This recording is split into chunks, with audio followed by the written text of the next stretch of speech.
Amidst the ruins of the city, a voice narrates a story no one could have ever imagined. An archaeological excavation at a mystical ruin site accidentally disturbed an ancient seal, which then unleashed a catastrophe upon all of humanity, a bizarre blood-red mist. It quickly enveloped cities, and the people affected by the blood mist couldn't withstand it. They were mutated, driven mad, and died horribly. Meanwhile, most other living creatures transformed into terrifying mutated beasts with horrific forms and grotesque abilities. Amidst the desolation, a lone figure stood silently. His steadfast back faced a collapsing world. Wherever these mutated beasts went, the city was turned to rubble. Fear spread like a plague, sowing terror everywhere. In response, the military was mobilized. A military aircraft soared across the sky, launching a missile into the heart of the city. Boom! A world-shaking explosion roared, creating a colossal cloud of dust and smoke. From within the thick haze, a figure stumbled out, surrounded by mutated wolves. The beasts with blood-red eyes were growling. He screamed in desperation, "Xiao Shui!" The wolves bared their sharp teeth, snarling angrily. He turned back his own eyes, now glowing crimson, as he roared in fury. "Xiao Shui, where are you?" As the monsters lunged at him, he screamed in agony as his body began to transform violently. His right arm completely turned into a gruesome blood-red demonic claw. He rose from the rubble, his determined gaze scanning his surroundings. His face was cloaked in shadow, leaving only his burning red eyes visible. He whispered in pain, "Xiao Shui." He walked aimlessly through the dead city, only one name left in his mind, Shui. His steps halted as he spotted a doll. A cloth doll was lying on the ground. He knelt, the pain and despair stark on his face as he called her name again, Xiao Shui. He reached out with his monstrous arm. He hesitated, then gently poked the doll. Immediately, the demonic claw vanished, returning to a normal hand. He gently touched the doll as a single tear of blood slowly traced a path down his cheek. He whispered, "Shui." In the vast, desolate space, he collapsed to his knees. His desperate scream echoed everywhere. "Where are you?" The scene shifts back to 3 days earlier. 3. On the bustling city streets, a radio broadcast could be heard. Many areas are experiencing a natural phenomenon involving red mist. We ask citizens not to panic and to try to remain indoors. Minimize non-essential outdoor activity. Inside a car, an older brother and his younger sister were sitting next to each other. The atmosphere seemed tense. Suddenly, a soldier in full body armor slammed his hand on the car window, shouting, "Get this car moving now!" Immediately, the man in the driver's seat exclaimed in shock, The army!" Meanwhile, the older brother in the back seat muttered with an angry expression, "Those damn politicians! You really can't believe a single word they say." The younger sister huddled against her brother in fear. "Big brother, I'm scared." The brother turned, took his sister's hand, and comforted her. "It's okay, we're right here." The father in the driver's seat was skeptical. "They've already mobilized the army, and they're still calling it a natural disaster." The older brother looked out the window with a worried expression, thinking to himself, for them to make such a big move. Outside, the soldiers were looking up at the sky, their faces filled with terror. One asked, "What in the world is that red mist?" Above them, a helicopter was being swallowed whole by a massive cloud of red mist. A moment later, the helicopter lost control and plummeted to the ground, creating a horrific explosion. The father in the driver's seat and the older brother turned to look in horror, exclaiming, "What the?" With lightning-fast reflexes, the brother lunged forward to cover his sister's head, shouting, "Get down now!" The little girl only had time to let out a terrified, "Ah!" Crash debris from the helicopter rained down, crushing the front of their car. Amidst the chaos, the brother, his face full of worry, quickly asked, "Dad? Mom? Are you two okay?" While holding his terrified sister, he heard his father's pained voice from the front seat. My leg is stuck." The younger sister coughed violently, trembling as she asked, "Cough, cough, what's happening?" Suddenly, a savage roar echoed from outside, striking absolute terror into the family. The brother whipped his head around, his eyes wide with shock. What was that? A giant mutated beast appeared, spreading terror. The crowd screamed in panic. "What is that devil?" "Run! There's a monster over there! A monster!" Realizing the danger, the father shouted with urgency, "Quick! Get out of the car! Crash!" The brother kicked the car door open with all his might. He quickly pulled his little sister out of the mangled car. Their mother, trapped inside, urged them, "Take your sister and go. Forget about us." but the brother adamantly refused, trying to pry the door open. "No way! I'm getting you guys out just then." His little sister screamed in horror as she witnessed a wolf-like beast attacking someone nearby. A desperate cry for help rang out. Seeing this, the mother grew even more frantic, gripping her son's hand and almost screaming, "Go, just go!" The father added in a firm voice, "Be a man and take responsibility. You're her older brother." The mother looked at her son with a bittersweet smile and said, "Take good care of Xiao Shui." Suddenly, a massive beam of red energy slammed down right in front of the two siblings, blasting them backward.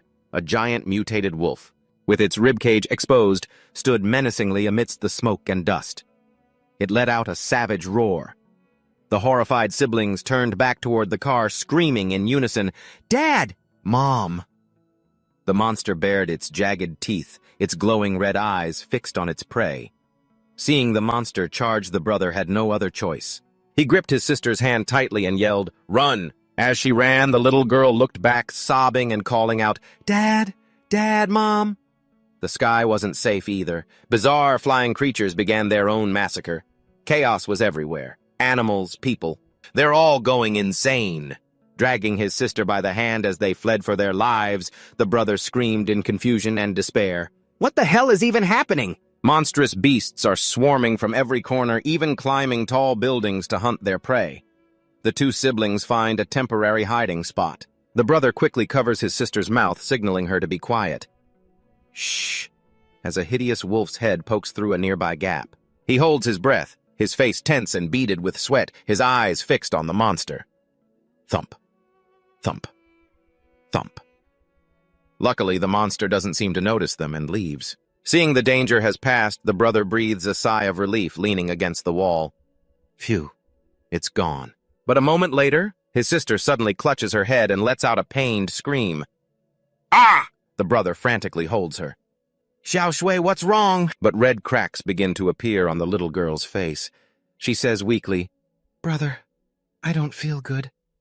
He is stunned to see his own reflection in a piece of broken glass. The same red cracks have appeared on his face just like his sister's. He exclaims in horror, "What is happening?" Amidst the thickening bloody mist, he worries to himself, could it be from breathing in too much of this red fog? He immediately finds a water bottle and a piece of cloth. Hurrying to soak the cloth, he gently presses it over his sister's nose and mouth, his voice urgent. "Quick, quick! Use this to cover your nose and mouth." But suddenly he too is struck by a sharp pain. Blood-red veins bulge around his eyes, signaling a terrifying transformation. He collapses to the floor. Engulfed in a blazing red aura, he struggles to endure, gritting his teeth. "It's so hot. Something is pouring out of my body." Seeing this, Xiao Shui rushes over worriedly. "Brother, are you okay?" He tries to reassure his sister while his body fights the transformation. He grits out, "I'm fine. I'm fine." "Stop it!" He screams, writhing in pain on the floor, muttering, "Stop it!" over and over. But Xiao Shui starts to cry in fear. "Brother, don't scare me." Just then, the wolf-like monster from before has found them. It stands menacingly in the doorway. He realizes in despair, "Oh no, we've been found." The beast roars and charges. Without a second of hesitation, he shoves his sister away, shouting, "Go!" They both burst out of their hiding spot, running into a nearby abandoned supermarket. Just as they run outside, a winged beast dives down from the sky in hot pursuit. And as they get inside the supermarket, another wolf blocks the entrance. He says in despair, "We're screwed. Another one." Xiao Shui asks, trembling, "Brother, what do we do now?" In a moment of desperation, he pulls his sister into a tight hug. His voice trembling, he says, "Don't be afraid, I'm here." Outside, a giant dragon-like beast lets out an earth-shattering roar that makes the ground shake. Immediately after, countless monsters begin to gather. Holding his sister tight, he thinks bitterly, "Is this really how we die today?" He suddenly makes a decision, pushing his sister deeper into the supermarket. "Get inside first." The little girl hesitates. "But brother..." He quickly picks up a wooden plank from the floor. His eyes flash with determination. "It's more dangerous outside. This is our only shot." He charges at the monster, letting out a battle cry. Argh! Clang! The plank hits the monster and shatters in two without leaving a single scratch. The monster roars in anger. He knows the situation has become dire. Crap. It lunges forward, clamping its huge jaws around him. Just then, a sharp arrow flies in from a distance and pierces its eye. Seeing her brother in danger, Xiao Shui lent a hand. Brother, brother, are you okay? I'm here to help you.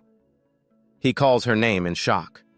Xiao Shui, blinded the monster, charges madly towards Xiao Shui. He screams in despair, "Run!" As the little girl flees in panic, he yells, "Xiao Shui, don't look back!" He coughs up a mouthful of blood. The pain from the transformation surges again. So intense. Cough, cough, cough, cough. He clutches his chest, feeling the chaotic energy erupting inside. He thinks in agony, "Why? Why now?" The monster catches up to Xiao Shui. It tackles her to the ground. She only has time to let out a terrified scream. "Ah! Xiao Shui!" He roars, his explosive rage shattering the nearby wall. He lunges to save his sister. Zap, blood-red energy shoots out from his body. He dives down, pinning the monster. His entire body shrouded in a dark aura, he stands over the monster, his eyes wide with killing intent. "Die! Die!" he screams frantically, stabbing the monster's corpse again and again. Xiao Shui collapses to the ground, horrified at the scene before her, muttering, "Brother." In his murderous rage, he can only scream, "Kill, kill, kill, kill, kill! Just die!" Seeing her brother losing his mind, Xiao Shui rushes to hug him from behind. "Brother, what's wrong? Please stop. Don't be like this." He tries to push her hands away, his voice completely transformed. "I'm fine," she begs through her tears. "I'm okay. I'm begging you, please stop." His sister's words bring back a flood of memories. An image of his mother in a car urging him, "Go, go," and his father's stern advice, "Be responsible like a man. Son, you're the big brother," followed by his mother's gentle smile. "Take good care of Xiao Shui." A happier memory surfaces. His father with his arm proudly around his mother. "You little brat, it's your dad's job to take care of your mom." His mother smiles lovingly. "Xiao Hao, you must live a good life with Xiao Shui, okay?" His sister's desperate calls echo in his mind. "Brother, brother, brother, brother, brother, what's wrong? Don't be like this." He gradually regains his senses. He looks down at the little girl in his arms and calls out gently, "Xiao Shui?" Xiao Shui looks up, her tear-filled eyes wide with worry and fear. She whispers, "Brother." The murderous aura around Yan Hao vanishes. His blood-red eyes return to their original azure blue. He gives a gentle smile and says, "Sorry for making you worry." But Xiao Shui, overjoyed, quickly asked, "Brother, brother, are you okay?" Yan Hao was about to say he was fine when suddenly through the glass behind him, he was horrified to see the reflection of a giant beast rising up. Crash! The monster shattered the glass wall and charged in. Yan Hao yelled, "Look out!" and immediately grabbed his sister, rolling to the side to dodge the winged beast as it let out a ferocious roar. It swung its claws, attacking the two siblings with lightning speed. Yan Hao grabbed the iron bar from earlier and snarled at the monster, "You ugly bird! Stay away from my sister!" Yan Hao roared, swinging the iron bar hard at the beast. To protect Xiao Shui, he used all his strength to slash in a powerful arc, yelling, "Get lost!" After pushing the monster back, Yan Hao quickly moved Xiao Shui to a safer hidden corner and said, "Xiao Shui, you hide here first. I'll go deal with those monsters." The little girl worriedly grabbed his arm. "Brother, you're going alone." Yan Hao looked out with a determined gaze. "That huge monster has already targeted us. I have to lure them away." Hearing this, Xiao Shui burst into tears and hugged him tightly from behind. "Brother, don't go. I'm scared you'll be like you were just now." Yan Hao gently placed a hand on his sister's head, his voice resolute. "Don't worry, I won't lose control this time." But she still hesitated. "But—" He turned around, looked deep into his sister's eyes, and gently coaxed her.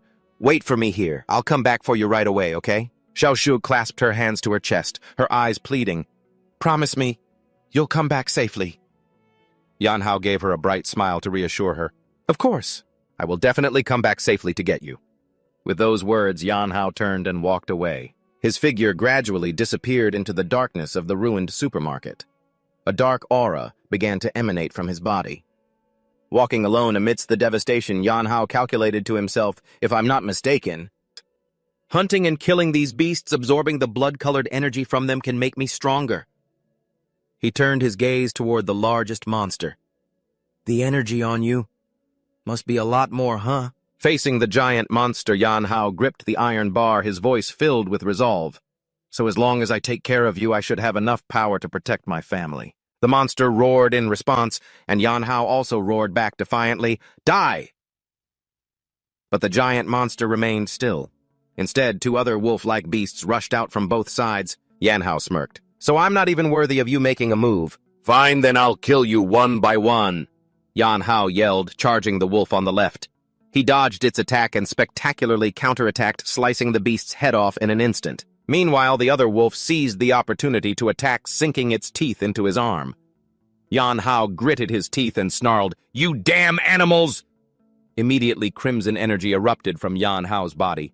He threw the two monsters off as his hands transformed back into demonic claws. He roared in a frenzy, "All of you die!" Feeling the power surging through his body, a crazed smile appeared on Yanhao's face. So this is the feeling of power. This is amazing. At the same time, in the sky, the giant dragon beast sensed something. It looked up and saw a military bomber. It let out a sky-shaking roar, signaling its comrades to retreat. Seeing the scene before him, he snapped back to his senses a little, looking at his own hands in bewilderment. This is me. What in the world happened?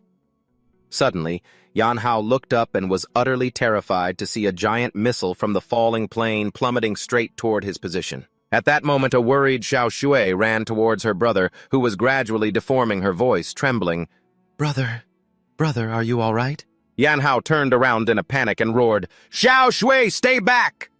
Immediately after a second violent explosion erupted a blinding white light engulfing everything. From above, a military helicopter hovered over the black smoke. A scout reported, "There are survivors down here. Let's go down and check." A special forces team landed at the scene.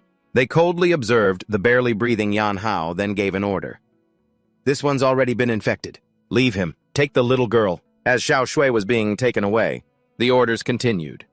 "Hurry up! The monsters will be back any minute." The helicopter took off, gradually disappearing from sight. But from the ground, Yanhao could only desperately reach his monstrous arm toward the sky, his weak call lost in the wind. "Xiao Shui!" In a blurry, fiery illusion, Xiao Shui's image turned to look at him, her eyes filled with pain and disappointment. "Brother, why didn't you come save me?" Her mournful cry was like a knife stabbing straight into his heart, causing Yanhao to roar in his desperate dream. "Xiao Shui, no!" Waking with a start.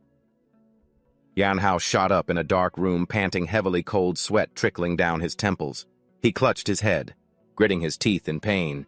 "Damn it, it's that dream again."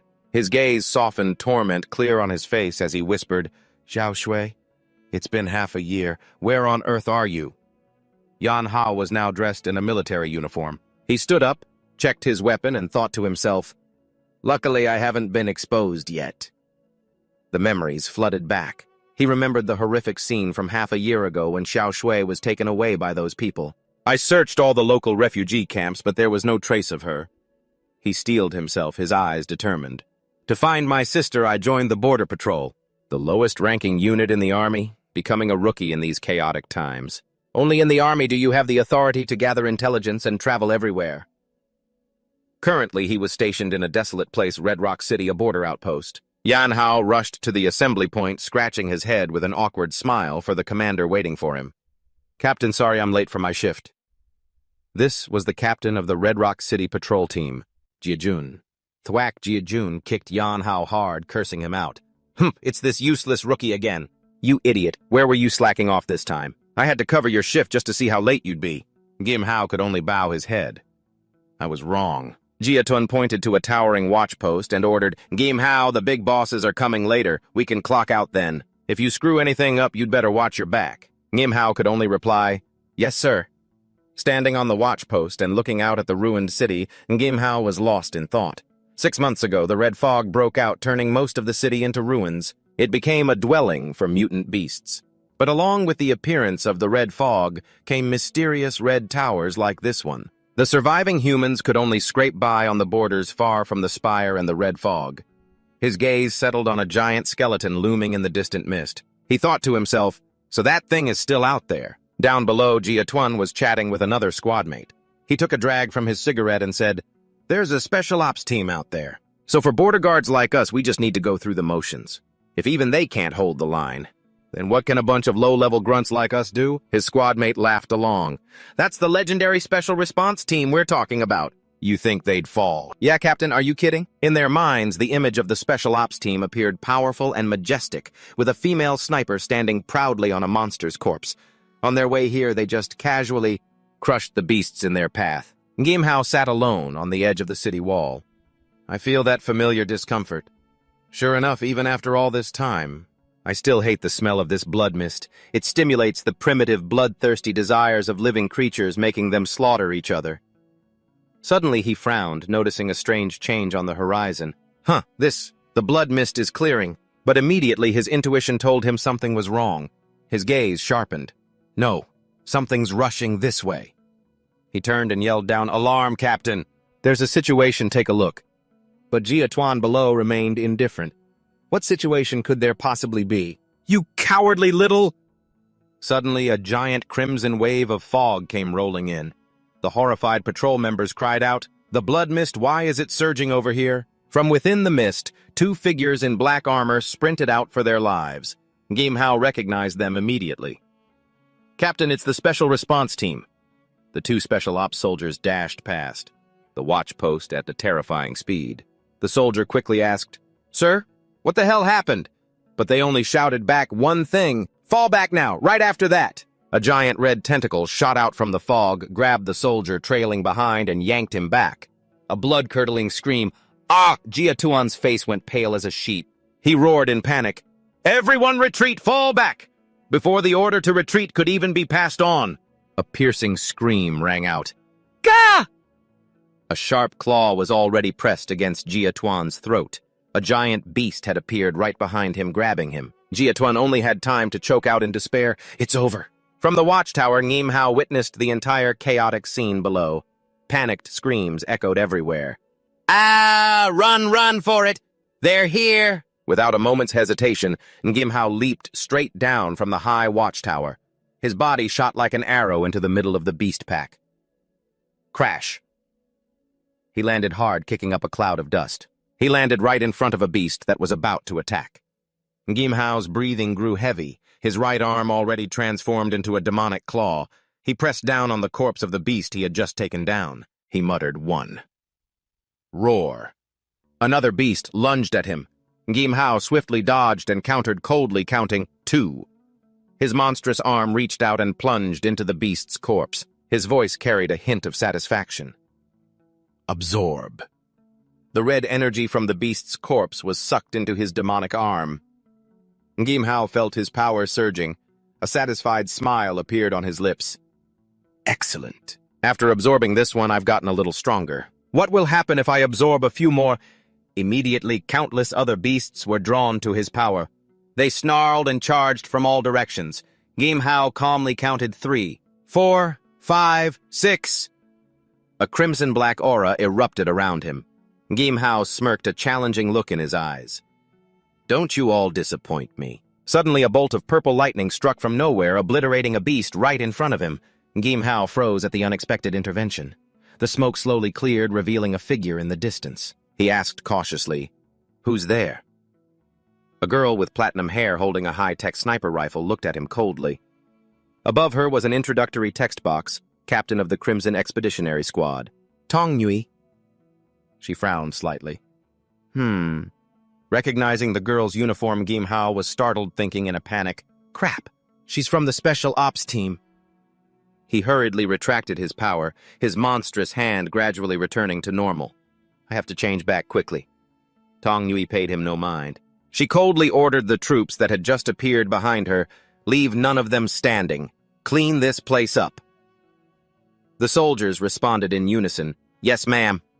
Immediately, Gimhao found himself with 2 gun barrels from the Special Ops soldiers, pointed straight at him, surrounding him.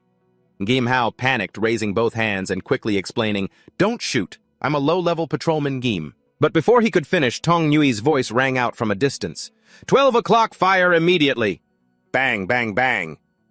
The shots weren't aimed at him, but slammed straight into the beast. That was about to launch a sneak attack from behind. The monster collapsed, just as Gimhao finished saying his name. How? 2 Special Ops soldiers moved forward, confirmed the target was eliminated, and then reported, "Target confirmed eliminated." Gimhao was still frozen in place, utterly stunned. Tong Yui slowly walked towards him through the blood mist. She stopped in front of him. Her sharp eyes scanned him from head to toe. "Patrolman, where is your weapon?" A cold sweat broke out on Ngim Hao's back. He thought, "I'm screwed." Without waiting for his answer, Tong Yui turned and ordered, "All units withdraw from the outpost." Back at the temporary defensive line, a soldier stood guard and announced loudly, "Without the commander's orders, no one is allowed inside." Inside, Commander Song was looking at a tablet. Outpost Alpha casualties, 37 people. Among them, Crimson Squad of the Special Response Task Force 2 killed. Patrol Team 30 killed. This concludes the personnel loss report for the sudden incident. This time, Yan Hao, tied to a chair, thought nervously. He looked up and asked Song Rui, "Why am I being detained? I'm a victim here too." Song Rui looked up from her tablet, her gaze as cold as ice as she stared directly at Yan Hao.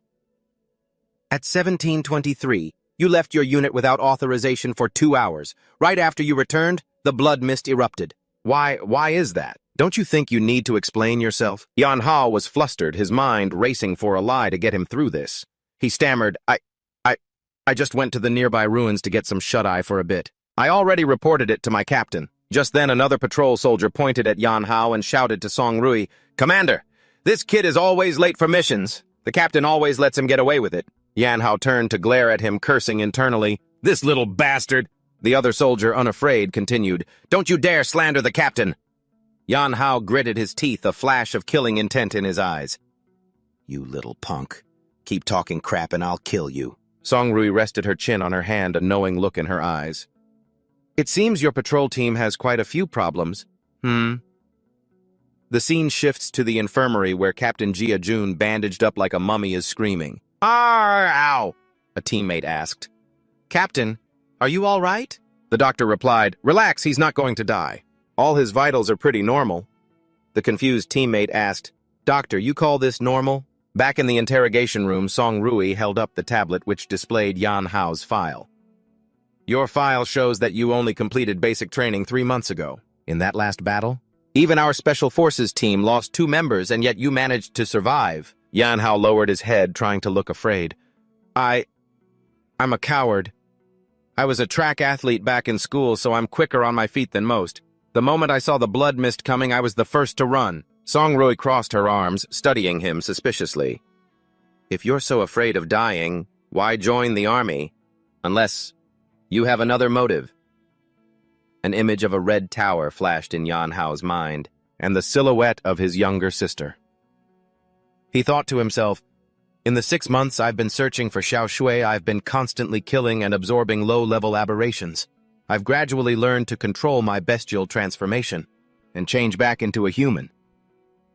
Memories of his days wandering returned. "For the past 6 months, I've been like a lone wolf avoiding crowds, using the most foolish methods to search every last ruin, scouting every human settlement." Song Rui stepped forward coldly, each footstep sharp and clear. She listed off his crimes, her voice devoid of emotion. "A soldier, yet you cling to life and fear death. Abandoning your post without authorization. Withholding intelligence." She put her hands on her hips, looking down at the bound Yan Hao. "I'm sure you know full well what the consequences are." Yan Hao looked up and asked calmly, "Are you going to have me executed?" But instead, Song Rui suddenly leaned down, whispering dangerously into his ear, "So what's the story with those hands of yours?" Yan Hao flinched slightly, his heart pounding. So she did see them after all. She continued to press him, her breath against his ear. "What was the point of those clumsy lies of yours?" "What is your real objective? Rumble! Rumble! Rumble!" Just then, the entire room began to shake violently.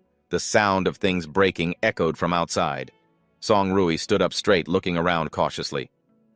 An earthquake. Yan Hao, in contrast, had a look of horror as he recognized that something was wrong.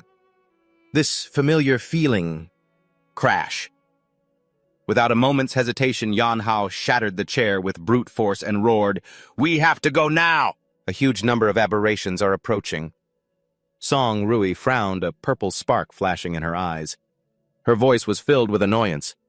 "You dare try to escape right in front of me! Whoosh!" In an instant, she appeared right behind Yan Hao. She slammed him to the ground with her knee, purple electricity enveloping them both. "You think you can just ignore me?" Yan Hao only had time to let out a pained grunt. "Irk!" The ground beneath them cracked from the impact. The two soldiers nearby cried out in alarm, "Commander, the ground is cracking. Please go easy on him." Rumble. Before the words were even finished, the floor completely collapsed, throwing everyone down into the darkness below. "It's collapsing, help! Help save me!" as they fell into a dark cavern underground. A disoriented soldier asked, "Where is this?" Yanhao pushed himself up, looking around, his hands still cuffed. "Underground. Did we really fall all the way down here?" Songri ordered a soldier. "It's too dark in here, get some light." The soldier immediately complied. "Yes, ma'am." The soldier who had been arguing with Yanhao earlier now started to blame him again. "You damn kid, you're a jinx. Trouble follows you wherever you go," Yanhao replied coldly. "Complain after you make it out of here alive." The other soldier asked in despair, "Sob, sob!" "We're not going to make it out of here, are we?" "Not necessarily," Yanhao replied. Click. The other soldier lit a flare. A blue-white light immediately spread out, illuminating a vast cavern. It was filled with countless intersecting tunnels. He exclaimed in horror, "Damn it, this is a maze dug out by those aberrations." Song Rui, however, remained calm. She picked up her sniper rifle from the ground. Then she gave an order, "Everyone stay calm, check your usable weapons." She knelt to check her rifle, adding, "Watch your formations, don't leave your backs exposed." Suddenly, a cold wind blew through the cave. Yanhao turned his head slightly. The patrol soldier from before also felt it. He asked, "What is it?" Yanhao replied, "There's wind coming from that direction." The other soldier was overjoyed. "Wind, Yanhao, that means there has to be a way out. I'll go check," as the soldier ran toward the source of the wind. Model, he didn't forget to turn back and mock Yanhao. "You might not have any other skills, kid, but you're number one when it comes to running away." He felt a breeze. "Hey, there's a real wind here." He joyfully turned back and shouted, "Commander, there's wind over here. There must be a way out ahead." But right after that, a giant mantis-like aberration appeared from the darkness right behind him. Yanhao shouted a warning, "Get down!" Zap! A beam of green energy shot out from behind. It pierced through the mantis's head just as it was about to attack. The mantis's corpse fell and green fluid flowed from its body, smoking and sizzling on the ground. Yanhao warned, "This thing's body fluid is corrosive. Don't let it get near you." The soldier, terrified, collapsed to the ground, his foot nearly getting corroded by the liquid. Songer approached and said coldly to Yanhao, "And another thing, do not act on your own without my direct orders." Yes, he could only mumble in response. Songer glanced at Yanhao, her eyes filled with suspicion. "It seems you're very good at avoiding danger, aren't you, Yanhao? Wait until we get out of here. You're going to explain everything about yourself to me." Yanhao remained silent, but his mind was racing. If she already knows my secret but isn't calling me out on it, what is she planning? Rustle. Rustle. Suddenly, strange sounds echoed from deep within the cave. A wary soldier asked, "What's that sound?" Yanhao said tensely. "Something is coming from the deep darkness." The rustling grew louder as three mantis-like aberrations with ferocious glowing red eyes crawled out. Immediately after, a massive swarm of aberrations poured out from every nook and cranny surrounding the entire squad. A terrified soldier screamed, "Holy crap, how are there so many of these things?" Yanhao frowned and muttered, "This is going to be a problem." Without a word of warning, the entire swarm rushed towards them like a black tide. Bang, bang, bang! Deafening gunshots rang out as the soldiers fired back. While trying to escape the encirclement, they desperately ran deeper into the cave. The volley of bullets flying behind them was only enough to slow the monsters for a moment as they ran. Yanhao suddenly stopped, a puzzled look on his face. Songer ran past, urgently ordering, "Don't stop, keep running." But Yanhao didn't move. He said, "The swarm. It looks like they've stopped." Everyone turned back and saw that the aberrations had indeed stopped behind them, not daring to advance. They had entered a massive cavern, and the space suddenly became vast and eerily quiet. A soldier pointed forward. "Quick look!" Below them was a colossal aberration with jet-black armor growling as it absorbed the surrounding blood mist. A horrified soldier recognized it. "This thing is absorbing the blood mist." Song-Ir also realized the danger. "This is an overlord class." The monster tilted its head back, and all the blood mist was sucked into its mouth, condensing into a glowing red energy sphere. "This is not good." It converted the blood mist into energy. Yanhao immediately shouted to warn everyone. Watch out, that stuff is extremely dangerous. Instantly Song leaped into the air. The gun in her hand gathered a blast of destructive purple lightning and fired straight at the monster. In response, the Overlord-class monster also shot a beam of red energy, glowing from its mouth. The two energy beams collided, creating a terrifying explosion, but Song-Er's purple lightning could only hold for a moment, before being completely overwhelmed by the red energy beam. Seeing her attack shattered, Song-Er was stunned in disbelief. Get out of the way. In that life-or-death moment, Yanhao rushed forward. He shoved Song-Er out of the energy beam's path and took the full force of the attack with his hand. Song-Er fell to the ground, staring in astonishment at Yanhao, who stood protectively in front of her. His demonic arm was absorbing the red energy beam. She stammered, Yanhao, you... Yanhao turned back his hand now, demonic, his voice firm. Wait until we get out of here alive. I'll explain everything to you then. Song-Er was stunned, her heart filled with doubt. Even my attack was useless. Does he, Yanhao, really have a way to deal with this asterisk? But she couldn't help but call out after him, be careful. Yanhao glanced back slightly, a confident smile on his lips. With that, he charged straight towards the roaring, colossal monster. Then bring it on. His eyes flashed with a red light as he thought, an Overlord class, huh? Just like that guy. Below is a chart of aberration power levels, Ravager class to Hound class to Overlord class to Titan class. The highest is Calamity class. Yanhao charged forward with only one thought in his mind. If I can absorb you, just how much stronger will I become? He unleashed a full-power slash against the monster's armor. Clang. The impact created a piercing sound.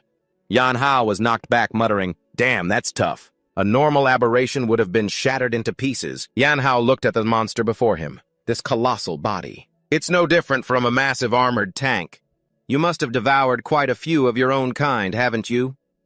The monster swung its giant claw to attack, but Yanhao easily dodged it. He landed lightly. Too slow. He quickly analyzed, did it pour all of its enhancement points into defense? Yanhao's eyes flashed red as dark energy erupted from his demonic arm. He smirked. Ridiculous. You're nothing more than a moving target. From behind, the patrolman witnessed the scene of Yanhao confronting the giant monster alone. His attacks created sparks that flashed across its tough armor. He couldn't believe his eyes. Am I dreaming? Yanhao's figure moved with terrifying speed, leaving behind blurry afterimages.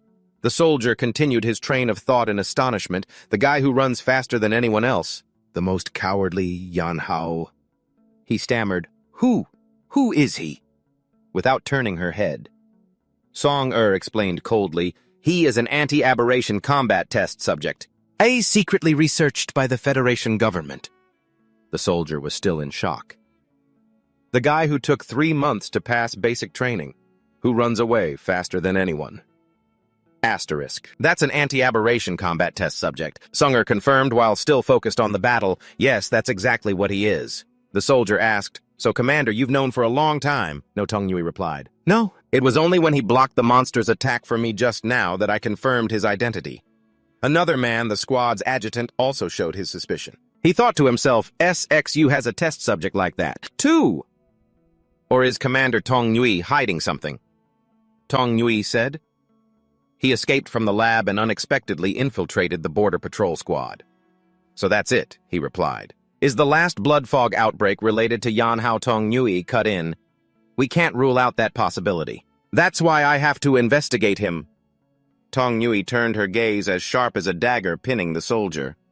This is a top-secret SXU matter. What you've seen, what you've heard here. You are not to breathe a single word of it to anyone else. Understood. The patrolman, terrified, stammered, Why, yes, understood, Commander. Back on the battlefield, the monster let out an enraged roar. It began to gather energy in its mouth. Vroom! A giant sphere of energy shot out, spinning like a vortex, wiping out everything in its path. Yanhao sensed the destructive energy flow, and his expression changed. This is bad! He immediately yelled to those behind him, Get out of the way! The energy sphere collided with the ground. It created an earth-shattering explosion. After the dust settled, Tongyui landed safely, her body still crackling with purple lightning. The patrolman from before slowly woke up. Amidst the wreckage, am I still alive? He saw the adjutant Lin Yongji helping another special ops soldier up. Huh, Commander. As he got closer, he was horrified to see that the special ops soldier's leg had been completely mangled. Your leg. That special ops soldier calmly replied, Don't worry, it's not fatal. The patrolman was filled with guilt. You're from the special combat team. For a regular patrolman like me. The special ops soldier cut him off one leg. It's a worthy trade for a life. He tried to struggle to his feet and continued. But isn't your mission to target the monsters? Why lose your precious combat ability for me? The special ops soldier replied resolutely. I didn't become a soldier just to kill those damn beasts. He looked at the patrolman, his eyes filled with determination. I exist to protect, to be humanity's final shield. I will never abandon anyone. The patrolman was stunned into silence. Meanwhile, Yanhao was being completely overwhelmed by the monster. Its pincer swings forced him to constantly struggle to dodge. He was sent flying, sprawling on the ground. Damn it. My blood fog energy is completely depleted. His demonic arm began to degenerate. He couldn't even maintain the single-arm transformation. The monster approached its expression full of menace. Overlord-class spiked steel beetle. Yanhao gritted his teeth. So this is an Overlord class. This is gonna be a little tough. Roar. The monster let out a triumphant roar. It raised its pincers, preparing to finish Yanhao off. But suddenly a bolt of purple lightning struck its head, making it freeze. Even the exhausted Yanhao was surprised and turned to look. Tong Nui had gotten into a sniping position at some point. The rifle in her hands was still crackling with electricity. You can't die here, Yanhao. There are still too many things you need to explain. The monster suddenly let out a bizarre sound. Ha! Ha! Ha! Tong Nui narrowed her eyes, realizing something was wrong. It's laughing. No way. As expected, blood fog began to pour out from the surrounding caves in a massive flood enveloping the monster. Just as I thought, the blood fog is pouring out of the caves. These interconnected caves make it easy for it to draw blood fog from other locations. The wound on the monster's head began to heal at a speed visible to the naked eye. Then it used the blood fog to replenish its own power. The wound is already starting to close. Tong Nui's expression turned grim. If this keeps up, it'll recover to its peak condition. It seems the sudden blood fog surge at the outpost earlier was its doing too. She ran to Yanhao's side, who was gradually recovering thanks to the blood fog. Yanhao, we can't kill it. We need to retreat now while we can. But Yanhao adamantly refused. No, it dies here today. A red glint flashed in his eyes, his killing intent soaring. Its summoning the blood fog also happens to replenish my energy. And right now it can't move around freely. This is the perfect opportunity for us to attack. Tong Nui warned him worriedly, if we fail, you could die here. Yanhao stood up to face the monster. I've walked through the gates of hell more times than I can count. What's one more time? Seeing the determination in his eyes, Tong Nui finally agreed. Fine. She loaded her rifle. Click. We only get one shot. She raised her rifle and took aim, all the energy gathering at the muzzle. I'll unleash my full power to help you shatter the armor on its head.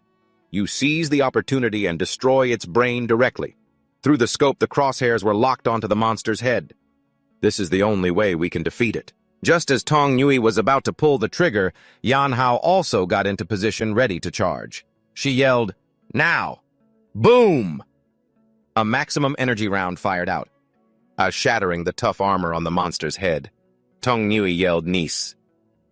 The head armor is broken. The moment the armor shattered, Ngam Hao didn't waste a second. His demonic arm transformed into a sharp blade and stabbed straight into the monster's brain deep inside its body. Countless streams of acid shot out, but he roared, the final blow, die! A burst of blue energy exploded from within the Overlord-class monster's head, completely tearing it apart.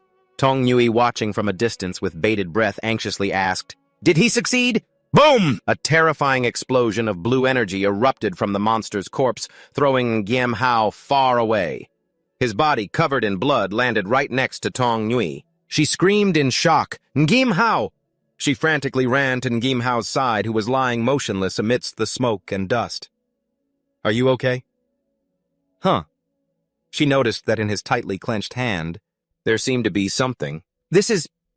Getting closer, Tong Nui saw a blackish-purple crystal in Ngam Hao's hand, which seemed to be the monster's core. At the same time, she also picked up a photo that had fallen from him. This is a photo. Suddenly, the crystal in Gimhao's hand glowed, then began to melt, merging into his palm. Gimhao's consciousness drifted into a strange space. He was surrounded by giant gene chains. Where am I? Who is this? He saw a familiar figure. Ah, this seems to be me. Strange. Why can't I control my own body? He saw his body in the conscious space gradually transform, becoming more feral. So that's how it is. Have I completely bestialized? So what is this situation? Is this hell or my life flashing before my eyes? Suddenly, a gene chain in front of him flashed brightly. This thing? It looks like DNA and it's glowing. What is it? The purple crystal suddenly appeared on his chest. A stream of power spread through him. I can move now. He looked down at his chest where the crystal was emitting a faint light. There seems to be something on my chest. He recognized it immediately. Isn't this the thing from inside that behemoth-class aberrant beast from before? It looks like some form of energy. It was in my hand just a moment ago. Why did it move to my chest? Instantly, the crystal began to absorb the blood mist in his conscious space. But it's absorbing the blood mist. Gimhao suddenly realized the crystal's function. It could not only absorb the blood mist, but also store it. Just like that. And even if I absorb more blood mist than before to become more powerfully bestialized, I won't have to worry about losing control anymore. It's like a safety switch for when I lose control. It will withdraw the blood mist in my body, allowing me to regain my sanity. A smile appeared on his lips. This way, I can absorb aberrant beasts to evolve and become stronger without any worries. But his joy didn't last long. I don't have to count how many beasts I kill anymore. Damn it. This new crystal has a limit to the energy it can store. If this keeps up, it's going to explode. That's right. He recalled the armored bug's attack. That move, can consume a huge amount of blood mist. If it can absorb the blood mist, then I'll just let it all converge in one spot. In the real world, in a hospital room, Gimhao, who was lying on the bed, suddenly opened his eyes. Blood mist began to pour out of his body. His eyes turned crimson red, completely dominated by the power. He shot up, held his hand out in front of him, and roared, "Converge for me!" Just then, Tong Yue opened the door and walked in. She was shocked to see the blood mist condensing into a sphere of energy in Gimhao's hand. "Gimhao," she asked in alarm, "what are you doing?" Gimhao whipped around and threw the energy sphere towards the window, shouting, "Get out of the way!" Crash bang! A terrifying explosion tore through the hospital wall, creating a massive hole. The scene rewinds to 5 minutes earlier. Outside Tianrun Hospital, a soldier reported to Tong Yui, who was standing in front of the operating room, "Captain Tong, Adjutant Lin's leg." Tong Yui replied calmly. As a soldier, he was already prepared for this. You don't need to blame yourself too much. Inside Adjutant Lin's hospital room, he was sitting on his bed, confronting Tong Yui. "Captain Tong, what on earth is going on with Gimhao? I've never heard of SXU having a test subject." Tong Yui crossed her arms and replied coldly, "Gimhao's case is top secret. You just focus on recovering. You don't need to worry about other matters." With that, she turned to leave. "I have already requested headquarters to transfer you to the logistics department. From now on, you can rest well." Adjutant Lin said defiantly after her, "About this matter, I will report the truth to your father, Chief of Staff Tong Lian." Tong Yui only paused for a moment. "I believe he will make his own judgment." She suddenly turned back, her gaze sharp. "Adjutant Lin, who exactly is your superior? From now on, your communication privileges are frozen. Stay put, and don't go anywhere." Leaving the room, Tong Yui asked the patrol soldier walking with her, "Where is Gimhao?" The soldier replied, "He's in hospital room 314. Tong Yui ordered, "Take me to Gimhao." They stopped in front of a door with the number 314. "We're here," Tong Yui ordered the soldier. "You stand guard at the door. Without my order, no one is allowed in." The soldier saluted. "Yes, ma'am." The moment Tong Yui opened the door, a horrific scene met her eyes. Gimhao was sitting on the bed, a sphere of blood mist energy condensing in his hand. She called his name in shock. "Gimhao," she asked in alarm, "what are you doing?" Gim Hao whipped around and threw the energy sphere towards the window, shouting, "Get out of the way!" Crash! Tong Nui barely had time to drop to the ground to avoid the destructive energy beam. The energy sphere smashed through the hospital wall, shot outside, and continued flying. The soldier guarding the door was also thrown back by the force of the explosion. Ah! From the outside, a crimson streak could be clearly seen piercing through the hospital building and another abandoned building in the distance. From his hospital room, Adjutant Lin witnessed it all through his window, wondering in shock. The abandoned building was pierced through. Was that Ngim Hao's doing? Captain Tong Nui. Just how long do you plan on hiding this? The patrolman who got caught in the crossfire was sprawled on the hallway, crying his eyes out. Why is it always me? Save me. This is terrifying. I don't want to die. Song Rui gets up from the rubble. She stares at the giant hole in the wall, thinking in shock, this is... The armored beetles move from before. How can Yan Hao use an aberrant beast's ability without his beast armament? She looks back towards the hospital room. Her expression is complicated. Yan Hao, it seems the number of explanations you owe me has gotten a little bigger. The scene shifts to the hospital rooftop. Yan Hao and Song Rui are standing opposite each other. Song Rui crosses her arms, summarizing the issue. So you're saying, not only can you absorb the beast cores of aberrant beasts, but you can also learn their abilities. Yan Hao clarifies, it's more than just that. It can also absorb and store more blood mist. That crystal shard also seems to be able to repair itself. Song Rui smirks, resting her chin on her hand. Well then, you've got quite a few functions, don't you? Yan Hao looks down his right arm, transforming slightly. I've definitely gained their strength and abilities, but I might also be slowly turning into one of them. He looks up, his eyes filled with torment. Can someone like me still be considered a real human being? Captain Song, in your eyes, what exactly am I? Song Rui looks straight into his eyes, her voice firm. You are you. A one-of-a-kind existence, human or monster, and that depends on how you choose to use this power. She turns and walks away. But your power is both a disaster and a weapon. She stops, holding up 2 fingers. You have 2 paths now. The first is to join Crimson. Become a reserve soldier in my squad. Her gaze turns sharp. The second path is to be classified as a threat, just like the aberrant beasts, and be completely eliminated. Yan Hao quietly repeats, eliminated. He looks at the hole in the building across from them and asks, do you really think the forces currently in the city have what it takes to do that? Song Rui admits, with my current strength, it's true I can't do a thing to you. She glances at the hole in the building. She continues, but for you right now thinking you can take on SXU all by yourself is a bit too arrogant. Joining my squad won't do you any harm. Status intelligence resources. I'll help you take care of all the trouble. Yan Hao crosses his arms, resting his chin in his hand. His eyes are filled with skepticism. A dangerous individual you've just met with uncontrollable power. And you're still willing to take on a nuisance like me. The price must be pretty steep, huh? You wouldn't go to all this trouble just to recruit a new soldier, unless you have another motive. Song Rui doesn't deny it. You're very smart. For a certain reason, I really do need you. But you have to believe me. We are not enemies. She squints slightly, speaking cryptically. Perhaps you could also see this as a transaction. Song Rui holds out the photo she picked up earlier.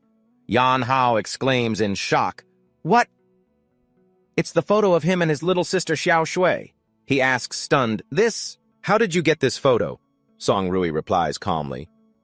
Don't underestimate me. If I want to investigate your past, it's as easy as flipping my hand. As long as you join Crimson, I will use the highest level intelligence network to do everything in my power to help you find your sister. Yan Hao turns his back, internally conflicted. Searching blindly on my own has its limits.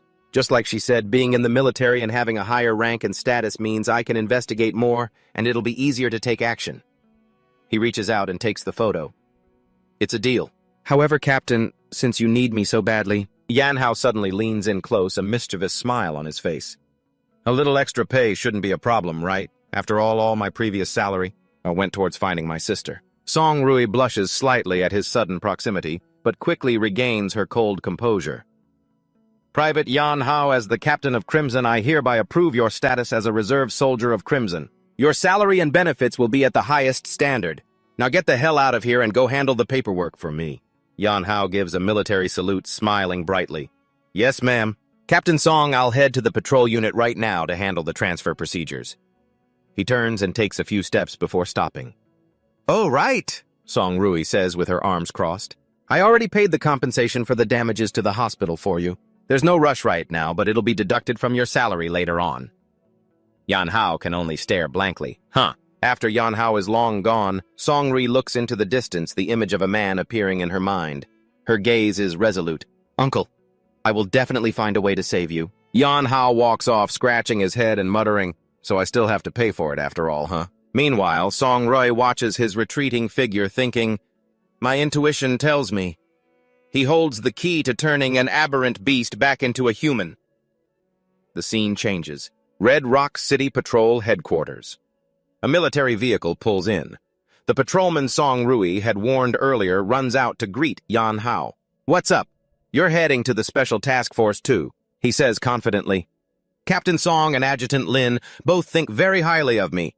Even though I joined the logistics department, Brother Yan Hao, we can look out for each other from now on. Yan Hao thinks to himself. What was this guy's name again? I don't think I ever paid much attention to him.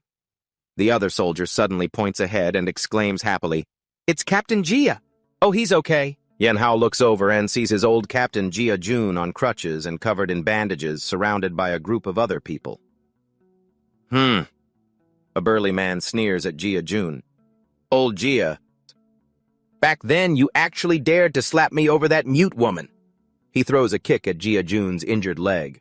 An introduction identifies him as the battalion commander of the Red Rock City Defense Force. Zhang Shui, now look at you coming here like a stray dog to beg our defense force to give your squad members their allowance. Jia Jun cried out in pain, clutching his body. The patrol soldier with him, Yan Hao, charged forward in anger. You bastards! But he was immediately held back by two other soldiers. Zhang Shui said contemptuously, Just you! The other soldier roared, Damn it, let go of Captain Jia! Zhang Shui grabbed Jia Jun by the collar and spat. Get on your knees and lick the mud off my boots. If you don't... He pointed at the soldier being restrained and smiled cruelly. This kid's arm! I'll break it and let you use it as a walking stick. Jia Jun gritted his teeth, his face filled with rage and humiliation. He slowly began to bend his knees. No need to kneel. A hand firmly gripped Jia Jun's shoulder, stopping him. It was Yan Hao. Yan Hao, you, Yan Hao smiled. You've helped me countless times before, Captain. This time let me return the favor. He stood protectively in front of Jia Jun. Facing Zhang Shui's whole group, he said, With me, Yan Hao here today. Let's see who dares touch a single hair on Captain Jia. I'll break his bones and use them for firewood. Two of Zhang Shui's lackeys got angry. They rushed forward with their batons. You're asking to die! Yan Hao just stood there coldly, his gaze as sharp as a blade. Whoosh! He threw a sweeping kick, taking one down in an instant. One, right after that. He threw a hook at the other one's face. The next two swung their batons, but Yan Hao ducked under the blow and kicked one of them in the leg. 3, 4. He threw a straight punch into the last guy's face. All four of them were sent flying, sprawling on the ground. In the blink of an eye, Zhang Shui's entire crew had been taken down. They lay groaning on the ground. Zhang Shui was stunned, unable to believe his eyes. 4. In 4 seconds. 5 guys. How is this kid so fast? One soldier who was still standing tried to sound threatening. Our captain is an E-rank warrior, you know. You dare attack us, you're dead. Zhang Shui pulled out his gun and pointed it straight at Yan Hao. You piece of trash from the patrol team. You dare to oppose the city guard. Do you believe I won't? Before he could finish his sentence, Yan Hao smirked provocatively and answered with a single word, I do. At the same time, bullets whizzed past him. He dashed forward with terrifying speed. He grabbed Zhang Shui's gun with one hand. But your firing speed is way too slow. Crack! The gun in Zhang Shui's hand was easily crushed into pieces that scattered onto the ground. Not even 1/10,000th as good as Song Rui. A terrified Zhang Shui pulled out a dagger and attacked wildly. Ha! But Yan Hao simply raised his hand and stopped the blade. He grabbed Zhang Shui by the throat, lifting him off the ground, his voice as cold as ice. You were the one who said you wanted to make Captain Jia kneel. Zhang Shui was terrified, stammering, You, what are you going to do? I'm warning you don't. Yan Hao leaned in close to his face. Now it's your turn. Slam! Slam! He smashed Zhang Shui's face straight into the ground. Zhang Shui was knocked unconscious, lying in a small crater created by the impact. The remaining guards looked at each other in fear. They couldn't believe what had just happened. He dodged bullets and crushed a standard-issue pistol 6 with his bare hands. Yan Hao looked at his own hand, feeling the power surging within him. He thought to himself, the physical strength enhanced by the beast core is far beyond what I expected. Fear swept over the guards. One of them screamed, "Monster, run!" The entire group immediately scattered and fled. The patrol soldier from before ran up his face full of admiration. "Brother Yan, you were like a god of war back there." Yan Hao turned back and asked, "Oh, are you all right?" He replied cheerfully, "I'm fine. I'm tough as nails." Jia Jun walked over with his crutch, his voice filled with gratitude. "Yan Hao, thank you." Yan Hao smiled back. "What's there to thank me for? Captain Jia, you always looked out for me. Standing up for you now. Isn't that what I'm supposed to do?" Jia Gun was still worried. "But what if the city guard comes after you for this?" Yan Hao reassured him. "Don't worry, Captain Jia, I'm part of the special task force now. The city guard won't dare to do anything to us." The scene changes to a tall, modern building. Chishi City temporary base of the Special Task Force. Song Rui asks, "Is the handover procedure complete?" Inside the office, Song Rui said, "I've already sent your application to headquarters." Yan Hao replied. She handed him a tablet displaying the words, "Assessment approved." "Headquarters has approved it." Yan Hao looked it over. "Performance not bad." He asked happily, "Does this mean I'm an official member now?" Song Rui cut him off. No, don't get ahead of yourself, Yan Hao. The real test is next." Her eyes became serious. "You must head to the headquarters in Hu City immediately. You will participate in the induction assessment for the Crimson Blood Combat Division of the Special Task Force," she added, "but I believe with your strength passing, it won't be a problem." Yan Hao smirked confidently. "Got it. Just wait for me to set a new record." A military convoy moves forward on a large bridge leading into Hu City. Armored military vehicles rumble down the highway, their engines roaring. Inside a vehicle, Song Rui explained, "This is Hu City, the capital of SXU. The headquarters of Crimson Blood is also here." Yan Hao asked curiously, "I heard that the lowest-ranking official member of Crimson Blood is a D-rank warrior.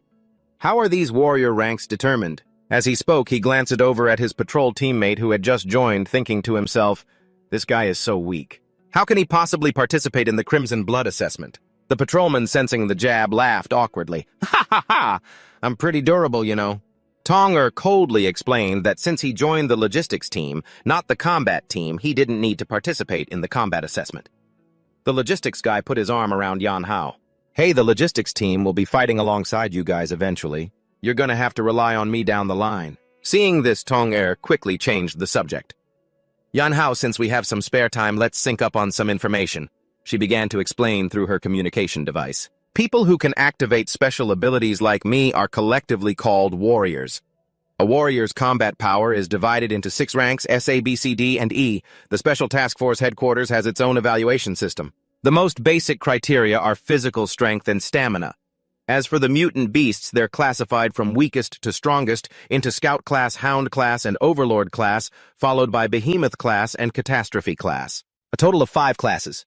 Under normal circumstances, an E-rank warrior can defeat a Scout-class mutant beast. Similarly, a D-rank warrior can take on a Hound class, while B and C-rank warriors can face an Overlord class. A-rank warriors face Behemoth class, and S-rank warriors face Catastrophe class.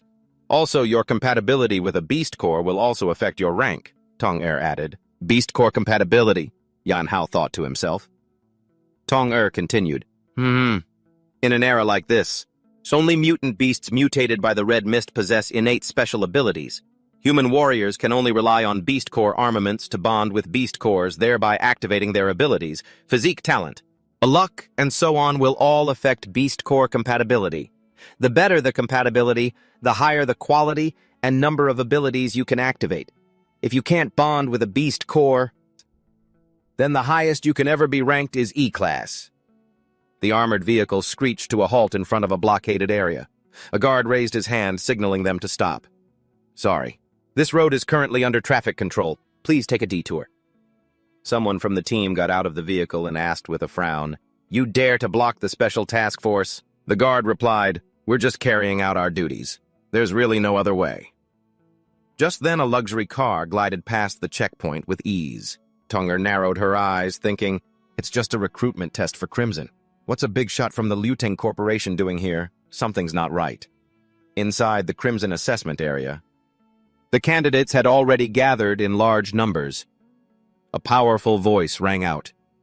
"Crimson is humanity's strongest shield and the Special Task Force's sharpest blade." A man in a formal military uniform stepped forward. It was Lin Yongshin, Crimson's chief examiner and A-rank warrior. He announced loudly, "I don't care what kind of background you have. Now that you're here, you follow the rules here. Pulling strings is absolutely forbidden on my watch. No matter who you are, if you don't have real skills, don't even think about staying in Crimson." He raised his hand, his gaze sharp. "The first round, the physical fitness assessment, begins now." Yan Hao shot off like a flash of lightning. In the 100-meter sprint carrying a 50-kilogram weight, his time was 5.1 seconds.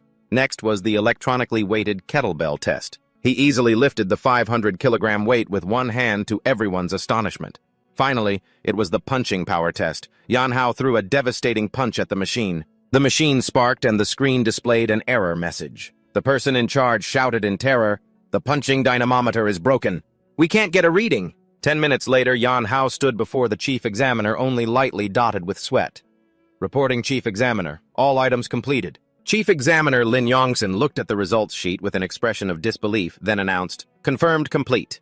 Total score 198 points." The other candidates immediately started whispering excitedly. 198 points. The highest rookie record before this was only 140 points. A jealous onlooker said, "Isn't this kid cheating? He's so dead." An assistant rushed over to report to the chief examiner, reconfirming the situation. "Instructor Lin, the highest record for a new recruit joining the team is 140 points.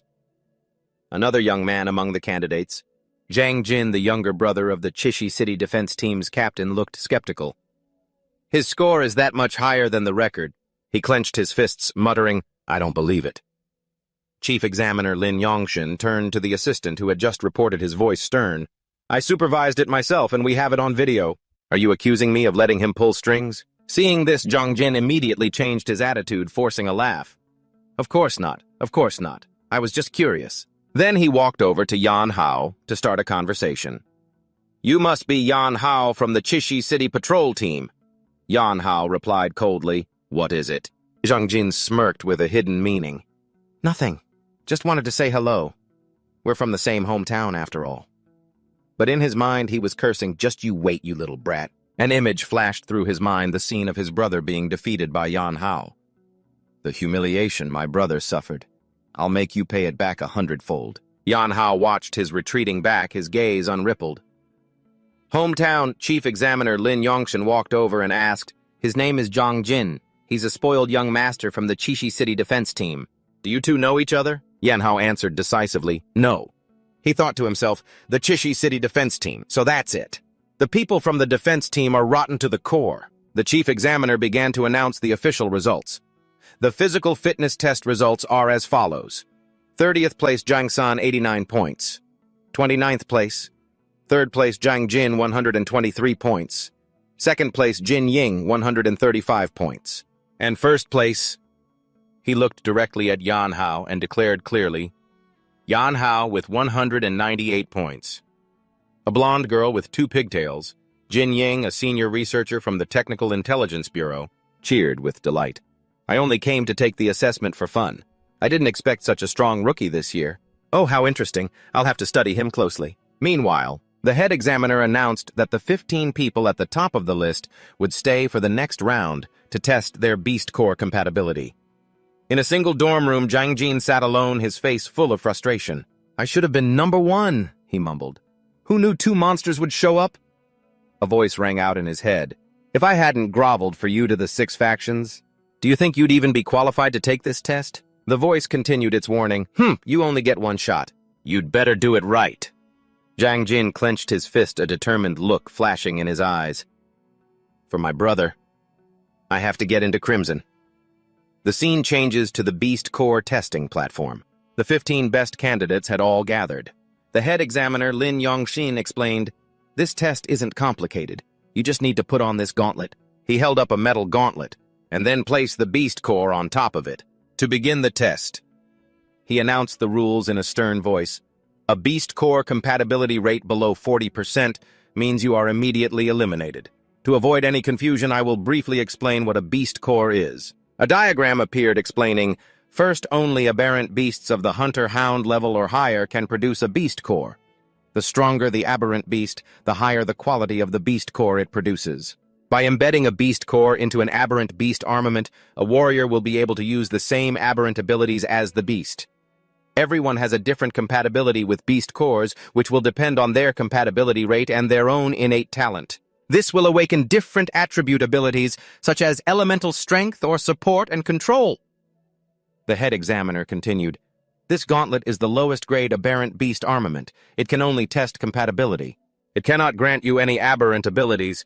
After you officially join the Crimson Tactical Unit of the Special Operations Team, you will be issued better beast cores and aberrant beast armaments." He ordered, "The beast core compatibility test begins now." The first candidate stepped up. The screen displayed D-class compatibility rate 39%. He collapsed to the ground. He screamed in despair. "My physical fitness was ranked 5th. Why is this test harder than killing an aberrant beast?" Next candidate. Another person successfully passed with a rate of 56% and shouted with joy, I passed. I can join Crimson." An assistant called out, "Zhang Jin, your turn." Zhang Jin stepped up with a cold expression, his eyes flashing with a crimson light. He forcefully put on the gauntlet. A clang was heard as the gauntlet locked into place. He gritted his teeth almost as if he were commanding his own body, "Obey me." The large screen immediately displayed the result, D-class compatibility rate 60%. The crowd started buzzing again. The strongest rookie from the last batch only had 56%. The strongest in this batch must be him. Zhang Jin smirked, glancing at the others. "A bunch of trash? I'm the strongest one in this batch." Amid the chatter, Yan Hao stood silently observing. Suddenly, Jin Ying appeared from behind him and asked curiously, "Are you from Redstone City? How come I've never heard of a powerhouse like you before?" The girl continued playfully. "After all, I'm the know-it-all of the Technical Intelligence Bureau, and yet you managed to slip past my radar. You're not so simple, are you?" She leaned close to his ear and whispered, "The unusual fluctuation in the red mist concentration in Redstone City a few days ago. I bet that had something to do with you, didn't it?" Yan Hao feigned ignorance. "Playing dumb, huh? What are you talking about? I don't understand a single word you're saying." Jin Ying stepped back, smiling charmingly. "It's okay if you don't admit it. Anyway, you just need to know that I'm very interested in you." With that, she cheerfully walked away. Yan Hao called after her with a slight smile. "In that case, Miss Know-It-All, could I ask you for some information?" Jin Ying turned back, winking playfully. "Of course, but I have a condition.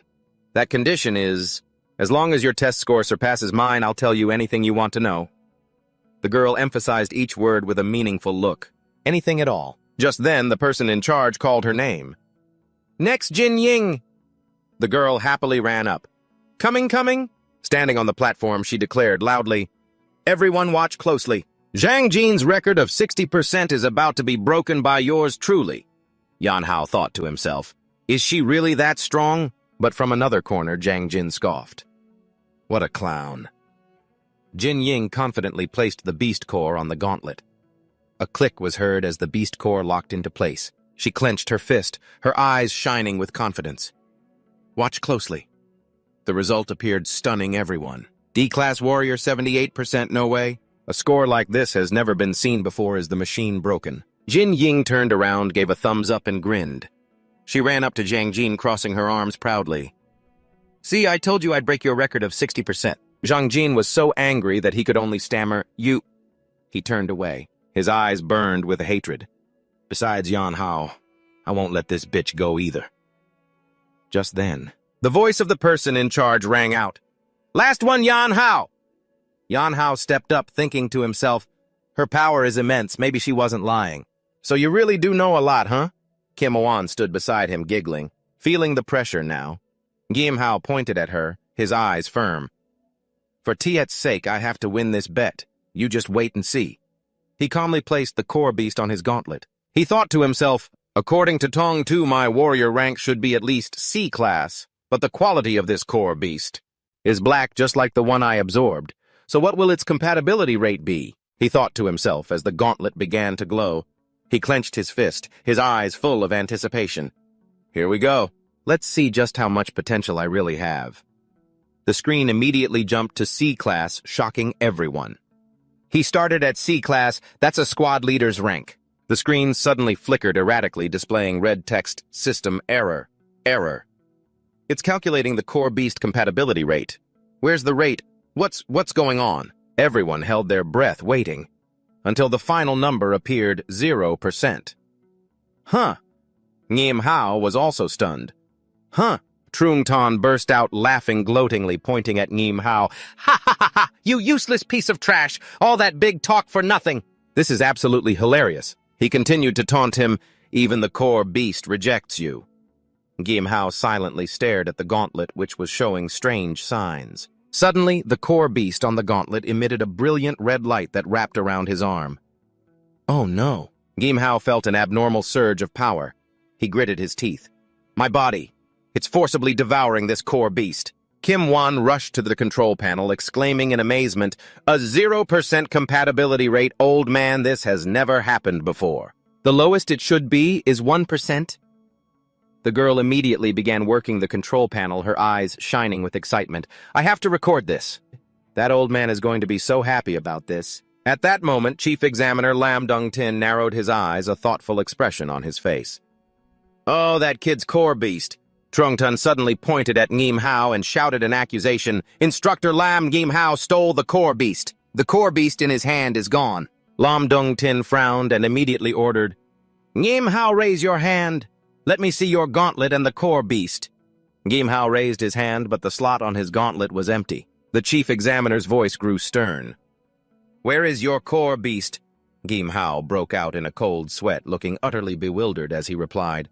This is so embarrassing, he thought. He hurriedly tried to explain, I don't know what happened either. In this dire situation, he lowered his head, thinking fast. I have to make up a reason right now, or I'll definitely become a guinea pig. A test subject. His decision was swift. He thought to himself, I'll gamble on it. I'll disguise the beastification as an ability activated by the core beast. Immediately, a brilliant red energy erupted. His right arm transformed into a powerful, sharp monster claw. Trung Tan's eyes widened. His jaw dropped and sweat poured down his face in terror. Holy crap, what the hell is that? Lam Dong-tin immediately drew his energy sword and shouted to the crowd, All personnel on alert! Fall back! In contrast to everyone's fear, Kim Wan's eyes sparkled like stars. She squealed with excitement. Whoa, could this be beastification? Trung Tan backed away suspicious. Beastification, that guy's been infected. Meanwhile, Lam Dong-tin aimed his gun at Ngim Hao and yelled, Everyone get back! The chief examiner's gaze turned ice-cold and menacing. I may have to take him out right here, he thought. Suddenly, Kim Oan rushed forward, waving her hand and calling out, Hey Ngim Hao, can you hear me? The monster arm gradually shrank. Ngim Hao turned to look at her calmly. What is it? Lam Dong-tin was stunned. He lowered his gun but remained vigilant, asking, You haven't lost your mind. He held up his arm, which was slowly returning to normal, and explained, I think it's the ability of this core beast. It just went inside me on its own, and then this happened. Kim Wan grabbed his arm, overjoyed, and cheered. He didn't go berserk. This is a transformation ability. Oh my God, this is a first-time discovery. The crowd of candidates behind them began to murmur excitedly. Lam Dong-tin holstered his weapon and said with a laugh, Kid, you've really hit the jackpot. Beastifying and then recovering on your own will. That's unheard of. This is definitely a rare special ability. Ngim Hao squinted at the blonde girl beside him with suspicion. Who are you really? How do you know so much? Kim Oan just smiled and replied, She gave a playful wink and struck a cute pose. I already told you I'm a know-it-all. Lam Dong-tin placed a hand on the girl's head and introduced her. This girl's name is Kim Oan. She's a Crimson Blood candidate for this term. She's also a senior researcher at the Technical Intelligence Bureau. Her father, Major General Kim Than, is in charge of the entire Technical Research Department, which made Kim Wan yell, Instructor Lam, you're blowing my cover. My whole mysterious vibe is ruined now. His expression turned serious again as he held out his hand. All right, the comedy show is over. Ngim Hao hand over the core beast. Hao scratched his head with a troubled look. Instructor Lam? It's really not that I won't hand it over. He pointed to the metal band on his wrist. It's that little gadget. It's squatting inside my body and refuses to leave. From a distance, Trong Tan gritted his teeth in astonishment. The core beast actually went inside his body. But then his expression changed, unable to hide a sinister smile. I have to report this to the Rokudo people quickly. This guy is a perfect test subject. Soon after, Hao was taken to a room with a danger sign on the door. Radiation therapy room. He lay still inside a modern scanner as a blue light passed over his entire body for examination. The doctors stared at the analysis on the screen with looks of utter disbelief. I've never heard of the beast core growing inside a person. What's more, this beast core seems to have already fused with his body. There's no simple way to remove it. A blond man wearing glasses approached. The doctor hurriedly asked, Director Kim, what do you think? Kim On-thang, deputy director of the Technical Intelligence Bureau, rubbed his chin, intrigued. He's worth studying. He definitely has quite a few more secrets. A curious researcher asked, Director Kim, if I may, what's the situation? Meanwhile, he thought to himself, this kid. Just what is his background? Crimson, are you all still planning to stick to that rigid rule of rejecting anyone with a compatibility rate below 40%? Suddenly, Tong Lim, Lieutenant General and Chief of Staff of the Special Task Force, appeared. He said sternly, Stop being cryptic, old Kim. Tell me what's really going on. He looked into the lab. I led the team of 6 researchers who developed that testing machine. I know it better than anyone. It's not 0%. Kim Wan, standing beside him, impatiently shook her father's arm. Dad, hurry up and say it. I'm dying of curiosity. What's wrong with him anyway? Only then did Kim On-thun turn back, his eyes shining with astonishment. The meter! It exploded! His compatibility rate is unprecedented. It surpassed the maximum theoretical value we set 100%. Immediately, Tong Lim ordered his subordinate, Dung Tin, with me. Lum Jung Tin quickly replied, Yes, sir. Meanwhile, Hao, lying in the scanner, felt a change within his core as it turned from black to red. Is it because I absorbed that small core? He closed his eyes and pondered. Before absorbing the core of that Overlord-class bug allowed me to steal its ability and also activated the core inside my body. This time I absorbed a low-level core. Although I didn't gain an ability, my core was strengthened. A notification panel appeared in his mind. Core purity increased. Color deep black dominant over red. Total red fog reserve increased. Red fog absorption efficiency increased. He realized it was like old iron slag, a dark, murky red, speckled with black impurities. In other words, the stronger the aberrant beast, the stronger I'll become after absorbing it. As long as I keep preying on aberrant beasts, I can evolve infinitely. The scene shifts to a majestic skyscraper, Special Task Force Crimson Headquarters. In the hallway, Tong Nui was arguing heatedly.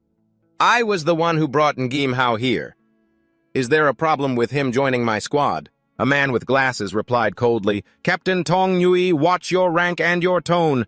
Yes, sir. Furthermore, your interest in that C-rank rookie is a bit excessive, don't you think? Tong Nui turned to Tong Lim, pleading, Dad, you promised I could have him on my team. You can't make me a soldier who doesn't keep her word. Tong Lim walked away coldly. He left her with a curt remark, A soldier's honor is to the nation, not to an individual. Hao has already joined Dung Tin's squad. That cannot be changed. The man with glasses glanced at Tong Nui sarcastically. You're both squad leaders in Crimson. Are you really trying to steal a member from him? Return to your post. This is an order. Tong Nui clenched her fists. Though resentful, she had to obey. Yes, sir. She thought to herself, I'll just have to find another way. At the rest area of the Crimson Barracks, a loud voice rang out, Hao! Hao! Big news! Kim Wan ran in holding a piece of paper and announced excitedly between Ho City and Shikthak City. They've just discovered a beast nest. They're sending Crimson rookies to scout it out. And yes, I already got permission from Instructor Lum for us to form a team. Hao, now a C-rank member of the Crimson Special Task Force assigned to Lum Dung Tin's squad, turned around, bewildered. The group prepared to depart. Lum Dung Tin gave his instructions. The mission objective is to scout and assess the threat level. Be vigilant. Even though it's a low-level beast nest, the red fog can cause mutations. Kim Wan, D-rank senior researcher for the Technical Intelligence Bureau and a member of Lum Dung Tin's squad, said cheerfully, Data collection is my specialty. Don't worry, I'll cover you. The convoy of armored vehicles entered a treacherous mountain region. The threat level of beast nests is divided into 4 tiers: low, medium, high, and extreme. The species are also divided into many types. Sitting in the vehicle, the driver explained, "The low-level beast nest we're approaching is a hive type. Its characteristics are a simple structure, but a complex network of internal passages. The deadliest part is the swarm of venom stinger bees, made up of a large number of worker bees and a small number of soldier bees." Ngim Hao mused. "A hornet's nest. One person should be enough to handle that, right? Why would we need 3 vehicles?" Suddenly the driver exclaimed. "Huh?" Ngim Hao looked ahead. "Iron bees aren't like little honeybees. Looks like there's something up ahead." He looked out the window and was stunned. "Huh!" The sky outside was pitch black. Tiny dots were rushing towards them. An entire swarm of giant creatures came into clear view. "Wow, I didn't know these honeybees were so big," someone shouted. Kim Wan corrected them. "I told you they're iron bees, not honeybees." The soldier driving a corporal from the old patrol team now with the special task force yelled, "Everyone hold on tight!" The vehicle tilted violently as it was relentlessly attacked by the swarm from the air. Kim Wan panicked. "This is bad. It's the Iron Bee's stinger attack. Our armored vehicle can't take this." Ngim Hao immediately took action. His hand glowed with a brilliant red light. "I'll handle the swarm outside. This is a good chance to test out this newly developed move." He placed his hand on the car door and shouted, "Fuse!" With a loud bang, he kicked the mutated door, sending it flying straight into the swarm of bees as he charged out. "Everyone find cover and defend yourselves. I'll be back in a bit."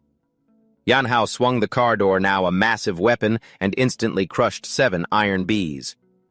The soldier driving stared at him dumbfounded. "What kind of ability is that?" "Using a door as a weapon," Kim Wan explained.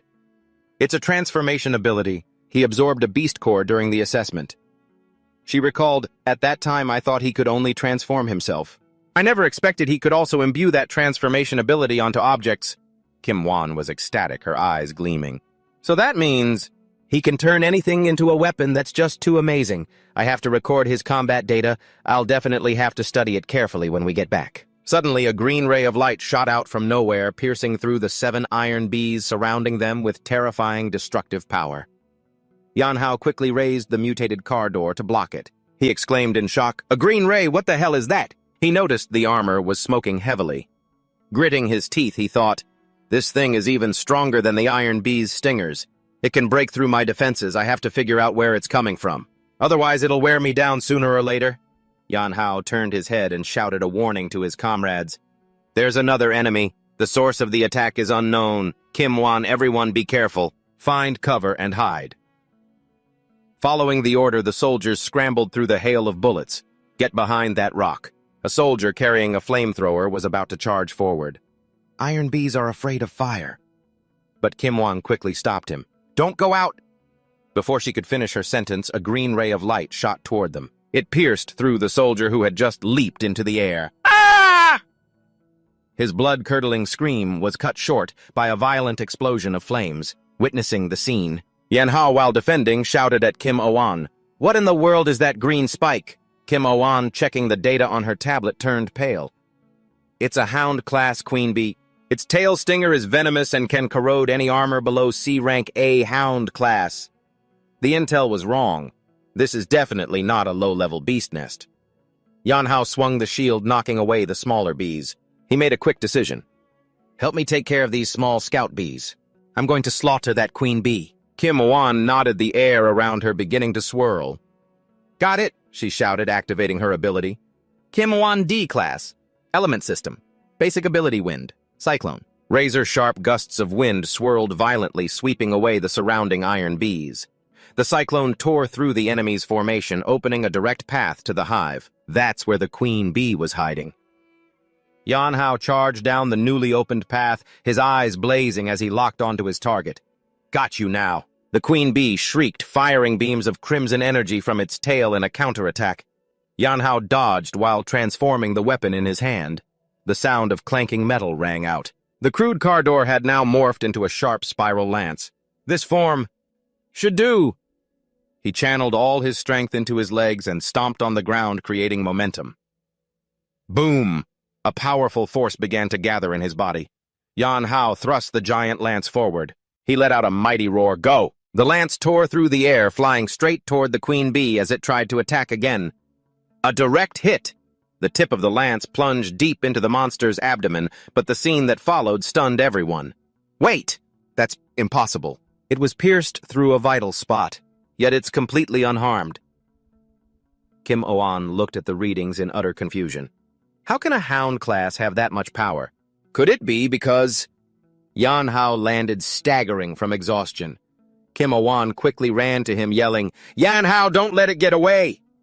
The injured queen bee was flapping its wings frantically. Run, it's about to level up to overlord class. Yan Hao fell backward onto the ground, giving up. Let it go! I'm out of gas. Without the red mist to replenish my energy, I was drained in an instant. If I'd known, I would have saved some strength. Kim Wan stood with her hands on her hips, looking down at him with a teasing smile. Hey, what's with this dead fish act? Are you trying to play the victim? Do you need this lady to give you mouth-to-mouth? Yan Hao snorted coldly in reply. I'm not interested in kids. Kim Wan looked down at Yan Hao and pouted. Who are you calling a kid? She took out an energy chocolate bar. She smiled and offered it to him. Here, eat this first. Take a rest.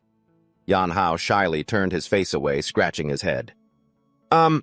Actually, I'm out of energy, but not because I'm hungry. A soldier ran over to check on them. Are you guys all right? Yan Hao stood up and replied, We're fine. Kim Wan, while looking at her tablet, gave an order. Let's clean up the battlefield and set up a temporary camp while we're at it. This needs to be reported to the higher-ups immediately. The soldier replied, It was reported a while ago. After regrouping, the troops started moving toward the giant honeycomb structure that was leaking dark red gas situated in the middle of the desolate land. Kim Oan looked at the measuring device in her hand. Beeping sounds echoed as she announced, The red mist concentration in the beast nest is still within the low range. We can go in with protective gear. Seeing Yan Hao hesitate, she said, You're not going to wait for reinforcements, are you? That queen bee is injured. It's a good opportunity to gather data and deal with it, but more than that, the threat level of this beast nest has now risen to mid to high. If we succeed, we'll have completed a mission above our rank and could gain a lot of benefits. Meanwhile, the scene shifts back to the imposing headquarters building of the Special Operations Team, specifically outside the Chief of Staff's office. Inside, a silver-haired general is in a heated argument. The argument with the person opposite him was intense. Right now, the higher-ups are severely divided. It's not just us hoping he becomes a high-level combat asset. There's also a bunch of mad scientists who advocate for turning him into a test subject for research.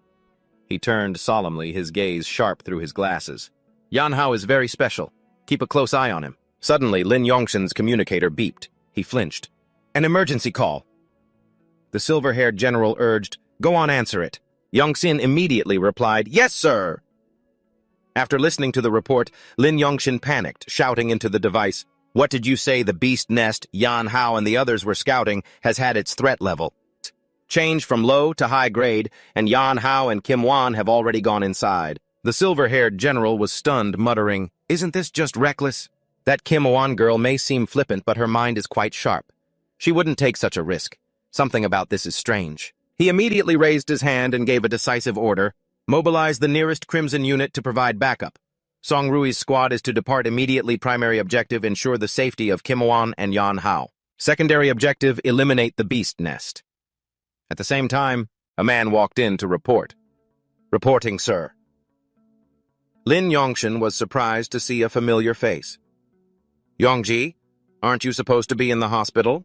The silver-haired general turned his back and asked Lin Yongshin, Yongshin, I'm having your younger brother continue to follow Song Rui. Is that a problem?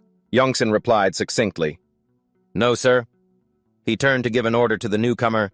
Lin Yongji, report to First Lieutenant Song Rui immediately to serve as her adjutant. This is an order. Lin Yongji bowed his head in compliance. Yes, sir. Yongshin silently understood. So you were the one who arranged for him to be by Song Rui's side before too? As everyone left, the general stood alone in the room, gave a slight wave of his hand, Go, and thought to himself, Ruir, although I don't know why you're so interested in Yan Hao, this is all your father can do for you. Back at the dangerous scene, Yan Hao and Kim Wan, clad in tight-fitting combat suits, were advancing deep into the cave. Only Kim Wan and I possess the defensive combat suits for the Red Mist. I hope everything goes smoothly. After venturing deeper into the cave for a while, without any unusual activity, Kim Oan said, "The energy index, on the other hand, hasn't changed." The girls analyzed the situation with concern. However, once that queen bee matures into an overlord class, the difficulty of dealing with this beast nest will increase dramatically. Suddenly, Yan Hao shouted, "Stop!" It startled Kim Oan, leaving her stunned. Crash! A giant monster broke through the rock wall and charged out, attacking fiercely. Both of them hastily jumped to opposite sides, narrowly dodging it. Yan Hao got a good look at the enemy and exclaimed in horror, "This is bad. It's a mutated armored stinger queen. Judging by its size and the oral appendage on its tail, it's overlord class." A cold sweat broke out on Kim Wan's back. She couldn't believe her eyes. It really managed to evolve successfully. How is this possible? The red mist concentration is this low. It's clearly not enough for it to level up so quickly. The situation worsened as its minions swarmed in, surrounding them. Not only that, the other scout stinger bees have been enhanced too. Kim Oan looked at the malfunctioning device in her hand and shouted in fury, "The red mist concentration here already far exceeds the warning value. Why didn't the analyzer sound an alarm?" Just as she finished speaking, she collapsed to the ground, coughing violently. "Cough, cough!" Yan Hao turned back in worry. "Kim Oan!" Blood was trickling from the corner of her mouth. Kim Oan gritted her teeth as she realized an even more terrifying truth. Moreover, the protective suit has been tampered with. The effectiveness against the red mist has been weakened. "There's a mole in the Crimson unit!" Yan Hao immediately stood in front of Kim Oan to protect her. In that life-or-death moment, Yan Hao grabbed Kim Oan's hand, pulled her along, and shouted, "Run!" As he ran, he glanced at the dense red mist surrounding them, calculating inwardly. "I was just worried about not having enough red mist energy, and now it's serving itself up on a platter. But I have to get Kim Oan to safety first. In this kind of terrain, there's no way I can fight with peace of mind." Finding a fissure in the cliffside, Yan Hao unleashed a powerful kick. "Ha!" He shattered the rock, creating a small entrance, and pointed inside the crevice. He signaled for Kim Oan to hide there. "It's concealed here and it's ventilated. You should be able to hold on for a bit." Yan Hao turned back his back facing the cave entrance and instructed Kim Oan, "Contact headquarters for reinforcements and prepare protective gear. I'll go hold them off." Kim Oan immediately regained her composure, raised her hand in a confident salute. "Leave it to this young lady. I'll update them with the latest data and the situation inside the nest." She saw Yan Hao starting to walk away. She suddenly called after him, "Hey!" Yan Hao Shi pointed at his face, her eyes a mixture of determination and worry. "If you don't come back, I'll chase you to the depths of hell and never let you go." Yan Hao turned his head back. He gave a reassuring and masculine smile. "Don't worry, I'll definitely be back." As soon as he left, the ground shook violently. The monster revealed its true form, a giant queen bee with rugged armor. Yan Hao clenched his fists, thinking to himself, "I have finally gained enough strength. And to protect the people who are important to me. So this time, the promise I made to Xiao Shui, it will be the same." Enemy information displayed mutated armored stinger queen bee higher than overlord level. He raised his hand, which was blazing with red energy. His eyes burned with the will to fight. "I will absolutely not fail." A swarm of worker bees as dense as a dark cloud blotted out the sky and frantically dived down to attack him under the queen's command. Yan Hao focused all his energy into his palm. He created a blazing red orb, an overlord-level crustacean insect move energy cannon. "The remaining red mist energy I have is only enough for one shot. I absolutely cannot fail." He strained, compressing his power to its absolute limit, focusing his spirit before condensing it. "Crimson Star! Condensing burst!" Yan Hao shouted, unleashing a destructive beam of energy towards the 7 bees. A terrifying crimson explosion erupted, tearing through the cave space. The energy beam hit its target, creating a violent shockwave that wiped out everything in its path. Thick smoke and dust enveloped the monster. Yan Hao squinted, observing. Did it work? Suddenly he noticed a strange aura creeping beneath his feet. From within the dense red mist, countless pairs of blazing red eyes lit up. The terrifying buzzing of wings echoed once more. Yan Hao broke out in a cold sweat, exclaiming in shock, "You've got to be kidding me." At the same time, in a rock crevice, time rewound to 3 minutes ago. Jin Ying was inspecting the equipment. The analyzer had indeed been tampered with. She used a specialized tool to repair the circuit board. This should be able to measure the red mist concentration normally now. But when the number appeared on the screen, her face turned pale with horror. Gutster. The red mist concentration exceeds the standard. But why is this reading so high? It's already twice the warning threshold. Suddenly, a strong gust of wind from the explosion outside blew in, knocking Jin Ying over.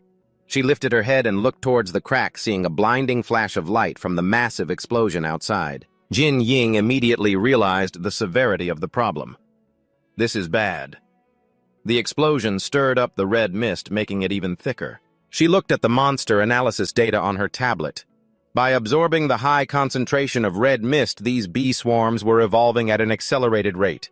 Even the lowest scout-level ones have evolved into hound level. Outside, Yan Hao's situation was becoming extremely critical.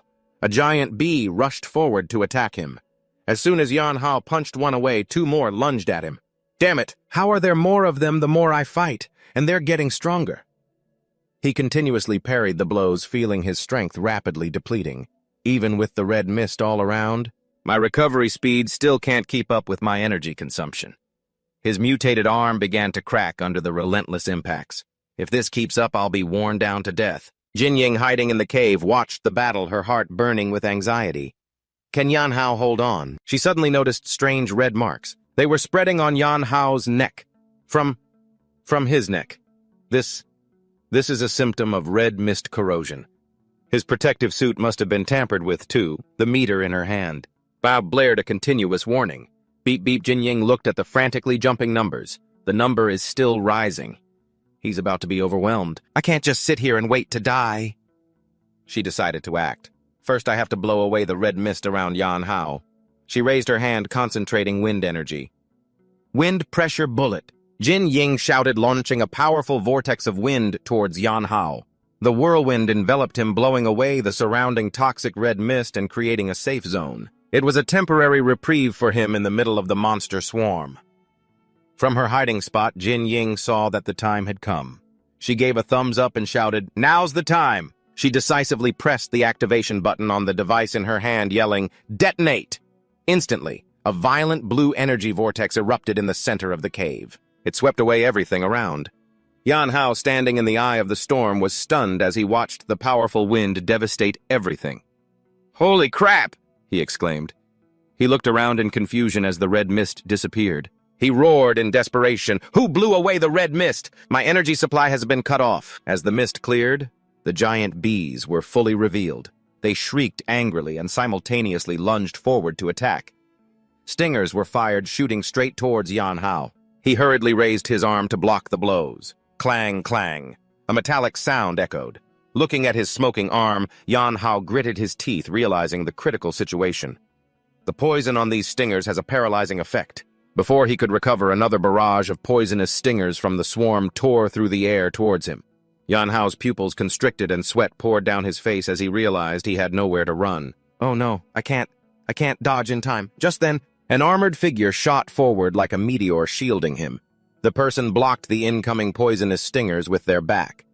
Yan Hao was stunned. Looking at the steadfast back that had just saved him, he blurted out, "Adjutant Lin."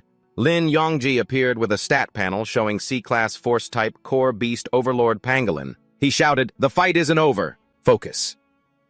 The endless tide of bees continued to swarm in with overwhelming numbers. Suddenly, purple bolts of lightning struck down from above, instantly piercing through a line of the monsters. Song made a cool entrance with a heavy rifle electricity crackling around her body. C-Class Element-type Core Beast Giant-level Manticore. She landed gently on the ground. Yan Hao asked happily. "Captain Song, why are you all here?" Song replied coldly, her eyes still warily scanning the surroundings.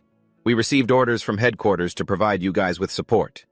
She raised her hand and gave a decisive order to the entire assault team to clean up this stinking mess. The soldiers, armed to the teeth, roared in unison, "Yes, ma'am!"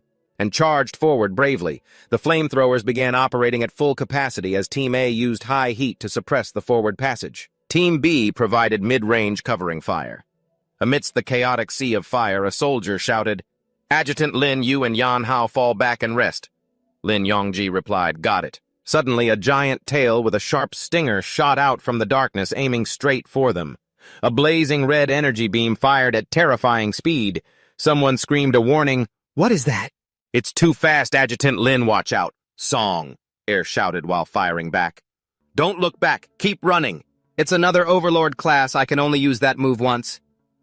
She focused all her energy into her gun. Activating her ultimate skill, she created a massive electromagnetic field.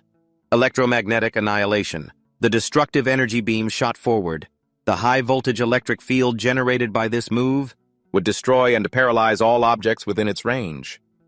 The attack collided with the target, creating a world-shaking explosion that ground everything to dust. The powerful lightning strike engulfed the boss monster, causing the members below to cheer.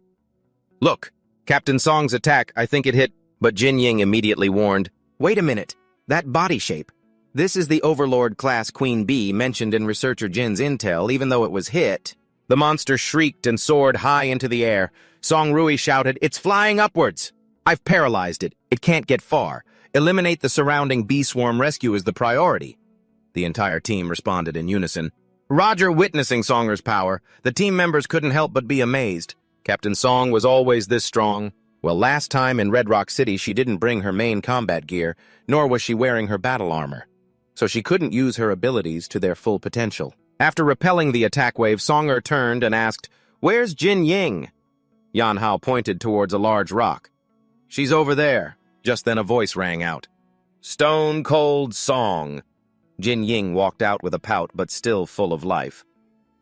If you were 10 minutes later, you would have been picking up this young lady's corpse. Songer smirked and retorted, Well, Miss Jin, when we get back, remember you're treating us.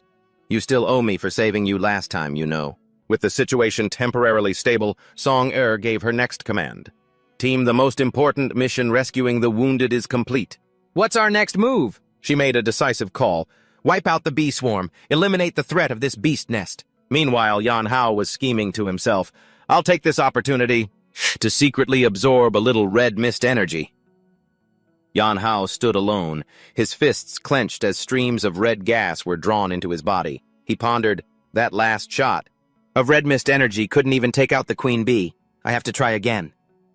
Feeling the power surging through his body, he let out a sigh of relief. Phew, almost done replenishing. Suddenly, Yan Hao jerked his head around, sensing an immense danger approaching from above. A gigantic spike slammed into the ground, causing a powerful tremor. It made everyone tremble in fear. That's immediately after a crimson vortex formed, sucking all the surrounding mist into its center. Someone exclaimed, It's absorbing all the red mist from the entire beast nest. The queen bee appeared in a new, far more terrifying form, stunning everyone. This posture. It's trying to level up again. No way. Didn't it just become an Overlord class? Jin Ying looked at her detection device, which was blaring red alerts, and screamed in panic. Danger, danger! The red mist level is about to break through level 4. Where the hell is all this red mist coming from? Could it be this beast nest is actually a high-level one? The monster let out a world-shaking roar, the shockwave vibrating throughout the cave. From behind it, swarms of other giant bees appeared. A soldier reported, Captain Song, a large number of Hound-class bee swarms have appeared behind it. Yan Hao charged forward.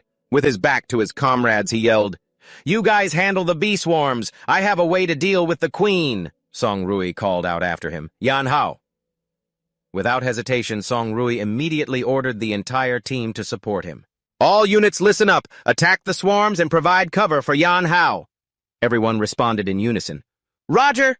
The queen bee began firing deadly energy beams down at the ground. Yan Hao thought as he ran, I have to finish it for good or everyone's going to die here. He moved continuously at high speed, repeatedly slashing at its body.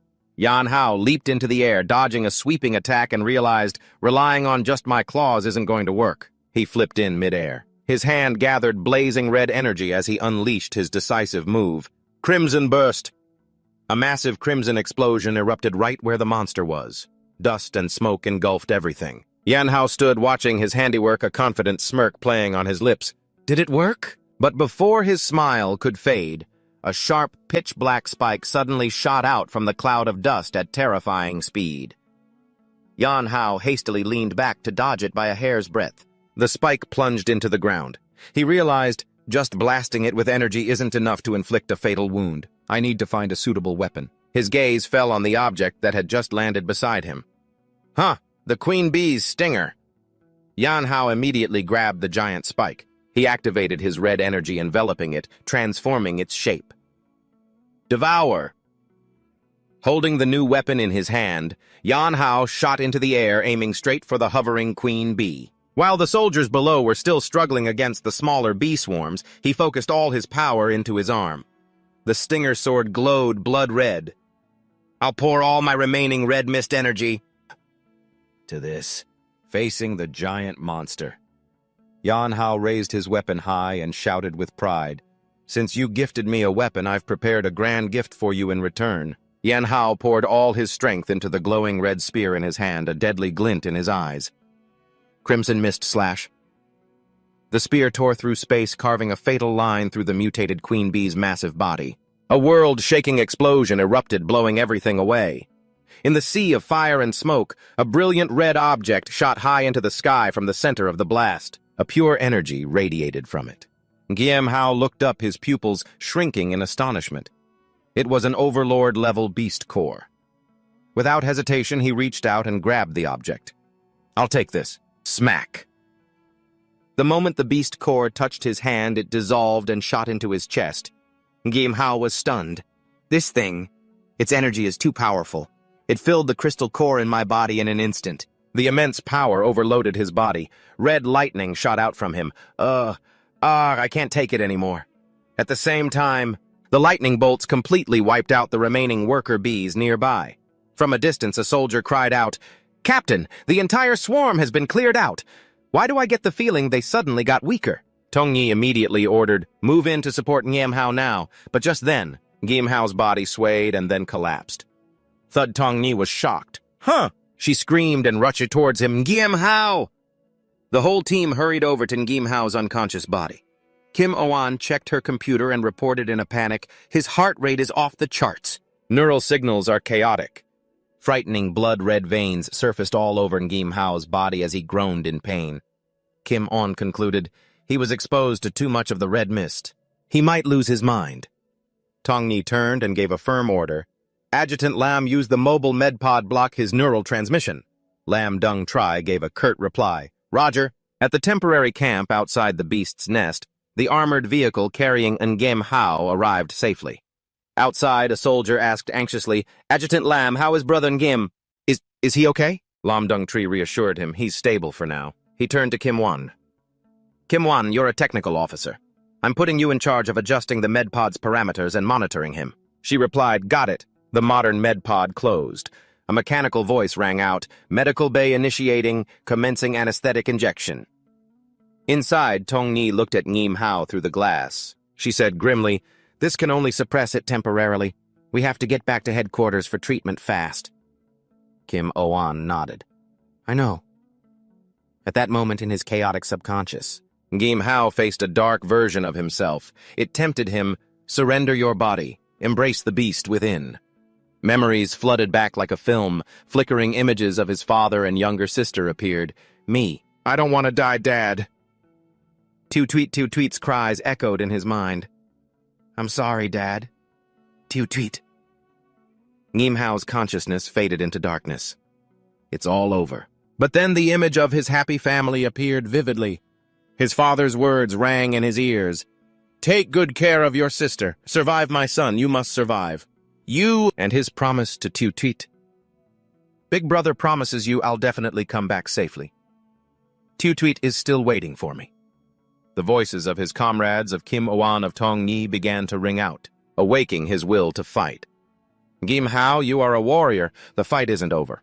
Focus, brother Guillaume, you can do this. This lady won't allow you to give up just like that. Guillaume Hao, wake up.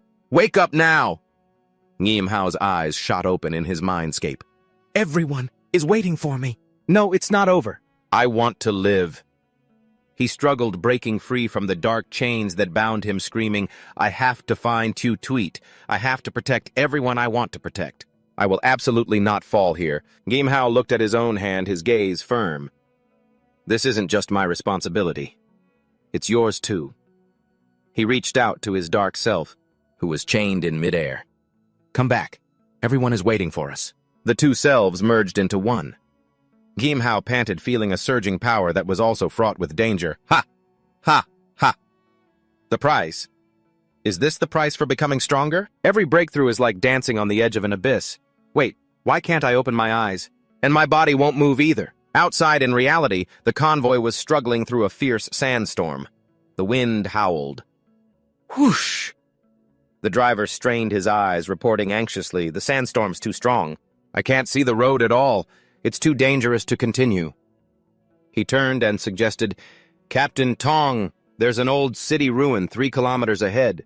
Maybe we should take shelter there for a bit." Tong Yi pondered for a moment, then asked Kim Wan, "What's Ngim Hao's current condition?" Kim Wan, her eyes glued to the monitor, replied, "His vitals are stable for now, but he hasn't regained consciousness." Tong Yi made a decisive call, Adjutant Lam. "Head for the ruins. Inform the rear vehicle to follow." The armored convoy headed towards a massive, dilapidated domed building amidst the swirling sandstorm. When the vehicle stopped inside a vast hall, the order was given, "All personnel disembark and rest." But the moment she stepped out, Tong Yi felt a sense of unease. She turned to Kim Wan. "Kim Wan, something feels wrong about this place." "Scan the environment immediately. Structural stability, red mist concentration, and heat signatures." Kim Wan immediately responded, "Got it." Beside the med pod containing Ngim Hao, Tong Yi ordered the soldiers, "Protect him well. This is a top priority mission from HQ." They all responded in unison, "Roger." But from the shadows, shadowy figures with covered faces and crossbows in hand had silently surrounded them. A volley of poison arrows suddenly rained down from above. A soldier was hit and collapsed in agony. Lam Dung Tree immediately shouted a warning, "Enemy ambush! Take cover!" At the same time, he activated his hardening ability to protect himself. The arrows thudded into the armored vehicle. Kim Oan realized with horror the crossbow bolts are coated with the bodily fluids of venom-sting wasps. Suddenly, a huge boulder fell from the ceiling. Tong Yi quickly ordered, "Scatter!" She rapidly activated her ability, firing bolts of purple lightning that shattered the boulder into pieces. Tong Yi landed safely, but the broken pieces of rock were still flying everywhere. Lam Dung Tree lunged to shield Kim On, bracing himself against the sharp fragments. "Oan, watch out for the shrapnel!" Kim Wan cried out in panic. "Ah!" From above, a taunting voice echoed, "Don't let them escape. Rob them of everything." A series of glass bottles containing a green liquid. Model, "Here, have a taste of this first." The bottles shattered on the ground, releasing a strange green smoke. Songroi squinted on guard. "What is that?" She quickly covered her mouth and shouted a warning, "This is bad. It's the bodily fluid of an Overlord-class beast. The gas it creates has a paralyzing effect." The masked robbers all jumped down at once. "Charge attack! Go, go, go! Take care of them!" A robber swung a giant axe towards Song Rui, laughing, "Ha ha ha ha! Hand over all the good stuff, little girl!" Song Rui dodged the blow coldly, saying, "Get lost!" then launched a lightning kick at the enemy. The robber was sent flying, slamming hard into the wall, but just then, an iron chain flew out of nowhere, wrapping tightly around the medical pod. Song Rui turned back, but it was too late. She gritted her teeth as she felt her body gradually go numb. "Damn it! My body is paralyzed." The robbers cheered triumphantly. "Got it hooked! Hurry, pull, those guys were risking their lives to protect this metal box." There's definitely treasure inside, seeing them about to pull the pod away. Kim Oan screamed, "Don't touch him!" She rushed forward to stop them, but an arrow pierced through her leg, causing her to collapse to the ground in pain. "Ah!" Kim Oan slumped down painfully, calling out the name of the person in the pod, Ngim Hao. Inside the dark medical pod, Ngim Hao's body suddenly emitted brilliant red streams of light. His breathing became ragged. Gasp. Gasp. Songroi rushed over to help Kim On up, saying worriedly, "Hang in there, don't talk." Her heart was filled with anger and regret. Not only had she let Ngim Hao be taken, but she'd also let Kim Oan get injured. What kind of failure was this? Kim Wan, panting and breathless, said, "You have to save Ngim Hao." Song Rui decisively snapped the arrow on Kim Oan's leg. With a serious expression, she said, "For now, this will have to do. Don't move around." Then she analyzed the situation. Before we arrived, the robbers had already set up an ambush. It's very strange. How did they know our movements? Lam Dung Tree ran over to report Captain Song the scene has been secured. Most of the rogue robbers escaped while we were poisoned. They escaped? Song Rui replied, "There's a fierce sandstorm outside. They can't possibly move Ngim Hao by land. They must have gone underground." Another soldier ran up. We found an abandoned elevator shaft, but a preliminary investigation suggests it's the entrance to their hideout. Songrui immediately gave the order, "Assemble at once." Standing before the dark elevator shaft, Songrui gave her final instructions. Next up is a rescue operation. The objective is to retrieve Ngim Hao. Team A, secure the exit and protect Kim Won. Adjutant Lam and Team B, you're with me. We're rappelling down. Standing before the Team B soldiers who were preparing to depart, Songrui commanded loudly, "Success is our only option. Failure is not an option." The entire team replied seriously, "Yes, sir." Just then, the young man anxiously stepped forward. "Captain Song, please let me go with you." But she firmly refused. "No, you're not a combatant. Besides, the situation down there is unknown. You and Kim Won will stay with Team A and protect everyone." He persisted, his face full of worry. "Ngim Hao is my good brother. He saved me once. Now that he's in danger, how can I just stand up here and wait?" Seeing his determination, Songrui finally relented. "All right, stick close to me. Don't get separated from the team." He was immediately overjoyed. "Yes, sir." Scene change. Down in the robbers' hideout, one of them was struggling with the heavy metal box. "This metal chest is so heavy, what the hell is inside it?" Another one yelled, "Who cares? Anything hidden in an armored vehicle has to be treasure. Everyone get out of the way." A burly robber swung a huge weapon, bringing it down hard on the medical pod, creating a sharp streak of light. The sound of metal clashing rang out with a loud clang as the axe blade struck the pod's tough steel shell. The robber's leader panted in frustration. "What the hell? This thing is tougher than a safe. We've already broken several crowbars and sledgehammers on it, and it won't even budge." At this impasse, a blonde-haired teenager among the robbers raised his hand and spoke up. "I can open it, but we have to go deeper underground." The leader growled skeptically. "What nonsense are you talking about? Down there is just a death trap. The last 3 guys who went in never came back." The robbers started murmuring amongst themselves. "Is this kid dreaming? Even rats can't survive down there." But the boy remained confident. "I've seen it. There's a key down there that can open it. Want to make a bet?" The leader grabbed the teenager by the collar threateningly. "Huh? Who the hell do you think you are? If you can open it, we'll let you go. If you can't, we'll kill you and everyone with you." Inside the pod, Ngim Hao was now conscious and heard the threat from outside. "If you're planning any tricks, I'll kill you right now." He calmly assessed the situation. Although he didn't know what had happened after he lost control, it seemed he was now in the enemy's hideout as the pod was being carried deep underground. Ngim Hao noticed a change in himself. After his core leveled up, his sensory abilities had been massively enhanced. He could not only sense his immediate surroundings, but also deep underground. A status screen appeared in his mind, and he could also sense his body's condition. Core level rust red. 1 red bone mass is 67%. 2 evolved abilities, beast claws and constrict. 3 pilfered abilities, red bone bullet and poison gland. The poison gland must be the ability I stole from that bee. The group stopped in front of a giant beast skeleton.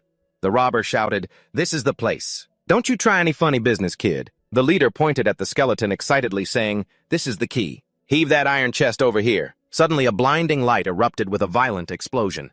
"Kid, this had better work or else." Before he could finish, a deafening roar cut him off. Amidst the smoke and dust from the explosion, a subordinate yelled in panic, "Boss, the box, it opened on its own." The lid of the medical pod burst open amidst a hazy mist. From the darkness, Ngim Hao coldly unleashed his new ability, poison glands. Deadly streams of green gas began to spread from his fingertips. The bandits had no time to react, only screaming in agony, "Ah, it's poison, poison!" The toxin seeped into their flesh, causing them excruciating pain. Ngim Hao stepped out of the smoke, standing tall amidst the collapsed bandits. "Not bad. As a support skill for crowd control, it's quite useful." The leader stared intently at him, his face filled with horror. "Damn it, there's a living person inside!" He roared furiously. "Did you bastards let me steal this on purpose?" "Just so you could infiltrate my hideout," Ngim Hao just replied nonchalantly. "What the hell are you talking about?" His anger boiling over, the leader flexed his bulging muscles. "I used to be a D-rank warrior. Killing a piece of trash like you is as easy as crushing an ant." He swung his blade and charged forward, filled with killing intent. "You dare trick me, die!" But Ngim Hao just smirked contemptuously. "D-rank." Instantly, a notification appeared. Poison glands activated. He threw a powerful punch straight into the leader's face. With a taunt, "Is that all you've got?" Leaving him no time to react, the powerful impact created a terrible shockwave. A series of deafening blasts shattered the surrounding rock walls. Ngim Hao stood calmly amidst the rubble. He turned his head slightly. Standing amidst the rubble, Ngim Hao looked down coldly at the trembling teenager. "You want a taste, too?" As soon as he finished speaking, the teenager was so terrified his eyes rolled back and he collapsed. Thud. He fainted. Ngim Hao turned around, looking in amazement at the giant skeletons behind him. To think there are so many exotic beast remains in this place. He moved closer, carefully observing the cracks on the bones, and concluded, "All these skeletons show signs of injury. It seems these beasts didn't die naturally. Someone deliberately trapped them here to slaughter each other. Just like in a beast arena." Suddenly, an immense pressure bore down from above. Tong Nui's electromagnetic pulse could be heard from 10 floors away. He smiled faintly and crushed a piece of debris in his hand. This woman is as hot-headed as ever. Up above, the soldiers were fiercely firing to suppress the remaining bandits. Clang, clang. Lam dung. Tree braced himself against the hail of bullets, his body transforming into a block of hardened black steel. Clink, clank, damn it, what the hell? That guy's completely immune to blades and bullets. Seizing an opportunity, he unleashed a lightning kick that sent the enemy flying. After the situation was stabilized, a soldier ran up to report Captain Tong. "This area has been suppressed. No sign of Kim T or Ngim Hao yet." Tong Nui decisively replied, "Keep searching." She frowned as she saw the deep claw marks on the rock walls. There are exotic beast claw marks everywhere. It seems there's some kind of secret hidden here. Just then, the communicator blared with an urgent signal. "Captain Tong Kim Tai's tracking device has located Ngim Hao directly below us." "Huh? What's wrong?" The signal suddenly vanished. The color drained from Tong Nui's face. She yelled in alarm, "This is bad. The medical pod might have been destroyed. Ngim Hao is in danger." At that very tense moment, Ngim Hao casually walked out from the rubble, carrying the teenager on his shoulder. "Yo, is everyone all right?" "Ngim Hao." Tong Nui breathed a sigh of relief, but couldn't help but ask with suspicion, "Ngim Hao, are you okay?" "I'm fine now. What on earth is down there?" Ngim Hao looked down into the dark abyss and explained in a low voice, "Below is probably an abandoned beast arena. Captain Tong, should we investigate?" After a moment's thought, Song decided to prioritize retreating for now. They would investigate later. "Ngim Hao, this kid... Oh." He was startled as the teenager on his shoulders suddenly woke up. The boy struggled free. He escaped. His eyes were bloodshot as he frantically drew a knife and lunged at Ngim Hao. "Die! Xing!" The sharp blade stabbed straight into Ngim Hao's left chest. Instantly, a layer of tough red scales appeared, blocking the blade. Localized beastification scale armor. Ketash. A murderous aura radiated from Ngim Hao as he gripped the kid's neck. "You're really asking to die, aren't you?" "You people! These soldiers! You're all bastards!" The teenager writhed in agony, blood pouring from his mouth and eyes. "Die! Kill! Kill me!" Ngim Hao narrowed his eyes, recognizing the terrible sign. This is a symptom of red bone infection. He immediately unleashed a suppressing blow. A red card fell from the kid's body, hitting the ground with a thud. Lin Yongji bent down and picked it up, stunned. He stared blankly at the card in his hand. "Redstone Patrol Team, 7th Squad. Attack. This is my comrade's ID card." Song took the card, studied the face on it, and then compared it to the kid. The photo on the card was much older than him, but the eyebrows are a perfect match. They might be brothers. She immediately gave an order. "This child's condition is terrible. Take him back for treatment and investigation. His infection is clearly past the initial stage." Ngim Hao placed his hand on the kid's back, using his special power to draw out the red bone energy from his body. There might still be a chance to save him. After a long journey, the convoy returned to Hucheng Base. At the Special Response Team's Zi Shui Barracks, a guard hurried to announce, "They're back. Go report to young Master Zhang." "Understood." Song got out of the car and immediately instructed, "Adjutant Lin, take Kim Oan to the medical bay right away." "Yes, ma'am," Lin Yongji replied. However, a squad of guards suddenly blocked their path. "What do you think you're doing?" "Excuse me, you two." A guard with an arrogant expression raised his hand to stop them. "According to the latest quarantine regulations, all personnel returning from a high-risk red bone zone must undergo immediate quarantine inspection." Lin Yongji was furious. "Since when was this a rule?" The soldier remained stubborn. "This is an order from a superior. Please cooperate. Strip naked for disinfection and a full-body inspection." Song Nui snapped coldly. "This so-called order from a superior. Who issued it?" "I am their commander," Song Nui asserted. "Tell your superior to come see me, immediately." In the distance, a man in an elegant vest approached, flanked by armed soldiers. Clank, clank. "Who is deliberately refusing to cooperate with the inspection?" He flashed a knowing smile when he saw Song Nui. "Oh, so it's Captain Song. Just a misunderstanding, a misunderstanding." He thought to himself, why did Song Nui come back with Ngim Hao? Song Nui looked him straight in the eye and demanded, "You're the one who ordered these logistics grunts to do this." He replied calmly, "I'm in charge of quarantine for new recruits. Captain Song and researcher Kim are veterans of the Special Response Team. Naturally, they don't need our inspection." He turned to Ngim Hao with a calculating look. "Ngim Hao, this is for the good of the barracks. I'll have to ask you to cooperate." Song cut him off coldly. "Not necessary." Her voice became threatening. "Who the hell do you think you are? Your word doesn't count for anything here." Song led the group, walking past him coldly. She didn't even glance back as she said decisively, "Just ignore him." But Trong Tan suddenly shouted, "Wait!" He aggressively pointed at the boy on Lin Yongji's back, his voice full of contempt. "You're really planning to bring that filthy thing into the barracks?" Lin Yongji immediately spun around and retorted, "He's not a filthy thing. He's my comrade's younger brother." Trong Tan smirked slyly when he heard about the boy's background. "Oh, so he's from the patrol team, is he? Trash belongs in the trash heap. Seize him." Immediately, the guards aimed the dark muzzles of their guns at Lin Yongji, causing him to grit his teeth in anger. "You!" Trong Tan provoked him smugly. "What are you planning to defy a military order?" Songer spun around furiously, shouting, "Trong Tan, you dare!"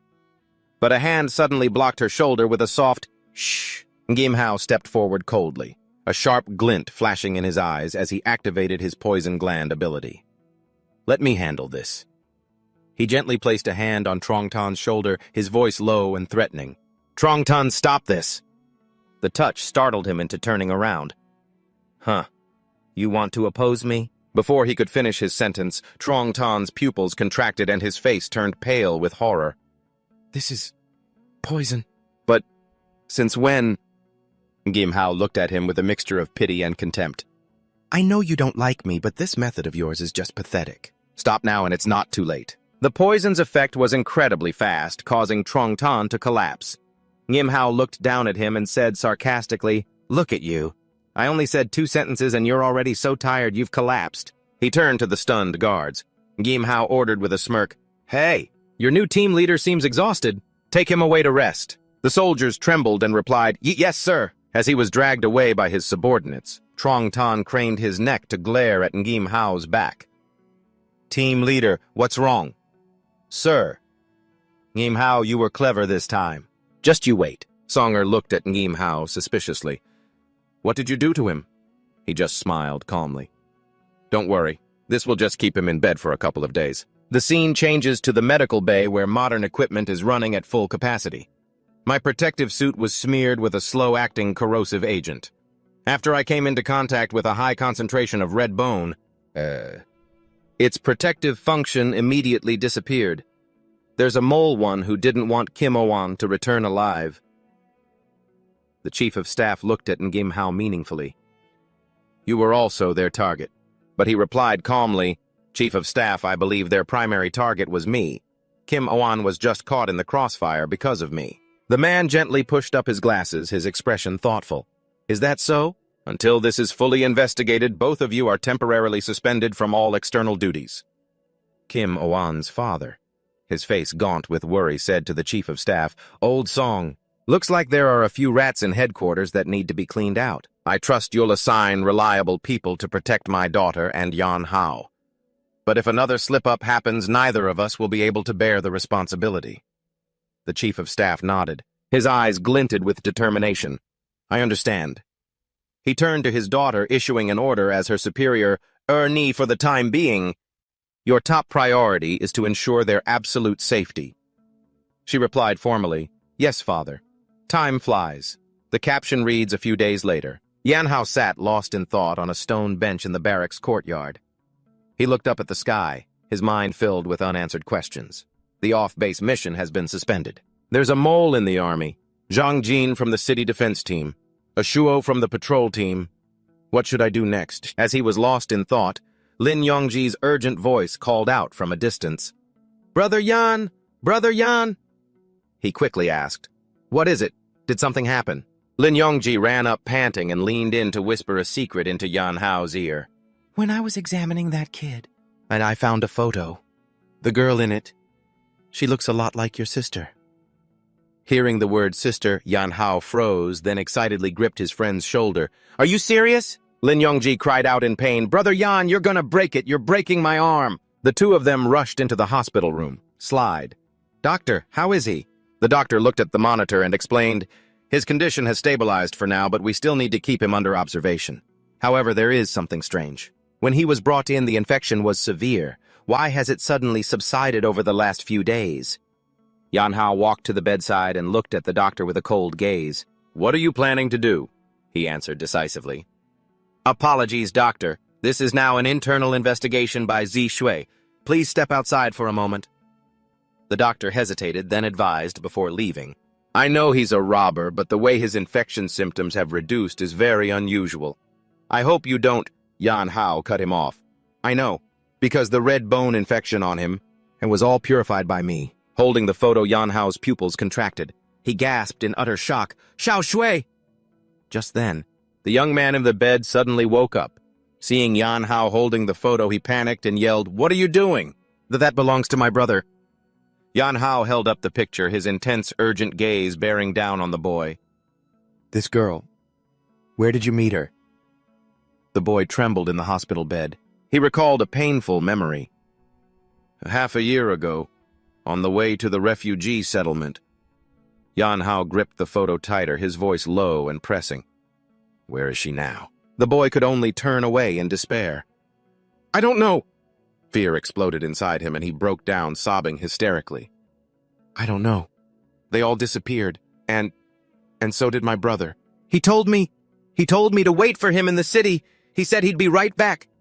Seeing the boy's reaction, Yan Hao fell silent, remembering his own promise from long ago. I'll definitely come back for you, okay? You have to promise you'll come back. I will definitely come back for you. Lin Yongji approached, his expression grim as he reported, Brother Yan, a Shuo was assigned to transfer the refugees back then, but halfway through he was reassigned to another mission. He went missing after that. I don't know the specifics. We'll probably have to check the mission files from that time. Yan Hao was silent. He suddenly placed his hand on the boy's chest, activating his power, which startled Lin Yongji. Brother Yan, what are you doing? He quietly raised a finger to his lips. With a sharp look, he gestured for silence. Shh! Don't let anyone else know about this. After using his purification ability, Yan Hao said calmly, So that's how it is. No wonder his infection cleared up so suddenly. I'll help you find your brother. But you have to tell me everything you know about yourself and the girl in this photo from 6 months ago? The boy looked at Yan Hao full of hope. He held out the photo as if making a promise. If I tell you about her, will you really help me find my brother? You can try trusting me. Still reeling from the strange sensation just now, the boy asked, What did you just do to me? Yan Hao replied, I think it's for the best for both of us. Finally, the boy closed his eyes and began to speak. All right, 6 months ago. The scene shifts to the barracks mess hall. The soldiers were eating noisily. Lin Yongji ate while whispering worriedly, Brother Yan, are you really going back? Yan Hao's gaze was firm without a trace of hesitation. Of course. Xiao Shui has been missing for over half a year. I can't wait any longer. Lin Yongji looked at his friend, conflicted. But what about Captain Song's team? She said there's a mole in the army that someone wants to hurt you. That's why she told me to stick with you and report any intel back to her. Yan Hao radiated a cold, killing intent. He said decisively, The only reason I came here was for Xiao Shui. No one is going to stand in my way. Suddenly, a figure appeared behind him along with Song Rui's cool voice. Who said anything about standing in your way? Jin Ying walked over happily, showing off her recovery, which surprised Lin Yongji. Sister Jin, your leg injury is all healed. Yes, that's right. The advanced medical care at Zishui is really amazing. Song Rui said sternly, let's move. We can't talk here. In a small meeting room, Yan Hao frowned at the girls. How did you all know? With a meaningful smile, Kim Owan held up a tablet displaying the image of a hospital room, and Supervisor Lam Dong-tri jumped up in shock. Sister Kim, you mean you've been monitoring us this whole time? Kim Wan replied playfully. What a harsh way to put it. The woman winked slyly. I'm just looking out for everyone. Look, there are internal problems right now. What if you all suddenly got kidnapped? It's a possibility. Song Yi interjected, explaining to reassure Ngim Hao. I was the one who asked Kim Wan to pull that surveillance footage. After that doctor left, he came to report the situation to me. Huh. Song Yi looked Ngim Hao straight in the eye with sincerity. Ngim Hao, I won't stop you. I said I would help you. I hope you can also try to trust me. Ngim Hao was slightly stunned by the unexpected support. Team Song? Kim Wan leaned in close to him excitedly. Me too. Give us a little trust, come on. Didn't you say you wanted to investigate some incident? I have my own exclusive methods, you know. Lam Dong-tri also shot to his feet, expressing his loyalty. Brother Ngim, yes, me too. I will always support you. Song Yi tapped his hand on the table, getting straight to the point. So, Ngim Hao, what do you plan to do next? Can you explain it properly to everyone? Ngim Hao smiled faintly with confidence, his eyes burning with determination. All right. At that moment, under a gloomy sky, the next destination was revealed ruins on the outskirts of Shichthak City. Standing before a secret tunnel entrance, a guard asked sternly, Password? From the shadows, a stranger replied, The void is ever present. Immediately, the door opened with permission to enter. Deep inside the lair, a red-haired man frantically reported, I have urgent business with Boss Hong. But he was stopped. Boss Hong has no time to see you. The man hurriedly stressed, It's about Ngim Hao. He's on his way from Hothan to Shichthak City right now. Hearing the familiar name, the subordinate immediately picked up the phone. With a sinister smile, he said, Boss Hong, we have intel on Ngim Hao. The red-haired man standing beside him also revealed a triumphant look. His eyes full of killing intent, muttering to himself, Ngim Hao, hehehe, you're finished. A few days later, at the checkpoint on the outskirts of Shichthak City, the scene was chaotic, as soldiers blocked lines of cars despite the civilians complaining, What the hell are you doing? A soldier coldly shouted, City garrison operations. All vehicles entering the city must be inspected. Roll down your windows so I can see your faces. What's your name? What are you here for? Sitting in an orange supercar stuck in the traffic, Ngim Hao frowned as he observed, What are the city garrison people doing? This is truly bizarre. I've never seen them so actively defending the city like this before. Song Yi glanced at the luxurious interior and then smiled. Nice car. So you have this kind of hobby, huh? Ngim Hao calmly explained, This isn't a military mission, so we can't use a military vehicle. Using my personal car is more discreet. Worried about the one left behind, Ngim Hao asked quietly, Will it be all right leaving Sister Kim at the headquarters by herself? I've asked Deputy Lam to watch over her. There probably won't be any problems.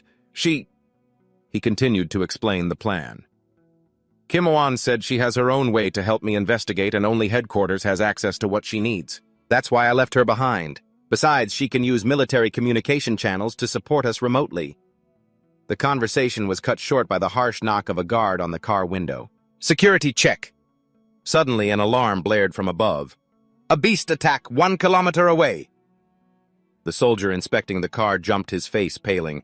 From the horizon, a pack of ferocious wolves with steel-hard fur charged like a storm.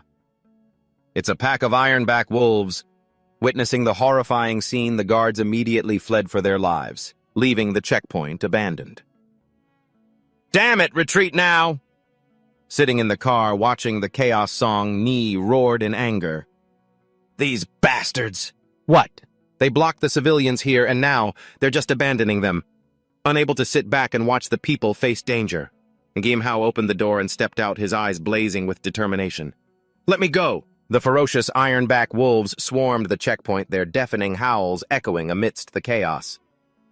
Huh. A man ran in panic as death closed in. He screamed in desperation, Help! Save me! Ngim Hao intervened unexpectedly. his arm transforming into a razor-sharp demonic claw that tore through the air with a shing, causing the victim to exclaim in shock, "A person!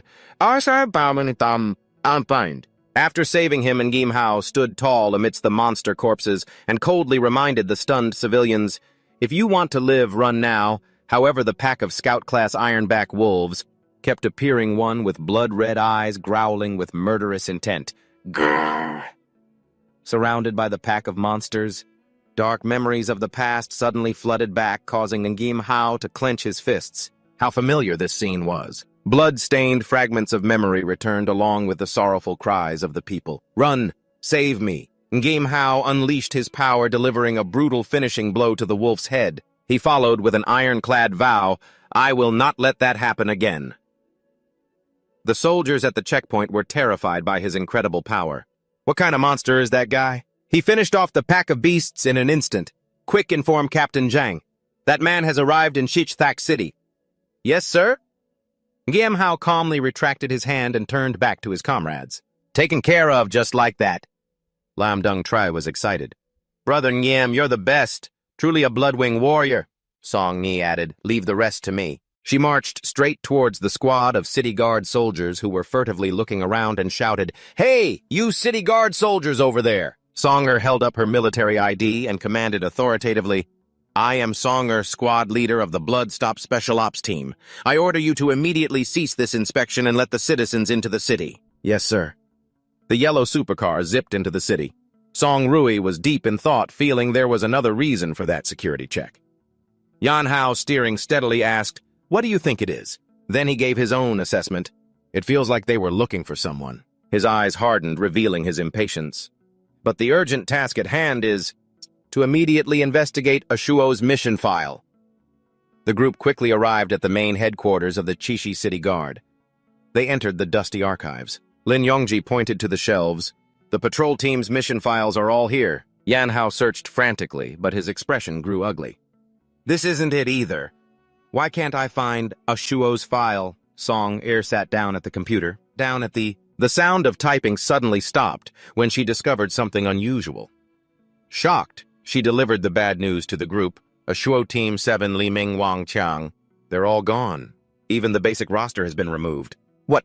Song Rui clenched her fists helplessly. "The local database has been wiped too." "There are no records about Ashuo inside. Was this a dead end from the very beginning?" Yan Hao silently observed the screen, then said decisively, "Isn't there any other way?" "Wait a minute." Song immediately picked up the phone to call for help. "Jin Ying, can you look it up?" "Okay, give me some time." The group waited in silence. Lin Yongji secretly admired her. Jin Ying has a way to look up information in the database, but it takes time. Is Sister Jin really that amazing? She calls herself a know-it-all. Lin Yongji suddenly remembered an important clue. That's right, Captain Jia is a veteran of the former government. When the patrol team was first established, he led Brother Ashuo. He must know about the mission from that year. Let's go. However, when they arrived, Captain Jia's house was in ruins. What is this? There are signs of a struggle. These marks are very recent. The battle must have just ended. Yan Hao picked up a shard from the ground and asserted coldly, 80% sure this was the city guard's doing. Songer asked in surprise. Why would the city guard make a move on Jiatun? Lin Yongji explained. Earlier, Brother Yan stood up for Captain Jia and beat Captain Zhang Sheng until his head looked like a pig's. Now they've surely come for revenge. Yan Hao crushed the shard, his killing intent flaring. Looks like this is all aimed at me. The inspection was also to confirm that I had entered the city. If that's the case, then let's just confront them directly. Beep, beep, beep, beep. Immediately, a squad of armed soldiers appeared from behind armored vehicles. Chief Song, we finally found you all. Who are you? Facing Yan Hao's group, a man wearing glasses gave a fake smile and introduced himself. I am Li Ben, the adjutant of the city guard. I just received a report saying you all have arrived in Chishi City. Song looked at him coldly. The man got straight to the point. Captain Jiatun of the patrol team, which is under my management, has gone missing while on a mission outside the city. I'd like to request your assistance in the search. This is your army's business. Why are you asking us for help? Li Ben looked worried. Sweat trickled down his face. You don't know, but Recently, the beasts around the city have been acting abnormally. Our regular army has no way of fighting back. Seeing Song Rui remain silent, Yan Hao called softly, "Captain Song." She calmly replied, "I know." Song Rui stared at Li Ben and decisively set a condition. "I agree to help with the search, but you must act with us." Li Ben's expression changed. He stammered, trying to weasel his way out. I'm afraid that's not a good idea. I'm worried I'll just get in your way." Song Rui's eyes turned sharp.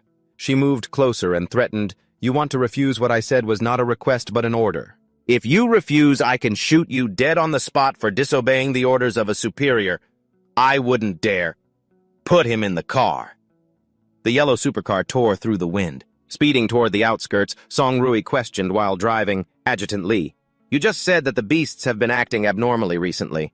So why did you still let Captain Jia go on a mission?" Yan Hao, sitting in the back, stared at the man suspiciously. "Did you people intentionally send Captain Jia to his death?" "How could that be? Captain Jia requested it himself." The group stopped amidst desolate ruins. Li Ben pointed forward. "It's very close." Yan Hao sensed the atmosphere and frowned, warning, "Something's not right.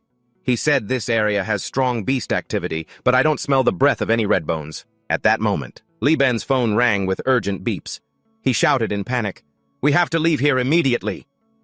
Lin Yongji grabbed his shoulder and yelled, "Adjutant Li, what the hell are you doing?" I've brought you all to the place where it happened. I'm sure there's nothing left for me to do." The man scrambled to run away, shouting as he went, "Help me pass a message to Chief Song. I'm sorry to trouble her with the search. I'll take my leave first." Thud. But Song Rui was as fast as lightning, blocking his way with a kick. "You can't leave." "Hey!" She grabbed him by the collar, her eyes filled with murderous intent. "Speak. What is your purpose?" Suddenly, an earth-shattering explosion rang out. Kaboom! Giant purple lightning bolts tore across the sky. Li Ben collapsed, screaming at the catastrophe. "Ah! That thing is coming." A bolt of lightning energy strikes down as if to destroy everything. "I can't. I don't want to die." Tong Er stands firm amidst the shockwave. She realizes something. Just as I thought. There isn't a single low-level strange beast around. It's because of it. From within the dust and smoke, a giant monster covered in electrical energy appears. A lightning beast. A data panel appears. Lightning beast. Overlord class. The monster growls. The purple spines on its back glow brightly, crackling with electricity. Lin Yongji cries out in terror, An Overlord-class Tong Rui analyzes the situation while taking a defensive stance. Why would it suddenly appear here, three strange beasts acting abnormally? The patrol team went missing on a mission. It seems none of this is a coincidence. Li Ben tries to take advantage of the chaos to run away. "Ha!" Tong Er shouts, ordering her teammate, "Get him, don't let him get away." "Roger." Lin Yongji gives chase. Li Ben screams frantically, "Don't follow me! I don't want to die a pointless death here!" Behind them, the lightning beast begins to gather a massive amount of energy. Sst. It's building up power. The eruption is coming. A blue tsunami of electricity shoots from its mouth, engulfing everything in its path. Whoosh! Tonger leaps into the air, narrowly escaping its range. Dodge. The earth-shattering impact creates a deafening explosion. Boom!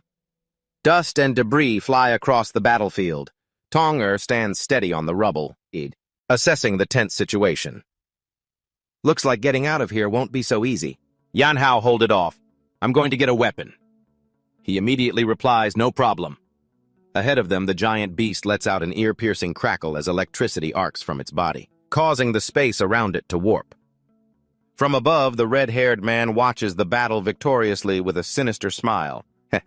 Yan Hao, let's see you act so cocky this time. The henchman beside him asks doubtfully, Boss, can a device this small really control an overlord-class strange beast? The red-haired man scoffs. This is nothing. The technology of the person backing us is beyond your wildest imagination.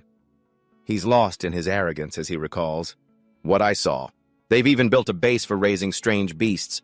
I've seen with my own eyes what they're keeping in there. They're no ordinary strange beasts. He spreads his arms ambitiously, looking down at the rampaging monster. As long as I capture Yan Hao and hand him over to them, this Shichthak city will be all mine. Back in the fight, Yan Hao focuses on the enemy and comes to a conclusion. Elemental strange beasts primarily rely on energy to fight. He suddenly dashes forward, activating a special ability. The poison gland taken from the queen bee. It should have a similar effect on an overlord-class beast. A powerful roar erupts from the monster as he closes in. But right after, crimson bolts of lightning suddenly wrap around Yahello, pushing him to his limit. He looks in horror at his hands, which are gradually losing their strength. My beastification.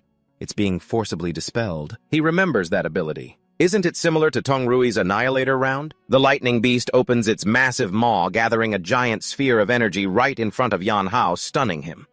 In an instant, he launches himself into the air to dodge the monster's devastating thunder punch, landing hard. Yahello takes a stance amidst the crackling electricity. He grits his teeth, sweat dripping down his forehead. I can't let my guard down. Realizing the enemy is too strong, he analyzes. So this is the difference between a normal strange beast and an overlord class. With this lightning wrapped around its body. Right, I have no chance for close combat. I just need to get rid of that lightning armor, right? Just then Tong Er returns with a heavy weapon. He quickly asks, Captain Tong, can you do it? She answers decisively, of course. My beast core ability originally came from a lightning beast. Its electrical energy can annihilate surrounding particles, nullifying other abilities. She narrows her eyes at the target and adds, if I fire a full-power Annihilator round, I can neutralize its lightning armor. However, it'll only last for a very short time. It will recover quickly. Yahello channels his red bone power, his eyes flashing. That's enough. A single moment is all I need. Leave the rest to me. The monster roars wildly as it senses the pressure. Tongrui shouts, now! A beam of purple light tears through the darkness from the barrel of her gun. Annihilator round. The precise shot causes the protective armor to explode. Yahello lunges forward. The lightning armor has been neutralized. He swings his glowing red claws, plunging them deep into the beast. Beastification, poisoned claws. Yahello looks at the screaming monster with a cold gaze. How do you like the queen bee's venom? The toxin quickly takes effect, paralyzing the beast's body. Good, it's working. The poison has slowed its movements. He notices the opponent's speed has drastically decreased. He scoffs contemptuously. Too slow. He delivers a powerful finishing blow with a cold declaration, die. Looking at the beast's corpse, Yahello reflects, even though its attack power was stronger than the last overlord class, once it lost its lightning power, its physical strength was far weaker than the previous one. However, without Tongrui's Annihilator round 1, I wouldn't have even had a chance to get close. I have to get stronger. As the monster writhes on the ground, Yahello says sarcastically, hey, hey, hey! You planning on leaving already? Since you've come all this way, you should at least leave something behind, right? High above the henchman trembles in panic. Boss, what do we do? That strange beast is about to lose. Tong Er stands with her gun, watching Yahello with admiration. Yahello, he's grown so much lately. I have to... She tightens her grip on her weapon, her determined gaze fixed on the ruined building. Get stronger, too. The red-haired man suddenly breaks into a cruel smile. Whoever said I only brought one overlord-class beast to deal with them? The henchman is stunned. Model, but suddenly... Tongrui felt a terrifying killing intent from behind her. From the darkness, another giant reptilian monster lunged down. There's another one. From a distance, Yahello turned back in astonishment. There's another one. The moss-green beast opened its mouth full of sharp teeth, about to snap Tongrui up in an instant. Yahello leaped to the rescue, shoving her far away with his hand and yelling, "Get out of the way!" After the impact, Tongrui was thrown into the distance. She let out a soft groan of pain. Ugh! As she collapsed to the ground. Just then, the moss-green stealth beast rushed forward and snatched Yahello. Witnessing the critical scene, a horrified Tongrui screamed, "Yahello!" The beast let out a menacing roar. Suddenly, its body began to tremble. A close-up of its jagged, sharp-toothed maw, drooling saliva. Hiss, hiss, hiss. Yahello's eyes glowed red, his cold killing intent a declaration of war. You think a thing like you can swallow me? The monster couldn't take it and spat Yahello out, creating a powerful shockwave. He took a step back, his eyes narrowing calculatingly. Two overlord-class beasts. They're really giving us the royal treatment. As the monster fully materialized with the label Overlord-class Stealth Beast, a worried Tongrui ran over. Are you okay? He answered curtly, I'm fine. Suddenly, the beast vanished again. Looking at the surrounding fog, he analyzed, I didn't expect there to be an aberrant beast that can turn invisible. This is a specialized type that enhances its own stealth abilities. And then it launches a surprise attack. He continued his assessment as his opponent hit again. Without a teammate with high sensory abilities, this type is indeed very difficult to deal with. Suddenly, the thunder beast from afar spat a terrifying blast of electric firepower towards them, causing both to watch in horror as their defensive barrier shattered. Tong Nui gritted her teeth in shock. That thunder beast's electric power recovered that quickly. Amidst the thick dust, the shadow of the stealth beast suddenly flickered into view right behind them. Gim Hao felt the cold, killing intent right at the back of his neck. Not good, he exclaimed with alarm. A direct blow slammed straight into Ngim Hao. The monster's strength was too great. It sent Ngim Hao flying, causing a worried Tong Nui to cry out, Ngim Hao! Enraged by the enemy's ferocity, Tong Nui erupted with lightning energy that enveloped her entire body. You damn animal! She charged straight at the moss-green beast, activating her strongest move. Explosive electron bullet. A brilliant purple current enveloped the stealth beast, making it writhe in agony within the energy field. However, that cunning beast turned invisible once again to escape. It disappeared again. Tong Nui stood on guard, sweat trickling down her face. That beast's stealth ability is extremely high. With my sensory abilities, it's very difficult to catch it. Gim Hao stood up, reassuring her. It was hit by my electron bullet. I can sense its movements through the magnetic field. A positioning map appeared in his mind. Gim Hao said decisively, Give me its location. I'm not going to drag this out with it any longer. I'll end it with a single decisive blow. Tong Nui replied, Got it. It's currently behind you to your left. Are you sure you can do it? Of course. Suddenly, Tong Nui pointed and shouted a warning. It's coming from your back, right. As the beast lunged out of thin air, Ngim Hao, quick as a flash, grabbed its lower jaw tightly. He growled, You love to eat, don't you? He focused all the red bone energy into his palm, forming a blazing sphere. Try a taste of this. A violent energy explosion erupted from inside the monster's mouth, blasting everything around it. The monster collapsed in pain as gray smoke rose from its slowly failing body. The massive form of the stealth beast crashed down. Standing next to the corpse, Ngim Hao coolly declared, That's one down. His eyes hardened. He turned towards the other monster, growling in the distance. Now for the other one. Facing the thunder beast that was wildly emitting electricity, Ngim Hao quickly asked his teammate, Captain Tong, can you use that move from before one more time? Exhausted, Tong Nui replied, Without the beast core armament, I don't have enough energy to use that move again. Tong Nui tried to suppress her pain to find a final solution. There's one more way to break through its electric armor. Ngim Hao hurriedly asked, What is it?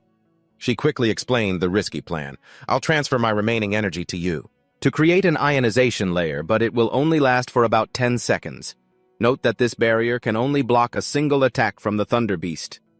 Ngim Hao felt the purple current. It surrounded his body and nodded decisively. That's enough!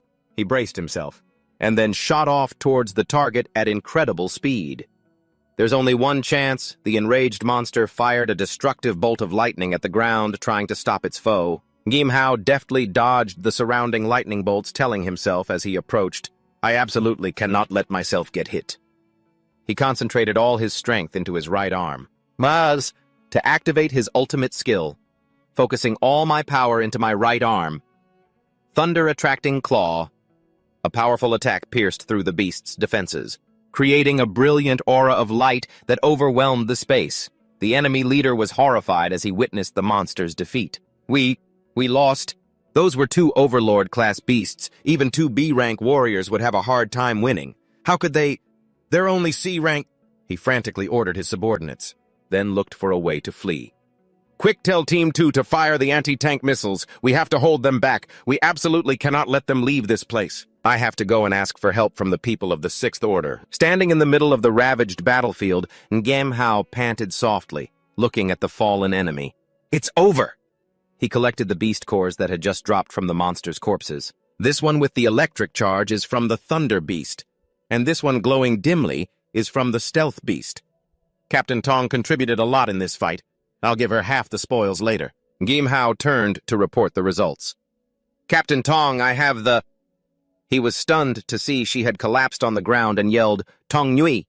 Lam Dung Tree dragged the traitorous vice captain back and asked in alarm, "Captain Tong." "I've captured Vice Captain Lee." "Brother Ngeem, what's wrong with her?"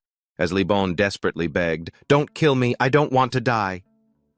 Ngeem Hao quickly checked her condition. He reassured his comrades. She overused her powers. Her body is completely exhausted. Luckily, she's only physically drained and hasn't been corrupted by the red bone. From a distance, Trung Tui gave the order, "Fire! Never mind your subordinates' lives. Team 2, aim the missiles at that spot. To hell with that idiot. I told him to lure them here. If he walks to his own death, we don't need to bother with him." A subordinate worriedly said, "Boss Vice Officer Lee is still over there." The missiles whistling through the air put Ngeem Hao on high alert. Military-grade weapons. "What is this?" Enraged by the betrayal, Li Bon roared, "Trung Tui, you bastard! You're going to abandon me!" "Fine, I'll take you down with me." He frantically confessed everything. "It was all Trung Tui's orders. He said if we just captured Ngeem Hao, we'd be rewarded with riches and glory. He's hiding right near here. He was the one who directed me to bring you all here." Trung Tui furiously slammed his fist on the ground. "Damn it, why didn't a single one hit?" a soldier explained. "The Thunder Beast's earlier attack created a magnetic disturbance. It's too strong, so we can't get an accurate lock." Noticing the barrage had stopped, Ngeem Hao immediately issued a command. "They've stopped firing. Use this chance to get Captain Tong out of here. Contact Kim Wan and report that Trung Tui's city defense team has mutinied and ambushed us. Take this vice officer back with you for interrogation." Lum Dong Tree acknowledged. "Understood."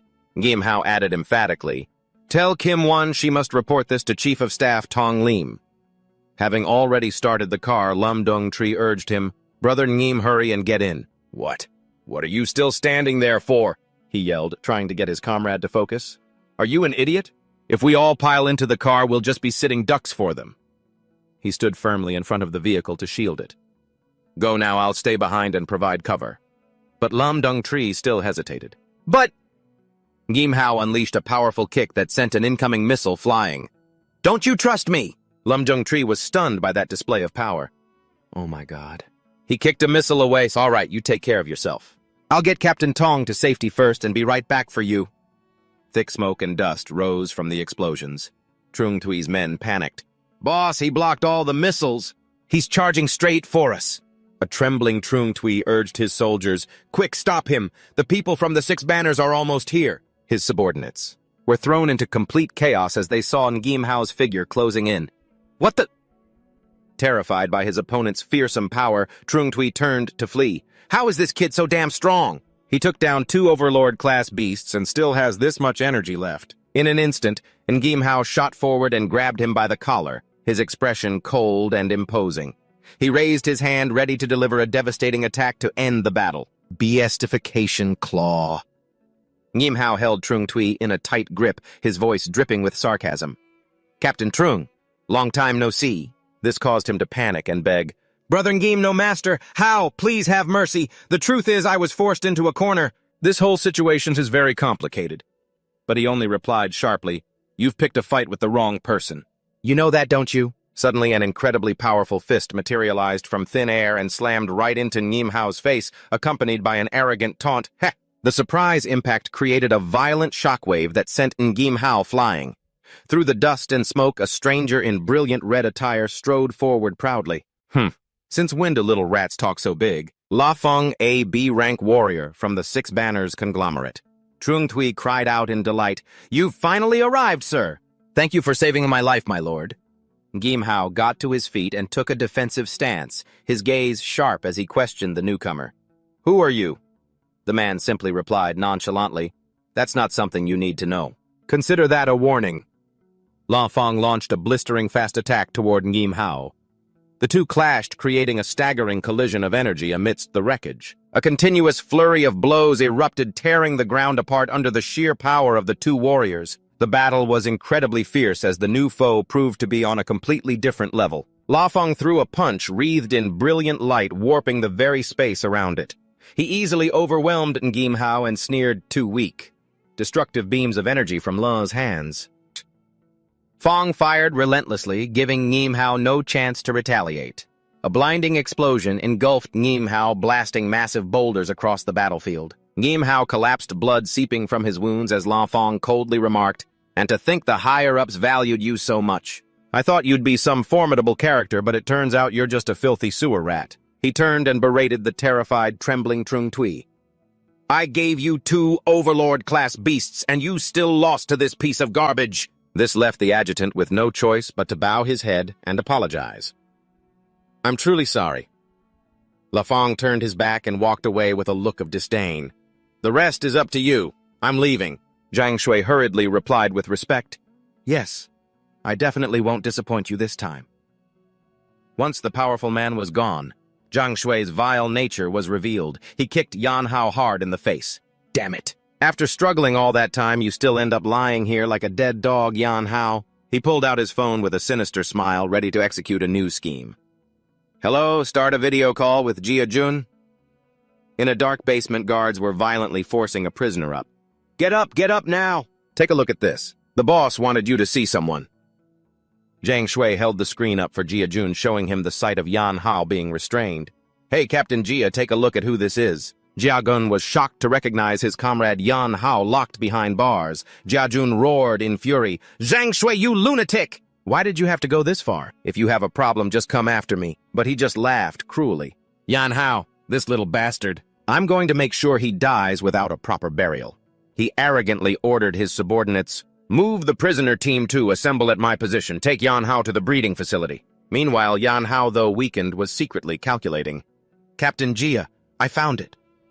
In the darkness of his confinement, Yan Hao's hand tightened around the precious item. First, I'll absorb this rust-red quality beast core. The scene shifts deep underground. At a secret location 300 meters underground, Base 6, Redstone City. Yan Hao was chained limb from limb inside a giant test tube that emitted a deadly green light. His eyes suddenly flashed with a powerful purple glint as the system displayed a notification. Overlord-class Stealth Beast Core has been absorbed. A new skill panel appeared brilliantly in his mind. Skill Plunder Shadowstalk. Enter a stealth state maintained for 3 minutes. 4. In stealth state, movement speed is greatly increased.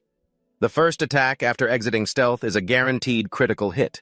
The burst of new power caused the iron chains to begin cracking, shattering under the pressure from Yan Hao's body. The cracks spread and green smoke flooded the lab as the equipment began to overload. Yan Hao stood tall amidst the smoke. He calmly observed his surroundings. Based on their travel route, this place probably isn't far from the ruins. I never expected a place like this to be hidden outside the city. In the control room, scientists panicked as a warning flashed on screen. This is bad. Test subject 0907 has escaped. Notify security personnel immediately. The surveillance monitor was completely filled with static with the final line of information reading test subject A197. Surveillance signal completely lost. Armed soldiers immediately deployed to surround the area. Higher-ups are demanding a live capture. 3. Prepare high-dose tranquilizers and the specialized net for capturing altered beasts. As the heavy lab door opened, Yan Hao's figure had completely vanished into the smoke. The door is open. The soldiers were stunned as they stormed into an empty room. No sign of the test subject. What's going on? The commander furiously shouted an order to hunt him down. Find him for me now. Meanwhile, Yan Hao had silently activated his Shadowstalk skill. Yan Hao quietly appeared right behind his enemies. He coldly listened to their shouts. It took so much effort to catch that test subject. If we don't find him, we're all dead. He thought to himself, looks like it's more effective than I expected. But this form only lasts for a short time. Yan Hao began to move. He sped through the dark corridors with iron resolve. I have to find Captain Jia quickly. In the detention area, 2 guards began to worry as they heard strange noises. From the distance, what's going on out there? So the test subject really escaped. The other guard replied nonchalantly, Not our problem. We're just in charge of watching them. It's their own fault they couldn't keep him contained. Before he could finish his sentence, Yan Hao closed in and took down both guards in an instant, leaving them collapsed on the floor. He quickly approached the cell and used his strength to bend the iron bars. Captain Jia, Yan Hao. Captain Jia was both astonished and overjoyed to see him safe. Attaboy kid, I knew it. You wouldn't be taken down that easily. Yan Hao smiled and replied, It's all thanks to your training, old captain. After the rescue, Yan Hao gave him some water and said in a low, remorseful voice, I was originally looking for you about Ashuo's disappearance. I never thought I'd get you dragged into this and captured. Captain Gia sighed softly, his eyes filled with sadness at the mention of the old name. Ashuo, I've been looking for him too. So have you found any clues? A thread, a footprint, anything at all? It's much more complicated than you can imagine. He began to reveal a dark truth about the city guard. The newly formed patrol team was sent out by the city guard under the guise of all sorts of missions. Specialized ones sending away many of our brothers. They all vanished without a trace. The higher-ups insist they went missing in action. I wanted to investigate further, but Zhang Shui was always secretly applying pressure. Yanhao fell into deep thought. His eyes turned ice-cold as he realized the scale of the conspiracy. This rabbit hole is deeper than I thought. The city guard doesn't have this kind of power on its own. There's definitely someone behind them. As long as we can capture Zhang Shui, everything will become clear. The conversation was cut short as a squad of armed soldiers discovered them. He's here. Captain Gia panicked and pushed Yan Hao away. Brother, go, run, don't get dragged any deeper into this. But the commander gave a cold order. Kill that patrol captain. As for the test subject, take him alive. Yan Hao didn't flinch. He launched himself into the air and unleashed a decisive counterattack. The soldiers were left sprawling at Yan Hao's feet. As he unleashed his power, if I just ran away like that, wouldn't all the effort I put into pretending to be captured go to waste? He turned to Captain Gia with a look of complete trust. Captain Gia, you can still fight, right? He answered proudly. Who do you take me for? Immortal. This old man still has plenty of fight left in him. In the control room, Zhang Shui frantically ordered the scientists, Quick, release all of those beasts, otherwise none of us will be able to stop him. Someone protested, Zhang Shui, you have no authority to give us orders. He roared in their faces, his expression out of control. Is this really the time to be talking about that? Your commander isn't here, so you'll listen to me if we let him break through. We're all finished. Yan Hao stood firm, sensing the overwhelming murderous aura flooding towards him. What's this? A horde of aberrant beasts of all kinds was released, charging straight for them. He quickly told Captain Gia, Sir, find a place to hide first.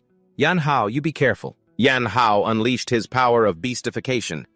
His arm transformed in a brilliant flash of murderous aura, raising aberrant beasts. This is a crime against humanity. It seems those two Overlord-class beasts from before also came from here. Beast Claw. A massacre erupted. Yan Hao moved like a phantom among the swarm of monsters, tearing apart every enemy in his path with absolute fury.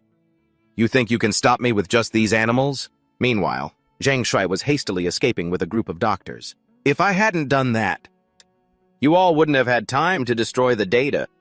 He glanced back at the battlefield with a sinister smile. So many aberrant beasts. Should be enough to make Yan Hao suffer. Suddenly, a long-range attack slammed into Zhang Shui's back, sending him flying forward.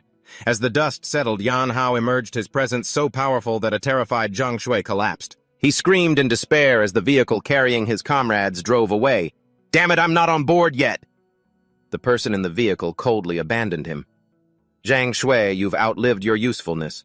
The people in the vehicle looked at him with ruthless expressions. Rest in peace. Suddenly, a terrifying explosion engulfed the area. Zhang Shui shrieked, You bastards! You'd really cast me aside like a disposable pawn! Yan Hao approached the defeated man who was on the verge of death. Yan Hao, don't come any closer. The old man is still in my hands. Yan Hao grabbed him by the collar, lifted him up and roared, Who is the mastermind behind you, and what is this place? Zhang Shui, still defiant, laughed through the pain.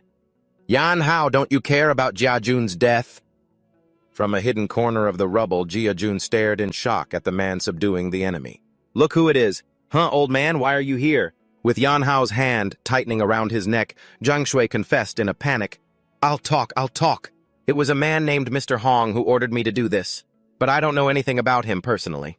He just said that if I handed you over to him, I'd be rewarded with endless wealth and glory. This place is one of their outposts mainly for raising aberrant beasts and serving as a mission contact point. Yan Hao frowned, his gaze as sharp as a knife, seeming to see right through him. You people have been secretly monitoring my movements all along. Even the fact that I was investigating the case files. The patrol team knew beforehand and acted first. Zhang Shui stammered, denying it. The case file? I don't know anything about that. It was probably just a coincidence. Yan Hao tightened his grip, choking him. Zhang Shui hastily begged, "However, I know where they took the missing patrol team members. Mr. Hong is probably there too. Master Hao, spare my life, I'll lead the way for you." The three of them went to a damaged metal door. Zhang Shui explained, "Though those sons of bitches blew up the main tunnel, causing this side to collapse as well, but down there," he pointed to a small manhole cover on the floor. "There's a small secret passage below. We should be able to get through." As he climbed down the damp iron ladder, Yan Hao wondered to himself, how was this passage even made? Moreover, this place is filled with a strange, foul stench. Meanwhile, Zhang Shui, walking at the rear with a sinister look, was trying to find a chance to shake them off, but knew he couldn't. Then I'll just lead them to Six Vines' expert and let him do the killing. Suddenly, Yan Hao froze, sensing an unusual aura. This pressure, before them appeared a gigantic bottomless underground cavern. From within the oppressive darkness, a pair of enormous glowing red eyes opened and stared intently at them. What is that? Scene changed to the Six Vines Red Bone storage facility on the outskirts of Red Rock City. The silence was eerie. Song walked out of a hallway reporting with a disappointed look.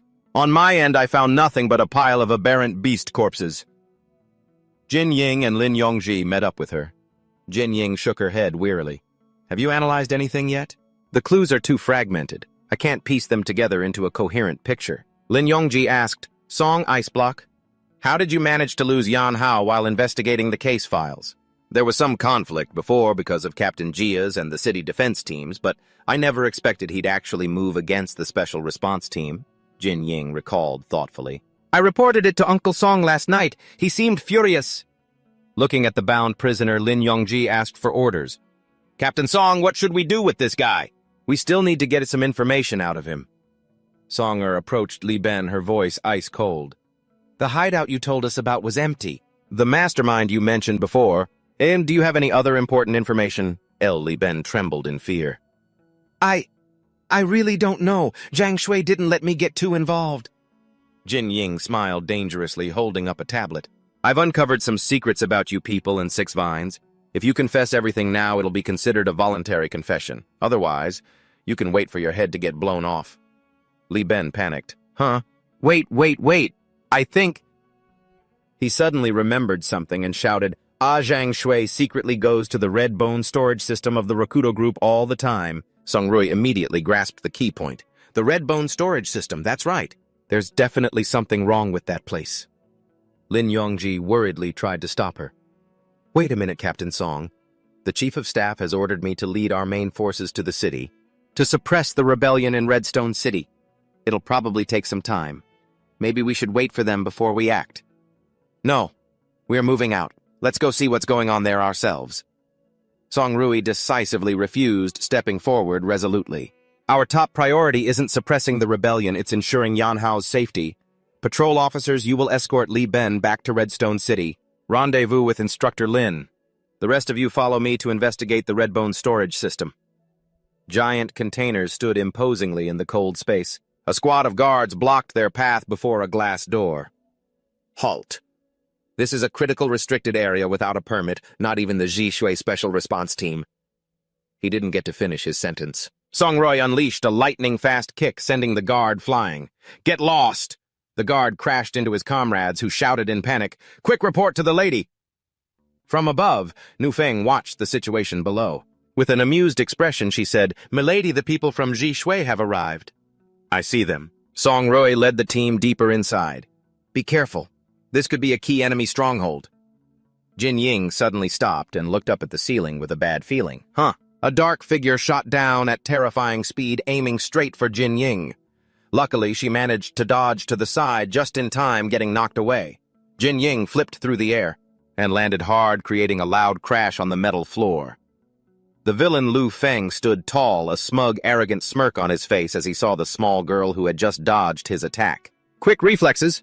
A very interesting little girl. Seeing her comrade threatened, Song Rui immediately stepped in front of him, her sharp eyes glaring as she demanded, "Who are you?" Lu Feng didn't bother to answer. He shot forward like an arrow, his arm emitting a deadly stream of energy aimed straight at Jin Ying. Without needing to be told, Lin Yongji saw the danger. and rushed to shield Jin Ying, crossing his arms in front of his chest and activating his defensive skill. Danger armor hardening.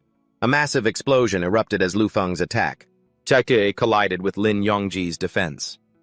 A blinding light filled the area. The overwhelming power sent Lin Yongji flying, taking the terrified Jin Ying with him. Song Rui seized the opening, and swooping down from above and slashing her knife at his back. "You bastard!" Lin Yongji clutched his chest, coughing, trying to warn his comrades through the pain. "Captain Song, be careful. This guy is at least B rank. Cough, cough, cough!" Song Rui attacked relentlessly, but Lu Feng easily dodged. He spun around and threw a powerful hook, catching her off guard. The punch landed squarely, making Song Rui groan in pain. Her entire body was thrown backward. She skidded across the floor, trying to stop herself with her hands, but the shockwave from the blow was too strong. She collapsed to the ground. Lu Feng gave her no chance to breathe. He leaped high into the air and brought down a brutal kick. He kicked Song Rui away, sending her crashing hard into the wall like a broken doll. Jin Ying panicked, seeing Song Rui in danger. "Captain Song, no! The captain isn't good at close combat. Without her beast armament and her gun, she can't use her full power." Lu Feng grabbed Song Rui by the hair and lifted her up. He looked at her with contempt. "Is this all Ji Shui has to offer? You're even more pathetic than that little mouse from yesterday. You're nothing special yourself." Blood streamed down her beautiful face, but Song Rui gritted her teeth, her gaze still defiant as she stared back at him. "Yan Hao, how could he possibly be defeated by someone like you?" Lu Feng sneered, raising his sharp-bladed arm to finish her off. Stubborn bitch, died he just in the nick of time." Yan Hao appeared like a flash of lightning, slamming his armored fist into his face. "Let's see who can take more of my hits today, you or that old rat." The punch landed directly on Lu Feng's face with terrifying force. Lu Feng was sent flying. He slammed hard into the steel wall behind him, creating a huge dent, and fell to the ground, groaning in pain. "Ugh! Ah!" Yan Hao quickly rushed forward to catch the falling Song Rui. He caught her in a princess carry, making Jin Ying, watching from a distance, both happy and jealous. "Ah, a princess carry. Not fair, I want one too." He landed safely, sliding a long distance to absorb the momentum. Looking at the woman in his arms, Yan Hao asked gently, "Are you okay?" "Yan Hao." Song Rui said his name, stunned. Yan Hao gently set her down, remaining on high alert. Song Rui looked at him worriedly, her face still streaked with blood.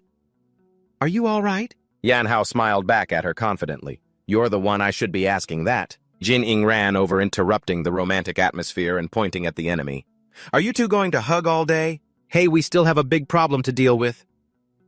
From within the dust cloud, Lu Feng staggered to his feet, clutching his throbbing face and roaring in anger. "What the hell is going on?" He stared at Yan Hao, unable to believe his eyes. "Why are you here?" Yan Hao replied calmly. "An old friend of yours brought me here, of course." Behind the door, Jia Jun emerged, holding Zhang Shui at gunpoint. "Get out! Move it!" Lu Feng roared in fury. "Zhang Shui, you dare betray us!"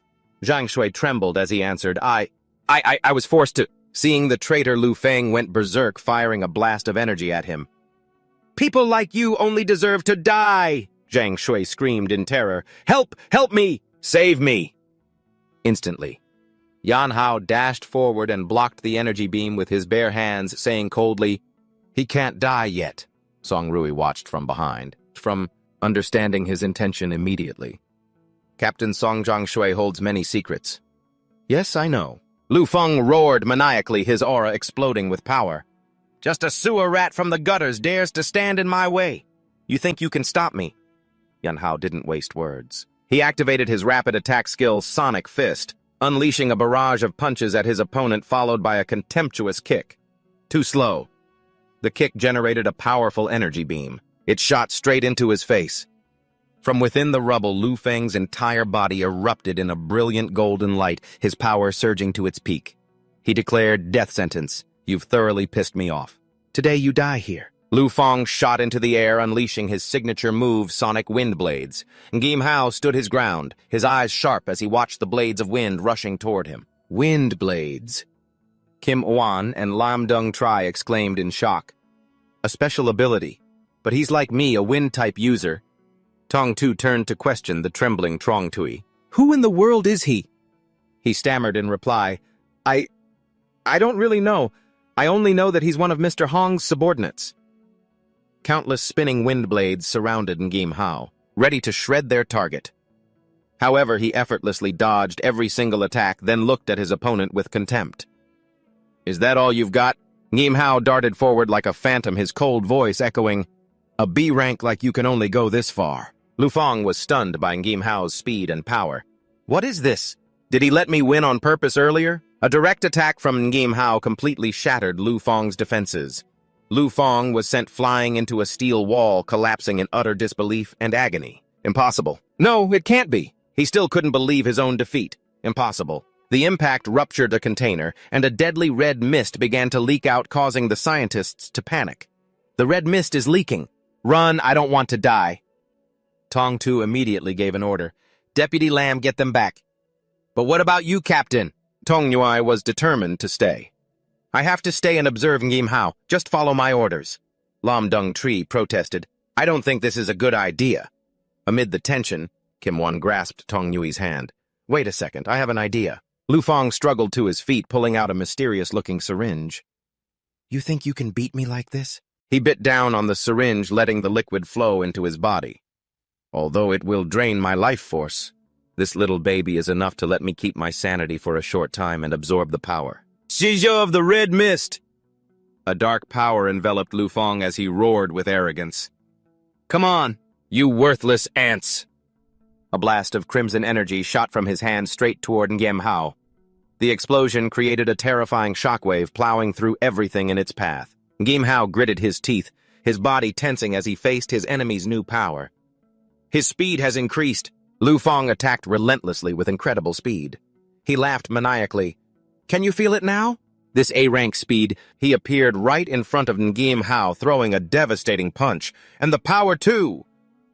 Ngim Hao barely managed to raise his arms to block, but the immense force sent him sliding backward. Lu Fong stood firm, his red eyes glaring at his struggling opponent. How long can you block? It's time to end this. Suddenly, he sensed another unusual presence. Huh. A giant wall of wind appeared behind Ngim Hao, cutting off all of Lu Fong's escape routes. Divine Wall of Wind. From a distance, Kim Wan, hands forming a seal, cast her spell. Storm's Blessing. A green wind enveloped Ngim Hao, making him feel a sense of relief. My body feels much lighter now, Kim Wan said proudly. This is my special technique. Cornered Lu Fong gathered all his remaining energy and roared in desperation, all of you just go and die. Ngim Hao calmly faced the crimson energy blast, asking coldly, Red Mist Cannon? Is this what you call your absolute power? Lu Fong was stunned to see his devastating attack being neutralized. Huh. Is this an illusion? He absorbed my attack. Before he could even process it, Ngim Hao appeared right in front of him and delivered a powerful uppercut to his chin. Since when? Ngim Hao's barrage of attacks rained down on Lu Fong's body like a storm, giving him no chance to fight back. He coldly declared as he watched his struggling enemy, I don't even need the red mist to deal with you. Lu Fong was shocked. What? Ngim Hao delivered the final blow. A layer of hard rock enveloped Lu Fong, making him scream in agony. What kind of monster is this? Ngim Hao stood tall before his defeated foe, his crimson eyes glowing with power. Speak. Where is Mr. Hong? In another control room, two men in black suits stared at the monitor in horror. How is this possible? The red-haired man sat in a chair with a calm expression, but his mind was reeling with surprise. Lu Fong actually lost. This Ngim Hao is more interesting than I thought. Note, Mr. Hong is the person in charge of the Shichthak City area for the Six Vines conglomerate. He stood up, a calculating glint in his eyes. It seems we'll have to raise our level of interest in him. His subordinate asked nervously, Lord Hong, what do we do now? Mr. Hong walked toward the elevator, giving a decisive order. Destroy all remaining data. We're pulling out. His subordinate complied. Yes, sir. He pressed a button, activating a secret device. A sinister smile appeared on his lips. Just let that kid downstairs clean this place up. A giant machine began to activate as brilliant red lights flashed continuously. From the darkness, a giant snake-like monster slowly slithered out. It was starving. Yan Hao stood amidst the rubble, questioning the defeated foe lying on the ground. Where is Mr. Hong? Lu Feng was foaming at the mouth, completely unconscious after the final attack. Jin Ying ran over to check on him. I chided Yan Hao. How is he supposed to answer you when he's like this? You went a little too hard on him. Yan Hao scratched his head, trying to explain, I wasn't even going all out at the end. Yan Hao turned to the trembling Zhang Shui. You brought all the members of the patrol team in here, didn't you? He stammered in reply. Yes, Master Hao. I'll take you downstairs. Zhang Shui led the group to a pitch-black staircase. It's right down here, he added fearfully. You need a password to open the door. I really don't know it. But Yan Hao just replied coldly, We don't need it. He unleashed a powerful kick, shattering the thick steel door. Yan Hao asked as he stepped into the empty corridor. Is everyone here? Zhang Shui was terrified. I don't know. I was only responsible for bringing people here. I know absolutely nothing about anything else. Yan Hao suddenly stopped, his gaze fixed on something in the distance. Songroy asked in surprise, What is it? He answered firmly, Over there. The group approached a reinforced security door. Yan Hao warned, I can feel people breathing inside. No, we can't break this door down by force. We might hurt the people inside.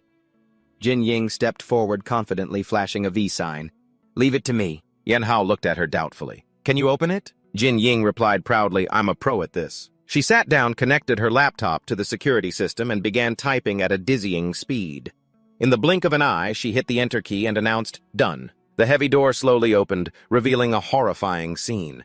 Rows of experimental pods, each containing a human body undergoing a grotesque transformation, appeared before their eyes. Jin Ying and Lin Yongji were horrified by the gruesome sight before them. This is... those bastards. They actually captured so many people. Song Rui grabbed Zhang Shui by the collar, her eyes blazing with fury. What the hell are you people doing? He trembled, stammering, I don't know, I only bring people here. I really don't know anything else. The fake captain pointed in horror at one of the pods. Yan Hao Athak is in there. He immediately summoned his red bone power, ready to destroy the pod.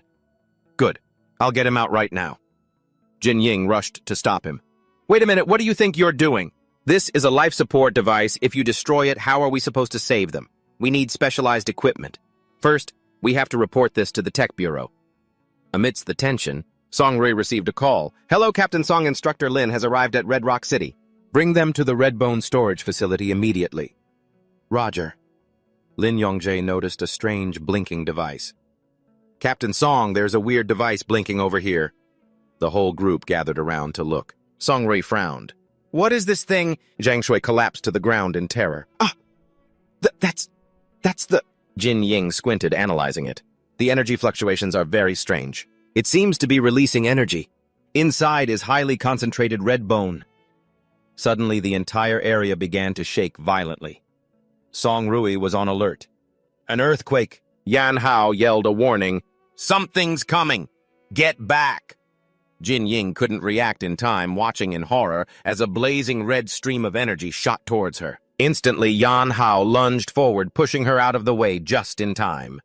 Lin Yongji and Song Rui stared in shock as Lu Feng transformed into a crimson monster. Lu Feng has transformed into a beast. Is this a side effect of being forced to absorb red bone? To mutate into such a grotesque form? Song Rui stared in shock, recognizing the form. That shape! It's just like my uncle. Yan Hao grabbed the red bone device and roared, This thing is bait. It's meant to attract other beasts. Something even more dangerous than him is on its way. He clutched the device and started running, yelling, I have to lure it away. If I don't, it'll tear this whole place apart. All of you protect this area. Captain Song, I'm going with him. It's almost here. From the shadows, Mr. Hong raised a glass of wine, a calculating smirk on his face.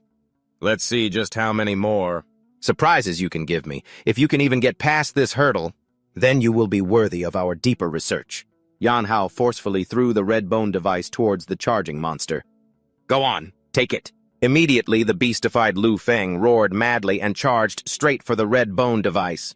But from beneath the ground, a colossal monster erupted, swallowing both Lu Feng and the device in one gulp. The giant monster opened its mouth full of sharp teeth and swallowed its prey in an instant. It raised its head high as white smoke rose from its massive body, horrifying Tong Rui and Yan Hao, looking at the scene before them. What is this? Outside, a military convoy was entering the base in an orderly fashion. On one of the vehicles, an officer asked, "Captain Tong Rui, why did you tell us to come to the Redbone storage facility? What happened there?" Instructor Lin replied, "I don't know either. She just said there's a research lab beneath the base and that a giant monster erupted from the ground." The entire convoy was forced to a halt. "What in the world is that?" Instructor Lin gritted his teeth in anger. "Damn it! That's not something Tong Rui and her people can handle." The monster whipped its tail, sending an armored vehicle flying. Instructor Lin leaped from his vehicle, activating his weapon. "Right now, only I, with my beast core armament, can even put up a fight." "Gauntlets made from a beast core!" a soldier yelled. Instructor Lin gave a firm command. "You take the reinforcements to the research lab. I'm going ahead." The convoy continued to advance while Instructor Lin charged toward the monster. He shot forward like a blaze of fire, his heart filled with resolve. Just what in the hell happened here? Back at the battle, Tong Rui and Yan Hao faced the giant monster. An information panel appeared, Dragon Worm Colossus class. This thing's size. It's a Colossus class, so they're the ones who lured this thing here. The Dragon Worm let out an earth-shattering roar. To its senses, Yan Hao's body was emitting a much stronger energy signature than Tong Rui's. Instantly, the monster opened its enormous mouth. It intended to swallow them both in one gulp. Yan Hao activated his skill, his arm transforming into wickedly sharp claws. Beast transformation claws. He charged straight at the monster, his claws tearing through the air. The dragon worm thrashed its massive body, creating a hurricane-force wind that blew everything away. Amidst the wreckage, realizing his attack was useless, Yan Hao grimly assessed the situation. "This isn't good. My attack couldn't even scratch its hide." Standing beside him, a worried Tong Rui warned, "This thing is out of our league. We need to fall back now." But Yan Hao immediately shot down her idea. "This damn beast is interested in me. That's why it came after us. If we retreat from here, its next target will be the Redbone storage facility. I'll do my best to hold it here. You need to get the people out of the research lab quickly." Tong Rui adamantly opposed the reckless plan. Her eyes were filled with worry and disapproval. "You're planning to face that thing by yourself? I can't agree to that." But despite her protests, Yan Hao charged straight toward the monster, roaring with determination. "We worked too damn hard to get this lead. I absolutely will not let this beast destroy everything." All Tong Rui could do was shout helplessly from a distance, "Yan Hao." Meanwhile, in the underground laboratory, Jin Ying was focused on her laptop, reporting, "Aside from the basic biometric information, all other data has been wiped." Her eyes hardened as she realized the enemy's sophistication. It seems we're dealing with a professional. Just then, Lin Yongji arrived with the reinforcements. "Commander, I've brought the reinforcements." "Captain Jia, are you all right?" Captain Jia was overjoyed to see the reinforcements and rambled on, "I'm fine. Yan Hao saved me. That kid Yan Hao." Lin Yongji quickly cut him off. "Where is he now?" A man in a military uniform stepped forward and introduced himself grimly. "I am Tang Ye. By order of HQ, and under the command of Instructor Lin Yongxin, I am his adjutant sent here to assist Captain Tong Rui in quelling the rebellion. We need a full report on the current situation." "Where is Captain Tong Rui?" Lin Yongji reported.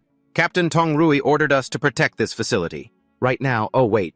Where is my brother, Commander-in-Chief Lin Yongxin?" At that same moment, outside on the battlefield, Yan Hao was facing the giant monster. An information panel displayed energy 170 out of 200.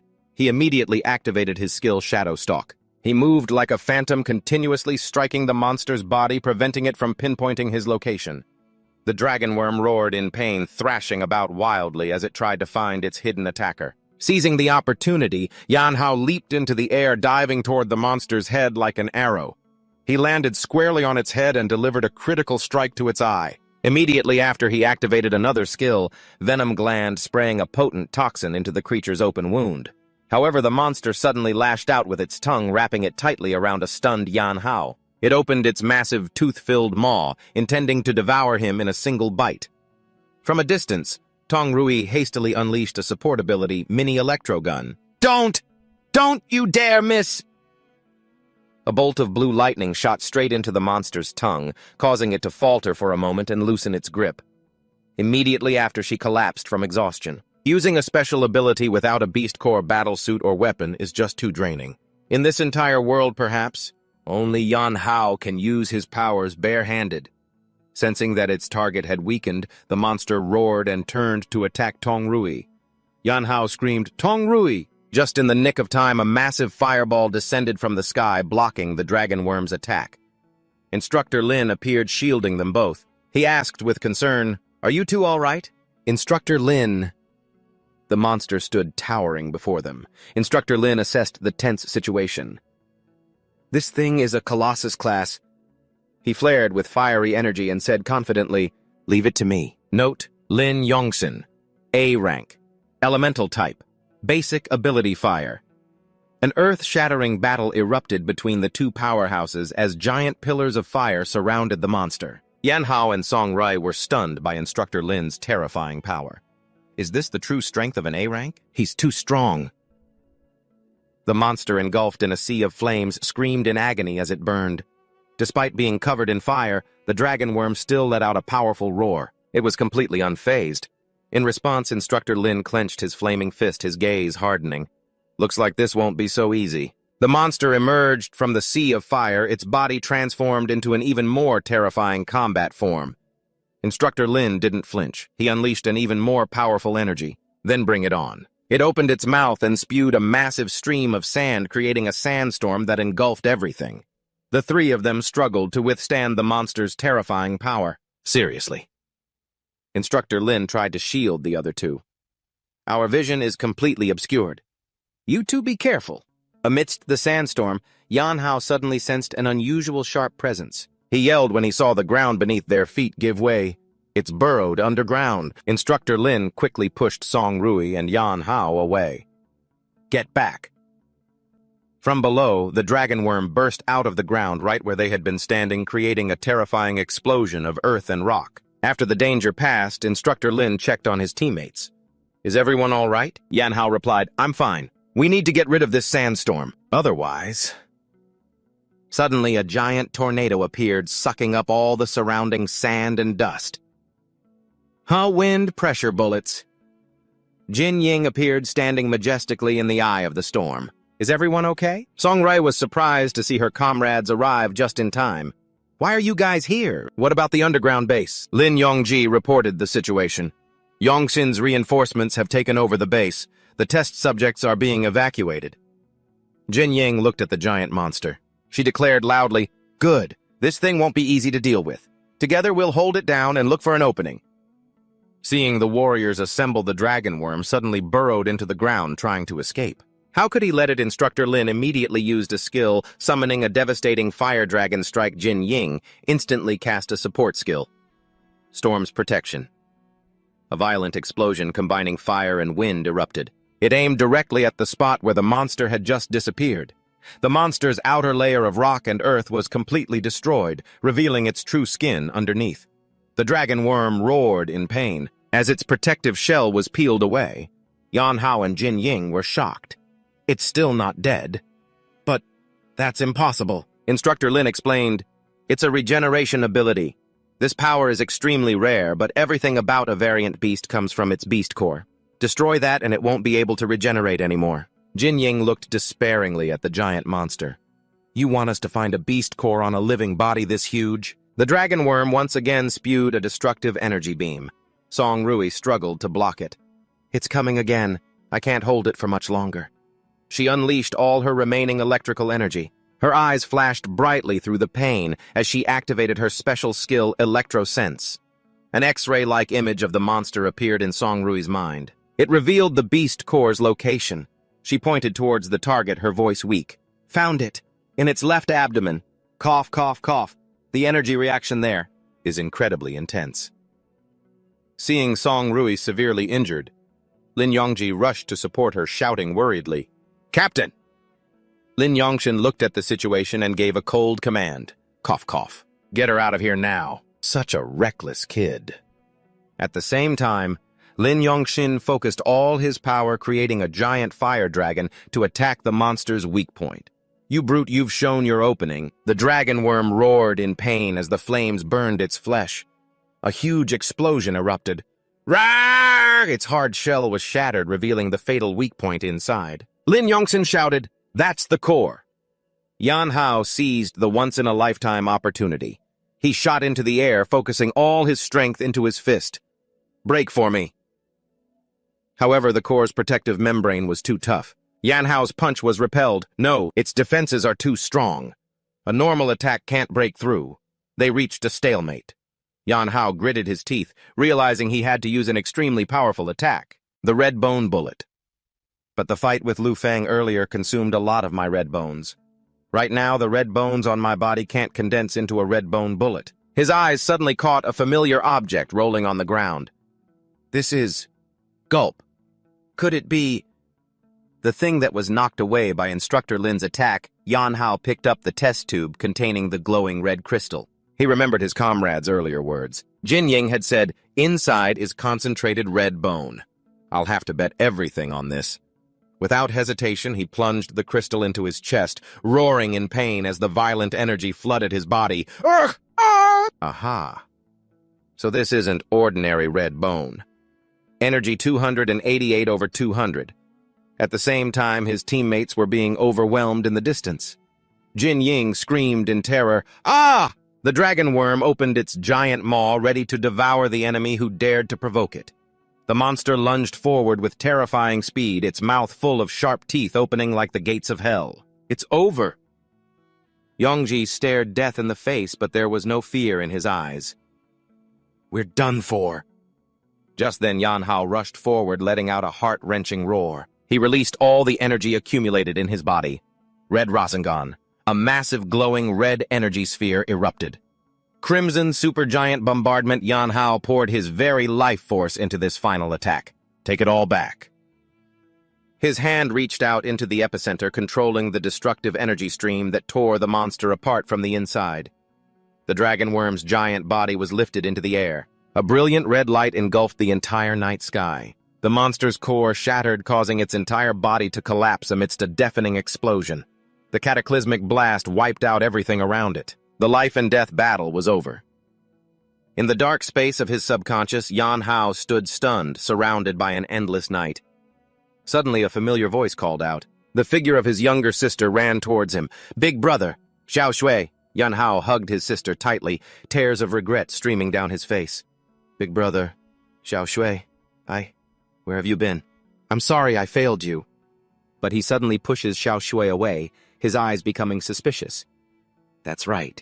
Why are you here? Xiao Shu is stunned by the question. What does he mean? The space around them begins to warp. She looks around in a panic. Where is this? Suddenly fierce flames erupt from Yanhao's body. Xiao Shui watches in horror as her brother is engulfed in fire. Brother! His body begins to disintegrate. She screams in despair. Ah! Her figure vanishes into the sea of flames, leaving only an echoing cry for help. Brother Xiao Shui, no come back. Suddenly, Yanhao jolts awake, drenched in cold sweat, his eyes wide with terror. Gasp! Gasp! Gasp!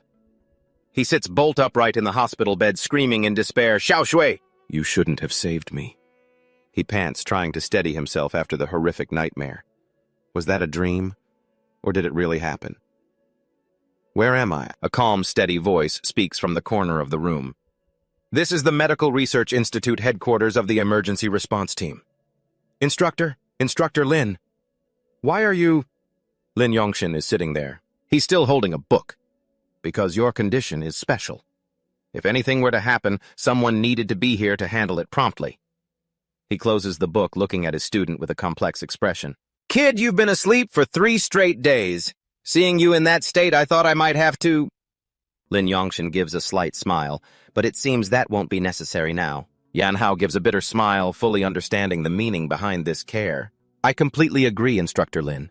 You were prepared to put me down if I lost control and turned into a beast, weren't you? He lowers his head deep in thought. After all, the military can't completely trust a humanoid aberrant that just appeared out of nowhere. I have to find Xiao Shui and fast. He looks up and asks about the others. Where is everyone else? What happened to that huge red bone base? Instructor Lin replies, You destroyed the aberrant beast. Everything from the base's underground bunker has been moved to this research institute. Yanhao steps out of his hospital room and spots a familiar face sitting in the hallway. Ashuo, how are you doing? You're the guy from the Liudeng underground base. Just then, the door bursts open, and Jin Ying rushes in with a knife and some food, looking flustered but overjoyed. Yanhao, you're awake. No signs of infection, and no mutations either. while Yan Hao is being roughly checked over by Jin Ying and her teammate who are pulling up his shirt. "Hey, what are you doing?" "Hey, he absorbed that high-concentration red bone and he's totally fine." Jin Ying's jaw drops, her face a mask of astonishment. "What in the world are you made of? You're not even human anymore." Yan Hao helplessly pushes her hands away, brushing off their excessive curiosity. "Stop messing around." He immediately becomes serious again, turning to ask the most important question on his mind. "How is Ashuo?" The scene shifts to a sterile isolation room where Ashuo lies motionless, hooked up to countless medical wires. A doctor explains, "There's a large amount of concentrated red bone in Ashuo's body, although there are no mutations or infections."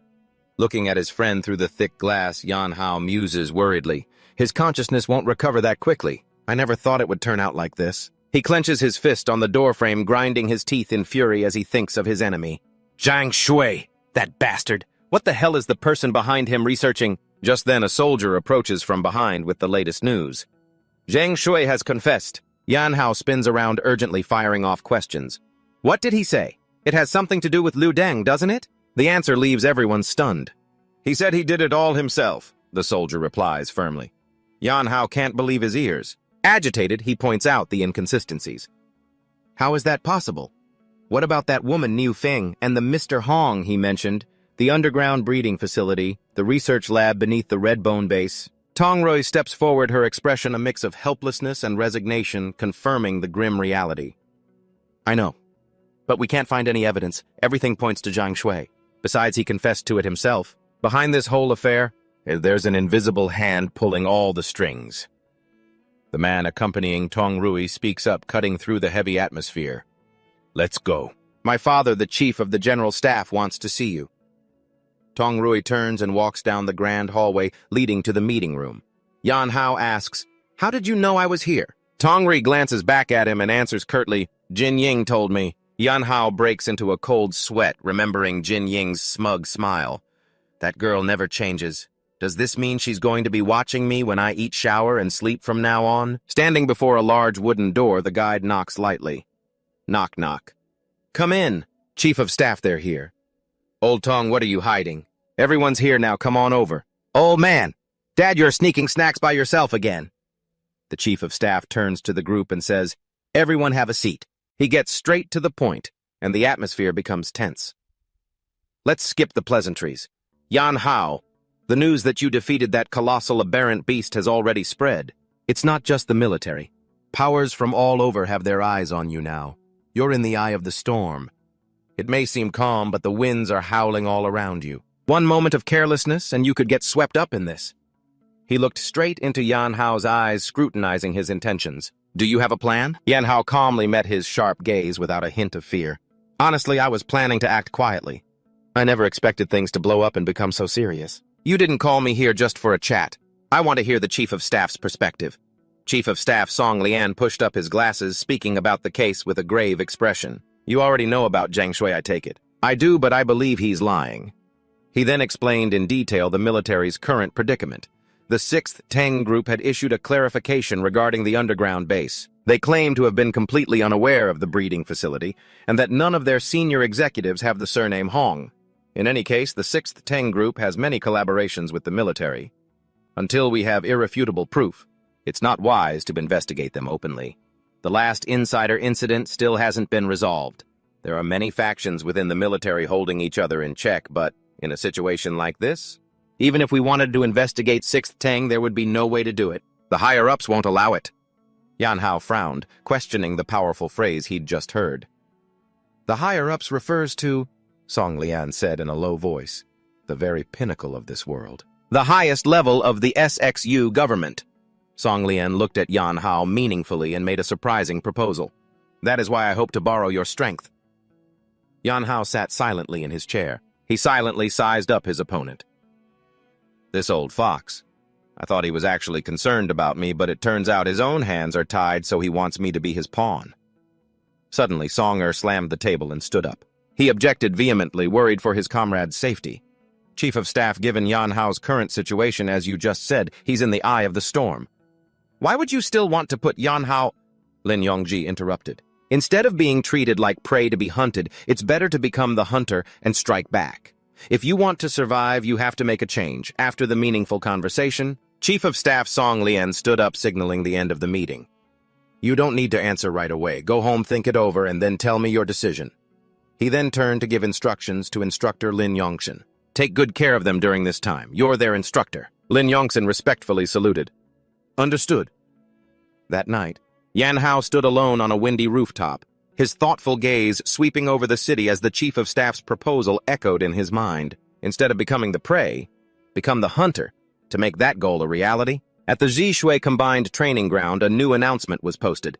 The Chief of Staff, under the pretext of improving the combat effectiveness of new recruits, had organized a combined training exercise. It was scheduled to last for 3 months.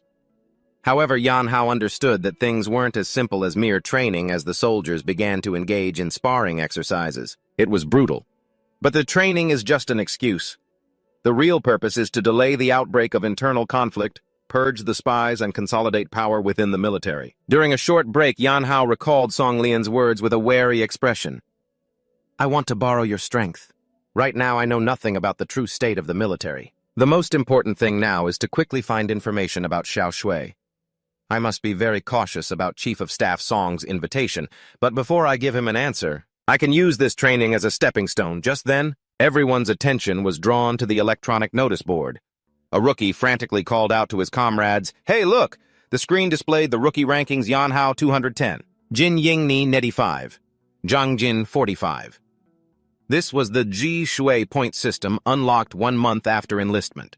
Points could be earned through missions, training, and free-form combat to exchange for items within the military. Yan Hao looked at this number 210 on the scoreboard with a calm expression, calculating internally. 210 points. That's equivalent to 210,000 alliance currency. They must have included the rewards from the 2 previous incidents. However, his ridiculously high score made the others burn with envy. The soldiers started whispering. One guy. I worked myself to death for a few dozen points. How is that fair? Another soldier asked, doubtfully. I heard he took down a colossal class beast. The guy next to him sneered contemptuously. That's bullshit. If he really had that kind of skill, he would have been promoted long ago. Zhang Jin stood in the middle of the crowd with his arms crossed, a challenging and sarcastic look on his face. That fight, you say. Just think about it for a second and it's obvious. Instructor Lin must have carried him the whole time. Some people only know how to ride on others' coattails and then put on airs. Unable to stand the insult, Song Rui and Jin Ying immediately stepped forward to confront Zhang Jin. Song Rui snapped coldly, Zhang Jin, you'd better swallow those ridiculous assumptions. Yan Hao is more than strong enough to crush you, Jin Ying added sharply. That's right. You're all talk? Just as the atmosphere grew tense, a tall figure stepped forward, causing the crowd to part. Someone shouted, It's Captain Tang! He was known as the Top Master. With a confident but dangerous smile, the captain of Zi Shui Squad 7 Tang Ye spoke up to explain. Yan Hao's points were calculated by the system based on the rules. I've already confirmed it with Instructor Lin. However, it's understandable that everyone is curious about the person with the highest score. Tang Ye suddenly turned to look directly at Yan Hao and issued a dramatic challenge. How about I, on behalf of everyone, ask you for a few pointers? What do you say I'll put up 40,000 alliance currency as a wager? Hearing the large sum of money, Jin Ying's eyes lit up. She urged him on excitedly. 40,000! That's enough to upgrade to a dorm room with a private bathroom for a whole year. Yan Hao, fight him? After you win, I'll show you how to spend all that money, model. Ngim Hao smirked. He realized this was the perfect opportunity to squash the rumors. Trungton's scheming wouldn't stop, so he might as well use this to establish his authority. Since the captain is interested, I'll be happy to oblige. The match was quickly organized. The soldiers gathered around, buzzing with excitement. Captain Dung is our acknowledged strongest B rank. His combat experience is off the charts. And Ngim Hao, as strong as he is still just a rookie after all. Dung Da began to channel his power, his armored gauntlets radiating a cold aura.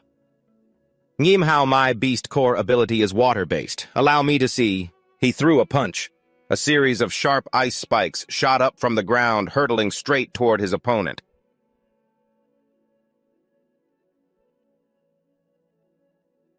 What that one-of-a-kind beast core weapon of yours can do. A fierce, icy explosion engulfed Ngim Hao's position, filling the arena with blinding ice dust. Ngim Hao deftly leaped into the air to dodge the attack. He landed solidly on his feet and made a silent assessment. As expected of the strongest B rank, this power is quite a bit stronger than Lu Feng's.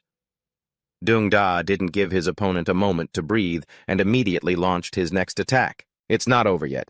You'd better be careful, Ngim Hao. Countless ice shards shot out from every direction, tearing through the air toward Ngim Hao like a torrential downpour.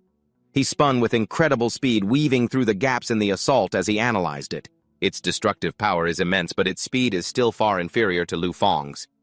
At that very moment, Dung Da unleashed his glacial starfall/skill. An incredibly powerful shockwave erupted, crashing down from above. In the midst of the dust cloud, Ngim Hao released his beast transformation power. His arm transformed, turning a menacing fiery red. He closed in on Dung Da at terrifying speed, unleashing a flurry of sharp claw strikes that horrified his opponent. So fast. A beast transformation. Claw attack. Just as the fight reached its climax, Instructor Lum suddenly appeared between the two. A pillar of fire shot up, blocking them both. That's enough.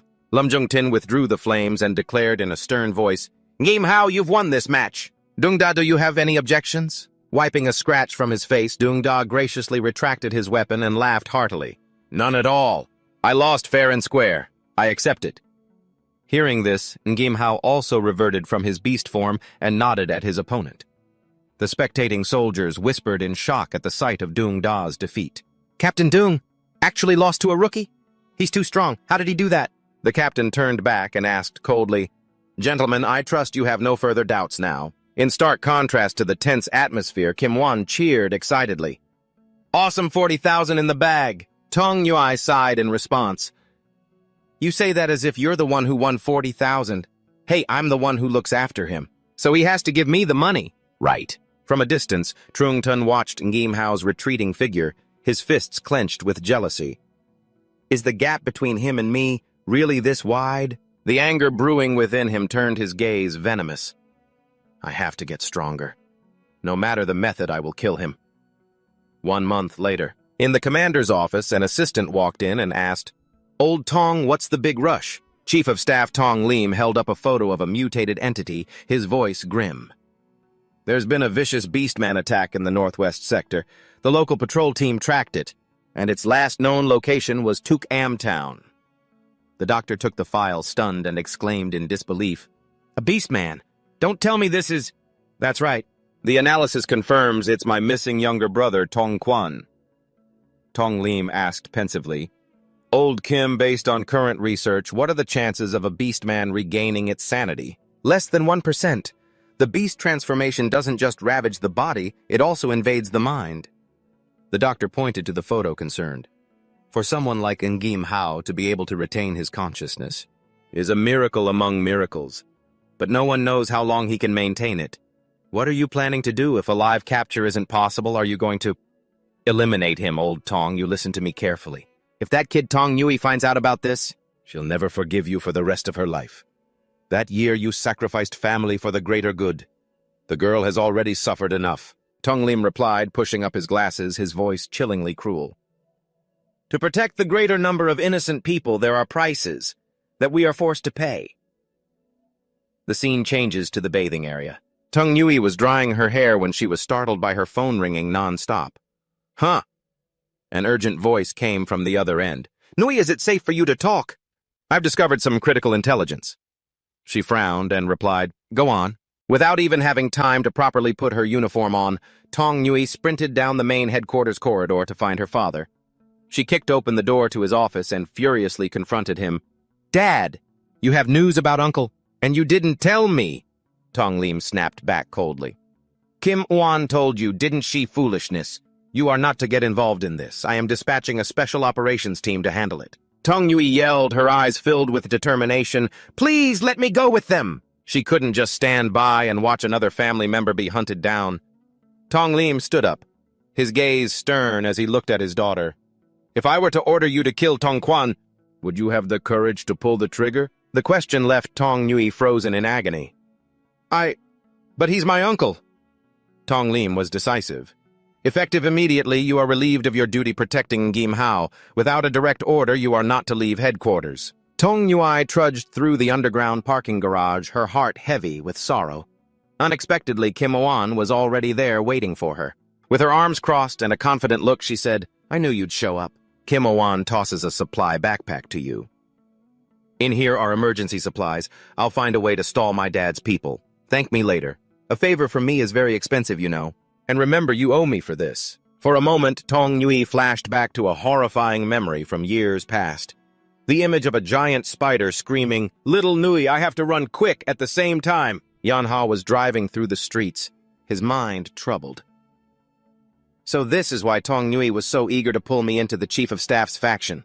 Maybe things could have been different if I had been brave enough. He stepped on the gas, his eyes filled with resolve. "This time I won't back down. Uncle, wait for me. I will find a way to turn you back into a human." The scene shifts to the base's bustling cafeteria filled with the noise of dinner after a training session. Kim Won stuffs her face with food, grinning smugly. "Well, now, Yan Hao, you're finally treating us. You'd better know how to thank me properly for this." Lam Dung Tree was eating and crying tears of joy. "Brother Yan, this is too extravagant. I haven't had a meal this good. As in half a year. Are you sure the world isn't ending tomorrow or something?" "You're exaggerating." Yan Hao smiled calmly. "You all helped me out a lot before, and I happen to have some extra money lately. Don't hold back. By the way, why aren't Captain Tong and Adjutant Lam here?" Kim Won shrugged and replied, "Tong-er said she had something to do, so she took a few days off. And Adjutant Lam seems to have been assigned to another mission." "Is that so?" Yan Ha was lost in thought, pondering the hidden secrets. "I thought Tong Nui was pulling me into her father's camp, but her attitude before clearly suggested that wasn't it. So what on earth does Tong Nui want from me?" Suddenly, Kim Won's phone buzzed repeatedly, making her drop her chopsticks in surprise. She stared intently at the screen, her expression becoming extremely tense. Kim Won showed her phone to Yan Hao, who looked on in shock. "Yan Hao, look at this!" Yan Hao shot up from his seat, asking urgently, "What's wrong?" "Athak is awake. We can't wait any longer. Let's go now." He ordered the whole group, "Get Athak to come with us." "Why?" "Because Brother Yan promised to help Athak find his brother. He wasn't awake then, so I couldn't say anything." The whole group rushed over to the Medical Research Institute. Inside the hospital room, Athak sat listlessly, calling out for his brother in a weak voice. Seeing Yan Hao enter, the boy burst into sobs. "Brother, brother, where did you go?" "I'm sorry, it's my fault." Yan Hao's heart ached at the sight. "Sob, this is great. Athak, sorry to bother you too, but I have a few questions I need your help with." The boy looked at Yan Hao with teary, grateful eyes. You're the one who saved all of us. Brother Yan Hao, you are our greatest benefactor." Yan Hao held out an old photograph in front of the teenager. He asked in a low voice, "Do you remember anything about this girl?" The blonde-haired teenager stared intently at the photo and replied hesitantly, "This girl?" Yan Hao gave him a reassuring look. "Don't be nervous. Just try to remember carefully." Kim Won, standing beside them, helped by repeating the important date, March 11th, 2088. "You were on a search, rescue, and escort mission. This girl was one of the people you found. Do you remember?" Memories began to flood back. The teenager blankly recounted the rescue mission. "I remember now. That day when the red mist broke out, the army immediately formed a rescue team. I was dispatched to the city center to search for survivors." He closed his eyes in pain, recalling the tragic scene from that year. The scene was horrific. It was full of mutated infected monsters and dead bodies lying everywhere. The picture of the past became clearer through his words. "We found this girl right next to a crashed helicopter." His gaze grew distant as he remembered her from that day. Her body didn't seem to be seriously injured, but she couldn't seem to remember anything at all. "There was no other way to protect her," he continued. "At that time, we could only take her to the refugee camp set up by the army." The teenager continued to recount her mysterious disappearance. "She was at the camp for about 2 days when 2 people came for her. They carried orders from a superior with all the proper paperwork saying they had to take her for psychological trauma treatment." Worried for his sister, Yan Hao pressed him anxiously. "And then what? Where did they take her?" The teenager sighed and replied, "Since she couldn't remember anything and had no family to care for her, I volunteered to escort her to the treatment facility. The destination was—" The boy looked directly at Yan Hao and uttered the fateful name, Jensu Yin. "After we arrived, I immediately received another assignment. The accident happened right after I left the town. I don't remember anything after that." Yan Hao muttered the name with a determined look in his eyes. "Jensu Yin. Kim Oan, standing beside him, also mused. Isn't that the place where Tong Nui's uncle just appeared? Yan Shu was taken there too. This is definitely not a coincidence. What kind of secret is Jen Su Yin hiding? The scene shifts to the remote mountains surrounding their target. Jen Su Yin, the outskirts mountain area. Tong Er was currently observing alone from a cliff, her heart filled with anxiety.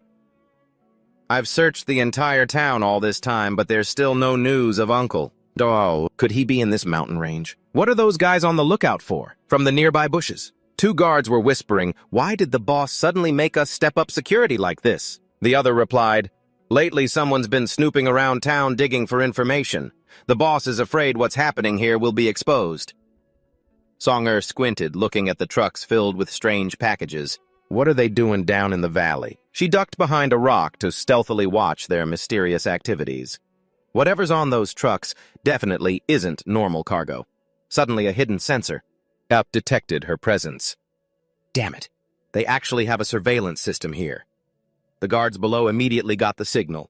They pointed at her and shouted, over there! There's a strange woman! One of the guards immediately drew his gun and started firing wildly, ordering his comrades, don't let her escape, inform the boss now. Song-er quickly jumped, and into a run amidst the hail of bullets tearing up the ground.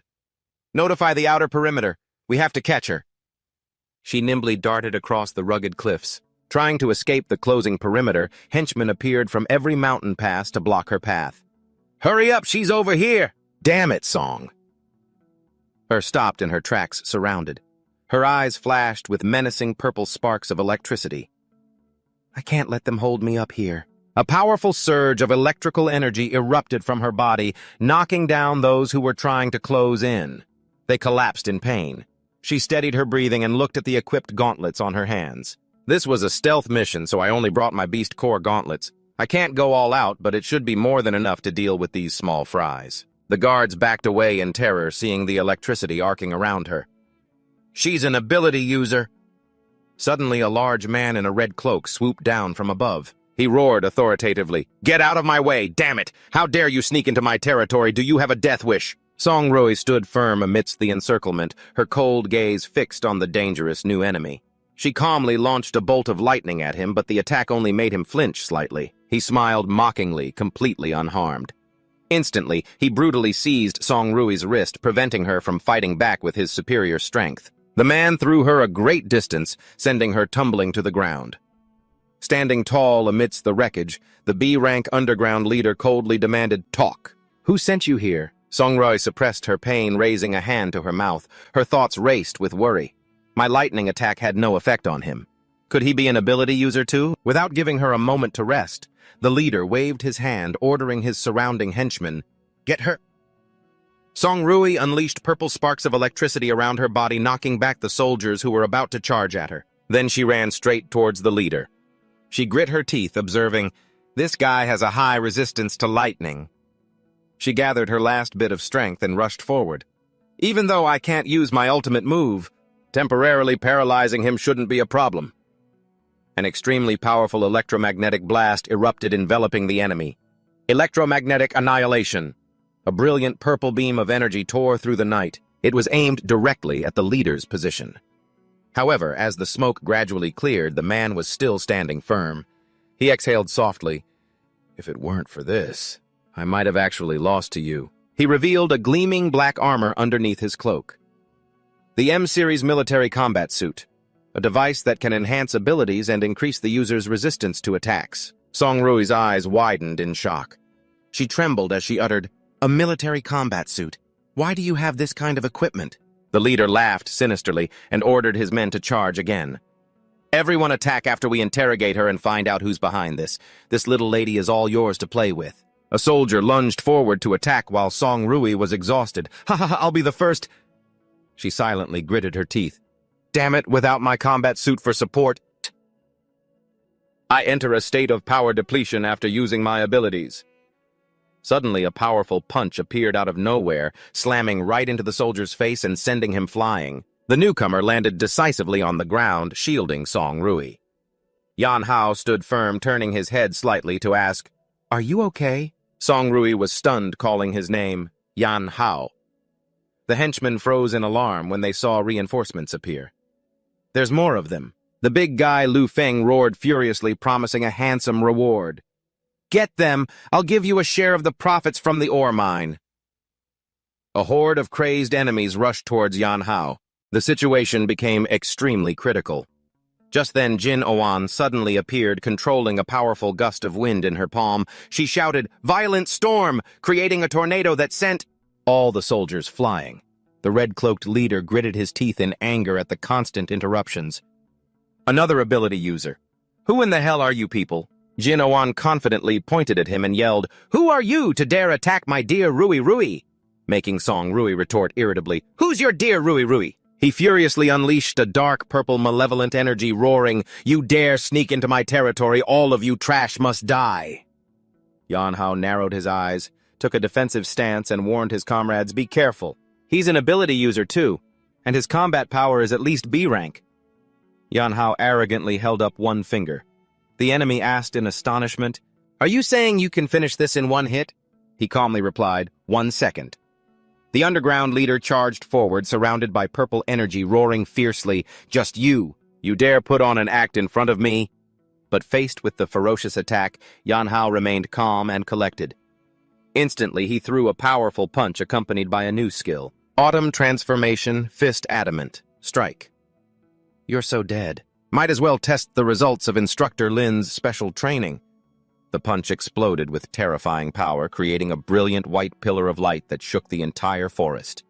As the smoke and dust gradually cleared, the leader lay motionless amidst the rubble, his body smoking continuously after the direct hit.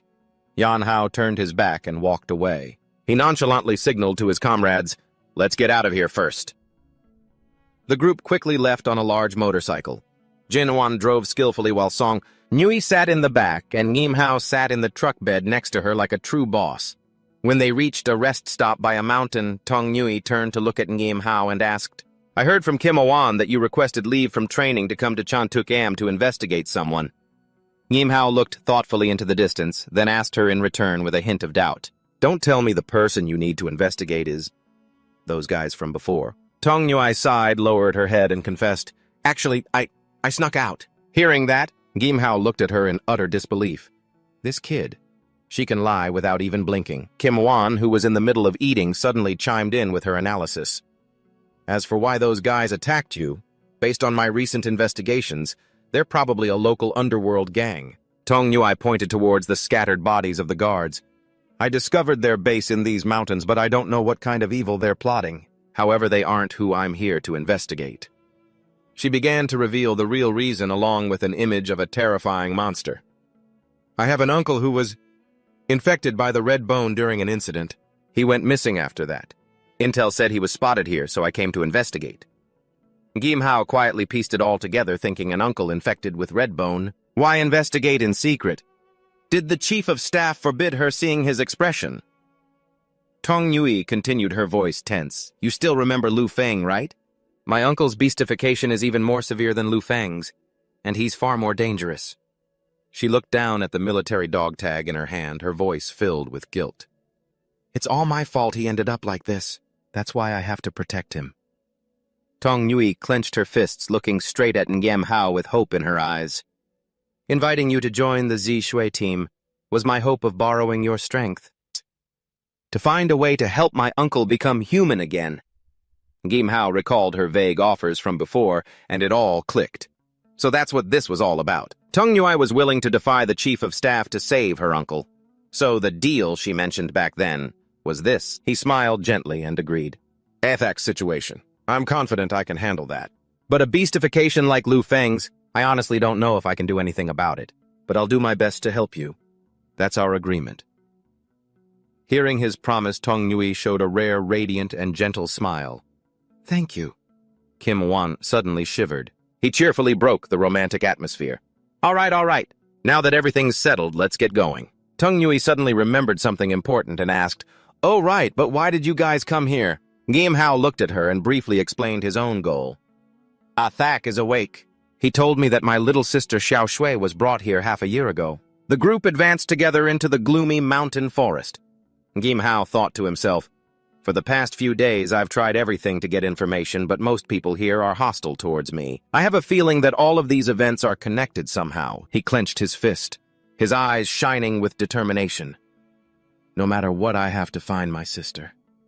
Before them, the landscape of Chantukam appeared desolate and mysterious under the twilight sky. Suddenly, a fight broke out in the town. Kim Owan unleashed a whirlwind attack that sent an opponent flying. This is bad. They just keep coming. It's like we kicked a hornet's nest. Tong Nui immediately got into a fighting stance, her cold eyes scanning the area. I didn't want to waste time getting tangled up with them. We're breaking through now. Kim Wan unleashed a powerful glowing whirlwind. There's still a straggler. An enemy soldier was blown away by the immense wind pressure, in absolute terror. Ngim Hao stood amidst the rubble, watching a strange figure approach and asked, "Who's there?" From the shadows, Duangda appeared. He raised a hand in a peaceful gesture. "Don't attack, I'm one of you." Captain Duangda looked around, then urged the group to move. "Why are you here?" "This isn't the place to talk. Follow me," he quickly explained while leading the way. "I'm under orders from the Chief of Staff to find your Uncle Tongquan and also to ensure your safety. I heard the fighting earlier and figured it was you all, so I came to find you." Tong Nui was a little skeptical. She asked quietly, "Are you alone?" Duangda pointed towards the distant mountain ranges. "The rest of the team is at a temporary camp in the mountains to report on the situation. We've detected the movements of a beastman, but there's an Overlord-class variant beast active in the mountains. We're trying to find a way around it to proceed." He looked at Tong Nui with an extremely serious expression. "The Chief of Staff's intention is this. If you all turn back now, all punishments may be lessened. Leave the search mission to professionals like us." Tong Nui flatly rejected the offer, her eyes burning with resolve. "That's my uncle. We already have a lead. I have to go. If they try to use force against him, I can still be there to stop them. We're good friends, aren't we? We stick together. Plus, we can even help you take care of that variant beast." In the end, Duangda had to give in to the group's determination. "All right, fine. Since you're all so insistent, I can't force you. I just hope that after we're done, you'll all definitely follow me back. I'll just let my teammates know." Ngim Hao took a pensive step, then suddenly turned and asked Duangda, "Just to verify some information. When you guys were searching in the mountains, did you see any structures that looked like a research lab?" Duangda paused for a moment, a hint of surprise in his eyes before replying, "A research lab. We did see an abandoned structure that looked a bit like one." "How did you know?" Ngim Hao narrowed his eyes. He inwardly confirmed Henry's intel. The lab Athak mentioned wasn't in the quake zone, so it must be hidden in the mountains. This time we definitely have to go in. The group stopped in front of a pitch-black cave nestled deep between steep cliffs. Duangda confirmed, "This is the place. Just as I thought. No one's guarding this place. Not even any electronic devices are set up." Just then, Kim Owan suddenly called out, "Wait a minute!" Captain Tong Tong too took out a long cloth bundle from the back of the car. He seriously handed it to Ngim Hao.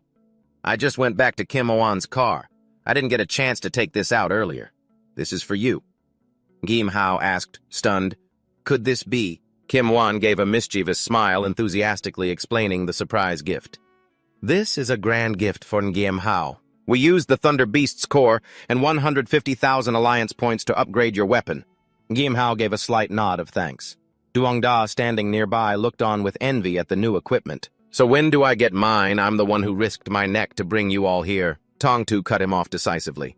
"Business first. Everyone, you must stay alert after we go in."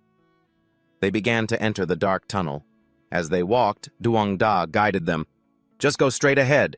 That's our temporary camp." Suddenly, Kim Oan looked at the sensor in her hand, her expression tensing. "Huh. The energy readings in here are really chaotic." From a high cliff, a pair of glowing red beast eyes were silently watching the group's every move below. 01. A warning. The monster opened its mouth and spat a stream of fluorescent green poison, attacking head-on. Kim Wan stumbled back, her eyes wide with terror as death approached. Tong Tu quickly dashed in front to block, yelling a warning to his comrades. "Be careful. I can't believe it was hiding here." Duangda, he gritted his teeth in pain as the poison gas washed over him. "Damn it! I'm hit!" A giant snake-like monster revealed itself. The info panel appeared Overlord-level rattlesnake. Tong Tu immediately became suspicious as he looked at Duangda. Duangda's reaction. It was as if he knew beforehand that the beast would attack Kim Oan. Duangda struggled to get up. It's very good at camouflaging itself. Our squad suffered heavy losses because of it. I'm poisoned. I'm afraid I won't be much help. Gimhao stepped forward with a cold, resolute expression and said, "Let me." He braced himself, then shot forward like an arrow tearing through the poisonous smoke. With his newly reinforced gauntlets, Gimhao unleashed thunderous blows, making the giant monster writhe in agony. Dronzer was stunned witnessing the boy's overwhelming power. So, Gimhao can take on an overlord-level beast all by himself. And I actually thought I could compete with him. Kim Wan replied proudly, "Of course." Gimhao unleashed his full bestialization state, his hands transforming into glowing red demonic claws. He's our ace. Suddenly, Gimhao felt an immense pressure bearing down on him from above. A massive collision occurred, sending rocks and dust flying across the battlefield. From within the flames, a fiery bull-headed monster emerged, standing tall, Overlord-level blazing flame minotaur. But it didn't stop there. A spiny steel lizard also burst up from the ground. Overlord-level steelback earth-burrowing lizard. The whole group was shocked. What is going on? Surrounded by 3 high-level monsters, Dronzer panicked and explained, I don't know what's happening. There's only ever been one Overlord-level beast active here before. From above, the leader in red appeared looking down arrogantly at Gimhao. You people actually dared to run in here and offer up your lives? He sneered, his eyes filled with cruel vengeance. Last time I was careless. Let's see how arrogant you can be now. Gimhao silently observed his enemy, his mind racing with questions. He can also control mutant beasts. But compared to the ones in Red Rock City, the obedience of these beasts is even higher. Just how does he do it? Dronzer looked worriedly at Gimhao and instructed everyone. I'm sorry for leading you all into danger. I'll hold off that snake for now. I'll have to leave the others to you guys, Kimwan asked back. Can you handle it? Don't push yourself too hard. But he replied firmly, I promise to get everyone back safely. I have to fulfill my duty. Gimhao turned to Tong Rui with a determined look. Captain Tong, looks like if we want to find our person in peace, we'll have to clean up these obstacles first. Let's split up and move out. Leave that ape to me. This is a good chance to test this move. Tong Rui immediately responded. The whole group shouted in unison, move out, and then charged forward, leaving a determined silhouette heading towards the coiled monster. Gimhao instantly deployed a wide-area freezing ability. Ice Age. It completely swallowed the beast in sharp blocks of ice. Witnessing the scene, the red-clad leader sneered from above. Heh, with me here this time, kid. Let's see how you break through the defenses. That little windblower next to you is useless too. It's 4 against 1 now, get ready to cry. Gimhao lowered his head slightly, his gaze cold. Facing the pressure of 4 against 1, huh? He unleashed his red bone power, growling threateningly, causing the fiery monster behind him to roar as well. I suggest you take back what you just said. Tong Yi stood defiantly with a giant machine gun, her body covered in purple lightning. When Captain Tong is this furious, even I wouldn't dare to cross her. She swung the powerful weapon, her sharp gaze affirming her choice. This thing is definitely a beast. The giant red flame ox demon threw a fiery punch toward Tong Yi at incredible speed. A massive explosion erupted as Tong Yi deftly dodged. Dodging the attack by a hair's breadth, she leaped into the air shouting, "Taste this!" and fired a brilliant purple energy beam. The direct hit created a powerful shockwave. The monster groaned in pain amidst the smoke and dust. At the same time, Gimhao with his sharp claws had already closed in on the beast. Gimhao concentrated his red bone power into his hand. He delivered a heavy blow, knocking the giant monster back. Kimoan flew down from above her hands, controlling sharp green gusts of wind to support her teammate. The leader smirked deviously. As he watched the fierce battle from the shadows, he suddenly appeared, unleashing a stream of dark energy. Kimoan was shocked to realize his special ability. Huh.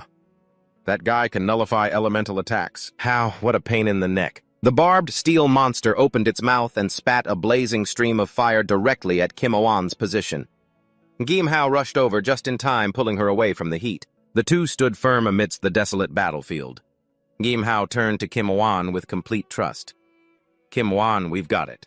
Leave it to me. She immediately prepared to coordinate.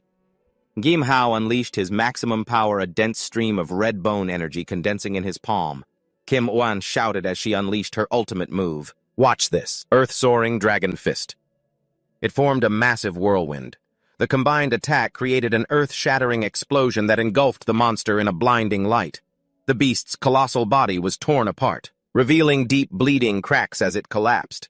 Bright red energy beams erupted violently from the dying monster's body. Amidst the wreckage, the red-clad leader was stunned. Blood trickled down his forehead. Cough, cough, cough. Gim Hao suddenly appeared behind him at incredible speed, his eyes blazing with killing intent. He coldly delivered the final blow, grabbing the man's face tightly. He dragged him along and threw him towards the monster that was spewing red energy. He then quickly flew in close behind and swung his beast-like arm, slashing a sharp line into the monster. Meanwhile, the red flame ox demon roared furiously as it was restrained by Tong Ni's electron gun. Standing amidst the smoke and dust, Tong Ni shouldered her giant rifle. Proud of her achievement, she thought, I actually defeated an overlord-class beast all by myself. Kim Oan ran over cheering. Nini, you finished it too. Meanwhile, the rattlesnake monster was still growling and struggling, trying to break free from the thick ice. Duong Da focused all his strength, creating a massive wall of ice to imprison the beast. He gritted his teeth, sweat pouring down his forehead as he struggled to maintain his power.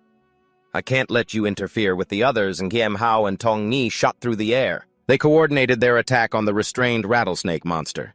Two streams of energy, one red and one purple, intertwined, delivering a fatal blow to the monster's head. The powerful impact made the creature collapse. Gim Hao landed nimbly and maintained a defensive stance. The group gathered. Tong Yi looked at Gim Hao gratefully. The weapon you gave me works great. He smiled back. I'm glad you like it. Kim Oan quickly interjected, there they go again. You two hurry up and check on the injured. Duong Da forced a smile, trying to act calm. I'm fine. You guys really are something else. That was a beautiful fight. Captain Duong, thank you for holding it down. I'll report your performance in detail when we get back. Suddenly, the red-clad leader sprang up and fled at an incredible speed. The members of Duong Da's squad immediately raised their guns in pursuit. Stop. Duong Da looked at the group with a meaningful glance. You guys came at the right time. We need to interrogate him thoroughly. Gim Hao quickly rushed forward. He subdued the fleeing leader with his bare hands. Gim Hao grabbed his collar tightly, his voice cold and threatening. Don't kill me. We have limited time. If you confess honestly, you might get to keep your life. He leaned close to the man's ear, questioning the hidden secrets. What are you people doing in the mountains? Why is there a curfew? The terrified leader confessed the shocking truth. It's a mine. There's a type of red energy crystal in the mountain, but the military doesn't know about it. We've been secretly mining it to sell on the black market. He pointed towards a distant cave, begging for his life. Over there. That's the mine. The crystals. They can all be yours, Captain. Just spare my life. One of Duong Da's soldiers confirmed the information. So that's what the dump trucks were for mining. Captain, when we set up camp, we did see fragments that looked like some kind of crystal on the ground. Gim Hao narrowed his eyes, his voice low as he asked a more important question. The mine can wait. What I want to know is how you're able to control these beasts. And you... Where did you get that military combat uniform?